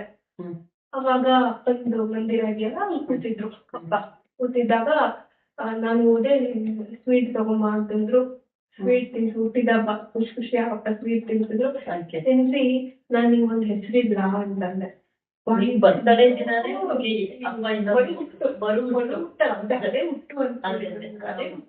ಇದೆಲ್ಲ ಏನು ಅಂದ್ರೆ BS ಅಲ್ಲಿ ಇದೆ ಜೀವನ ಮಾಡಿದಲ್ವೇ ಅಲ್ಲ. ಅವತ್ತ ಚೆನ್ನಾಗಿ ನಾನು 26ನೇ ವರ್ಷದ, ಈ ವರ್ಷ ಅಂದ್ರೆ 26 ಕಂಪ್ಲೀಟ್ ಆಗಿದೆ. 26ನೇ ವರ್ಷದ ಹುಟ್ಟಿದಬ್ಬ ಹೆಸರು ಇಲ್ಲ ಅಂತ ಕೇಳ್ತಾರೆ, ನಾಮಕರಣ ಮಾಡ್ಲಾ ಅಂತ ಕೇಳ್ತಾರೆ ಅವರು. ಅವರೇ ಕೊಟ್ಟಿದ್ದೀರಾ, ಅವರೇ ಕೊಟ್ಟಿದ್ದೀರ, ಅವ್ರಿಗೆ ಏನ್ ಮಾಡಕ್ ಹಾಕಿದೆ. ಹೌದು ಹೂವಪ್ಪ ಅಂತ ಅಂದೆ. ಕಿವಿಲಿ ಚಿನ್ಮಯಿ ಅಂತಂದು 3 ಸತಿ ಹೇಳಿದ್ರು. ಏನು ಹೇಳ್ದೆ ಹೇಳು ಅಂತ ಮತ್ತೆ ಚಿನ್ಮಯಿ ಅಂತ ನೋಡಿ ಎಂತ ಸೌಭಾಗ್ಯ ಅಲ್ವಾ ಆ ಟೈಮ್ ಹೆಂಗಿರುತ್ತೆ ಅಂದ್ರೆ ಅದು ಆ ಆನಂದ ಅನುಭವಿಸೋರಿಗೆ ಹೆಸರು ಹೇಳ್ತಾ ಇದ್ರೆ ನನಗೆ ಕ್ಷಣದಲ್ಲಿ ಅರ್ಗಿಸ್ಕೊಳಕ್ ಆಗ್ತಿಲ್ಲ ಅದನ್ನ. ಹುಟ್ಟಿದ ಹಬ್ಬದ ಮರು ಕೊಡ್ತಾನೆ ಭಗವಂತ ಒಬ್ಬರಿಗೆ ಸಾಧ್ಯ. ಅವತ್ತು ಏನೋ ಒಂದು ಅರ್ಥದಿಂದ ಹಬ್ಬ ಇಟ್ಟು ನನಗೆ ಇನ್ನೂ ಅರ್ಥ ಆಗಿರಲ್ಲ, ನಮಗೆ ಗೊತ್ತಾಗಲ್ಲ ಏನ್ ರಚನಾ ಅಂತ ಇರೋದನ್ನ ಅವ್ರು ಅಂತ ಇದ್ರು. ಅದ್ ಯಾಕೆ ಏನು ಅದು ನಮಗೆ ತಕ್ಷಣ ಗೊತ್ತಾಗಿರಲ್ಲ, ಅದ್ರ ಅರ್ಥ ಏನು ಅಂತ. ಬಟ್ ಅಪ್ಪ ಅದನ್ನ ಒಂದ್ ಸ್ವಲ್ಪ ದಿನ ಬಿಟ್ಬಿಟ್ಟು ತಿಳಿಸ್ತಾರೆ, ನಿಮಗೆ ಅದನ್ನೇ ಯಾಕಿಟ್ಟೆ ಅನ್ನೋದನ್ನ ಕೂಡ ಅರ್ಥ ಮಾಡಿಸ್ತಾರೆ ನನಗೆ ಒಂದಲ್ಲ ಒಂದು ದಿವಸ ಯಾವ್ದಾದ್ರು ಒಂದು ನನಗ ಹಂಬಲ ಇದ್ದ 100% ಯಾಕೆ ಅಂತ ಅವ್ರು ಹೇಳ್ಕೊಡ್ತಾರೆ. ಸೊ ಹಂಗಾಗಿ ಅವ್ರ ಹೆಸರಿಟ್ರು ಅದ್ ಆಶ್ರಮಕ್ಕೆ ಸಿಗ್ತವೆ ಎಲ್ಲ ಹೇಳ್ತಿದ್ದೀನಿ ನಿಮ್ಮ ವಿಡಿಯೋ ಬಂದ ತಕ್ಷಣ ನಮ್ಮ ಗ್ರೂಪ್ ಅಲ್ಲಿ ಹಿಂಗೆ ಹೆಸರಿಟ್ರು ಅಂತ ಬಂದ ತಕ್ಷಣ ನಮಗೆ ಎಷ್ಟು ಆನಂದ ಆಗ್ತಿದೆ. ಮನೇಲಿ ಕುತ್ಕೊಂಡು ನಮ್ಗೆ ನೋಡಿದವರಿಗೆ ಅಪ್ಪ ಎಷ್ಟು ಚೆನ್ನಾಗಿ ಹೆಸರಿಸಿದಾರಲ್ಲ ನಮಗೂ ಒಂಥರ ಆನಂದ. ಫೋನ್ ಮಾಡ್ತಾರೆ ಹಿಂಗೆ ಹೆಸರಿಸ್ತಿದ್ದಾರೆ ಅಪ್ಪ ಎಲ್ರಿಗೂ ಫೋನ್ ಮಾಡ್ತೇನೆ ಆಶ್ರಮದಲ್ಲಿ ಅವ್ರಿಗೆಲ್ಲ ಯಾರು ಸಿಗ್ತಾರೆ ಎಲ್ಲರಿಗೂ ನನಗೆ ಅಪ್ಪ ಹೋಗ್ತಾರೆ ಅಪ್ಪ ಹೋಗ್ದಾಗ ಹೆಸರು ನಮ್ಮ ಮಗಳು ಹುಟ್ಟಿದ್ದ ಹಬ್ಬದ ದಿನ ಮಾಡಿದ್ರು ಅಂತಂದು ಅಲ್ಲೊಂದು ನನ್ನ ಜೀವನ ಅವಾಗೂ ನನಗೆ ಆ ಕ್ಷಣದಲ್ಲಿ ನನಗೆ ಅವಾಗೂ ಅನ್ಸೋದು ನಾನ್ ಮಾಡೋಣ ಇದಕ್ಕೆ ನಂದು ಭಕ್ತಿ ಎಲ್ಲಿ ಇಷ್ಟು ತೋರ್ಸಿದ್ರು ಪ್ರೀತಿ ತೋರ್ಸಿದ್ರು ನಾವು ಅಪ್ಪ ಇಷ್ಟು ಕೊಡ್ತಾನೆ ನಮ್ಗೆ ಅಂತ ಮತ್ತು ನನಗೆ ಆ ಕ್ಷಣದಲ್ಲಿ ಒಂದ್ಸಲ ಈ ಭಕ್ತಿ ಈ ಕ್ಷಣದಲ್ಲೂ ಕೆಲವು ಭಕ್ತರದ್ದು ಎಲ್ಲ ನೋಡಿದ್ರೆ ಅನ್ಸುತ್ತೆ ಎಷ್ಟು ಅಲ್ಪ ಭಕ್ತಿ ಮಾಡ್ತೀವಪ್ಪ ನಾನು ಅಂತ ತುಂಬಾ ಆತರ ಅನ್ಸ್ತಾ ಇರುತ್ತೆ ಯಾವಾಗ್ಲೂ. ಇನ್ನೂ ಹೆಚ್ಚಿಗೆ ಮಾಡ್ಬೇಕು, ಇನ್ನೂ ಹೆಚ್ಚಿಗೆ ನಮ್ಮನ್ನ ನಾವು ತೊಡಗಿಸ್ಕೋಬೇಕು, ಭಕ್ತಿ ಮಾಡ್ಬೇಕು. ಊಟ ಮಾಡಕ್ ನಮ್ಗೆ ಟೈಮ್ ಇರುತ್ತೆ, ತಿಂಡಿ ತಿನ್ನಕ್ ಅಪ್ಪ ಹೇಳಕ್ಕೆ ಎಲ್ಲದಕ್ಕೂ ಟೈಮ್ ಇರುತ್ತೆ. ಯಾಕೆ ಟೈಮ್ ಮಾಡ್ಕೊಳಲ್ಲ? ಪ್ರತಿನಿತ್ಯದ ಕಾರ್ಯಕರನೇ ಭಕ್ತಿ ಮಾಡುದು ಒಂದು ಅಂತ ನೀವು ಇಟ್ಕೊಳ್ಳಿ ಹೌದಾ ಅಂತ. ಸೊ ಅದೆಲ್ಲ ನನಗೆ ಅಂದ ತಕ್ಷಣ ಎಷ್ಟು ಅಲ್ಪ ಭಕ್ತಿ ಮಾಡಿದ್ರು ಅಪ್ಪ 100 ಪಟ್ಟು ಜಾಸ್ತಿ ಕೊಡ್ತಾರಲ್ಲ ನಮ್ಗೆ. ನಾವ್ ಇಷ್ಟು ಮಾಡಿದ್ರೆ ಸಾಕು, ಇದು ಹಾಕ್ಬೇಕು ಮಾಡಿದ್ರೆ ಸಾಕು ಅಷ್ಟಷ್ಟು ಅಪ್ಪ ಜಾಸ್ತಿ ಕೊಡ್ತಾರಲ್ಲ, ಕೊಡೋಕ್ಕೋಸ್ಕರನೇ ಬಂದಿರೋದಲ್ಲ ಅಂತ ಅನ್ಸುತ್ತೆ. ಹೆಸರಿಟ್ರು ಅದಾದ್ಮೇಲೆ ಕುರುಗಡ್ಡೆಗೆ ಹೋಗಿ ಅಲ್ಲೂ ಅಷ್ಟೇ ನಾನು ನಮ್ಮ ಮನೆಯವ್ರಿಬ್ರು ನಮ್ಮ ಮನೆಯವರೇ ಮಾಡಿದ್ದು, ನಾನು ಅವರೇ ಕುತ್ಕೊಂಡು ಲಿಂಗ ಮಾಡಿ ಇಷ್ಟು ಮುದ್ದಾಗಿತ್ತು ಶಿವಲಿಂಗ ಚೆನ್ನಾಗಿ. ಅವತ್ತು ಅಷ್ಟೇ ಬಹಳ ಚೆನ್ನಾಗಿತ್ತು ವಾತಾವರಣ ಎಲ್ಲ, ಮಳೆ ಅದ್ ನೋಡಿದ ಕವಿದ ವಾತಾವರಣ ಇತ್ತು. ಅವಾಗ್ಲೂ ಆ ಕ್ಷಣದಲ್ಲಿ ಅಪ್ಪ ನಿಮ್ಗೆ ಅಂತ ನನಗೆ ನಾನು ನೆನ್ಸ್ಕೊಂಡ ತಕ್ಷಣ ಸಿಡ್ಲು ಮೂಲಕ ಬರ್ಬೇಕು ನೀವು ಅಂತ ನನಗೆ ಹಿಂಗ್ ಅನ್ಕೊಂಡು ತಿರುಗ್ತೀವಿ ಸಿಡ್ಲು ಅವಾಗ ಮೋಡ ಇತ್ತು ನಂಗೆ ಎಷ್ಟು ಖುಷಿ ಶಿವನಿಂದ ಅಷ್ಟು ಖುಷಿ ಆಗ್ತಿದ್ರು ನನಗೆ. ಶಿವನ್ ಮಾಡ್ತಾ ಇದ್ರೆ ಅಲ್ಲಿ ಪುರೋಹಿತರು ಇದ್ರಲ್ಲ ಅವರಿಗೆ ನನಗೇನೋ ಗೊತ್ತಿಲ್ಲ, ಗೊತ್ತಲ್ಲ ಹುಡುಗಡೆ ಪಟ್ಟಾಗಿರೋದಲ್ಲ ಗೊತ್ತಿಲ್ಲ. ಅವ್ರು ಅಪ್ಪ ಲಿಂಗ ಮಾಡ್ತಾರೆ ಅಂತ ನೀವು ಮಾಡ್ಬೇಕಾ ಹ್ಞೂ ಅಂತ ಇದ್ರೆ ನನಗೆ ರಮೇಶ್ ಹೇಳ್ಕಳ್ತಿದ್ರು ಅಲ್ಲಿ ಹೌದಾ ಶಿವನ್ ಲಿಂಗ ಮಾಡ್ರಿ ಅದಕ್ಕೆ ಪೂಜೆ ಮಾಡ್ರಿ ಅಂತ. ಆಮೇಲೆ ಅಲ್ಲಿ ಹೋಗ್ತೀವಿ ಹೂವು ಇಡಕ್ಕೆ ಹೂವು ಏನೂ ಇಲ್ಲ ಅವತ್ತು, ಅದ್ರಲ್ಲಿ ಏನೂ ಸಿಗೋದು ಇಲ್ವಲ್ಲ, ಅಲ್ಲಿ ಏನೂ ಸಿಗೋದು ಇಲ್ಲ. ಆಮೇಲೆ ಊರಿನ ಗಡ್ಡೆ ಇದೆ ಯಾಕಂದ್ರೆ ಮಳೆ ಬರ್ತೀವಿ ಎಲ್ಲ ಮೀನೆಲ್ಲ ಕ್ಲೋಸ್ ಮಾಡ್ಬಿಟ್ಟಿದ್ರು ಮಳೆ ಬರುತ್ತೆ. ನಮ್ಮ ಮನೆಯವರು ನನಗೆ ಇಷ್ಟ ಅಂತಂದು ಹೋಗಿ ಹೂವು ಊರಿನ ಗಡ್ಡಿ ಎಲ್ಲ ಹುಡ್ಕೊಂಡು ಹೂವು ಎಲ್ಲ ಗಿಡದಲ್ಲಿ ಕಿತ್ಕೊಂಡು ಎಲ್ಲ ತಂದ್ರು ಶಿವನ್ಗೆ ಅರ್ಪಣೆ ಮಾಡ್ಬೇಕು ಅಂತಂದು.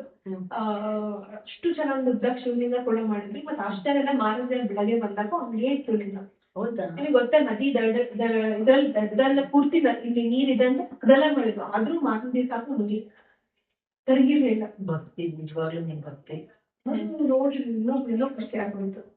ಹುಟ್ಟಿದೆ ಅಪ್ಪನ ಕರುಣೆ ಎಷ್ಟಿದೆ ನೋಡಿ.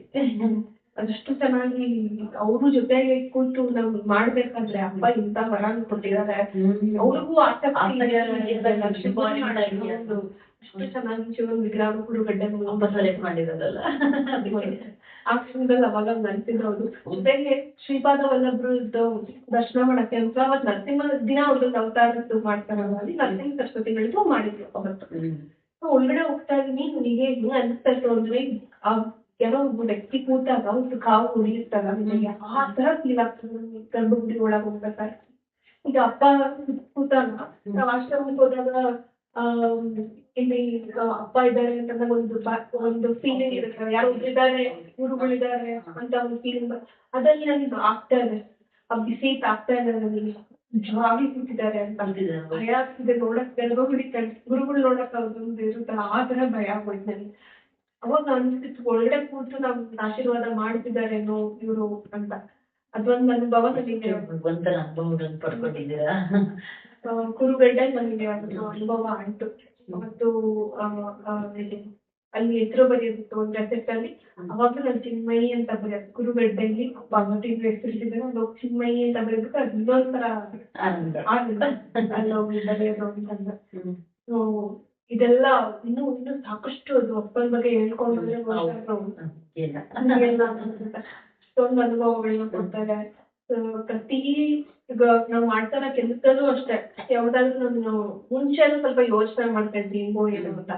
ಈ ಒಂದು ನೀವು ಮಾಡಿದ್ರೆ ಉಂಟು, ನೀವು ಕೊಟ್ರೆ ಉಂಟು, ಇಲ್ದಿದ್ದೇ ಇಲ್ಲ.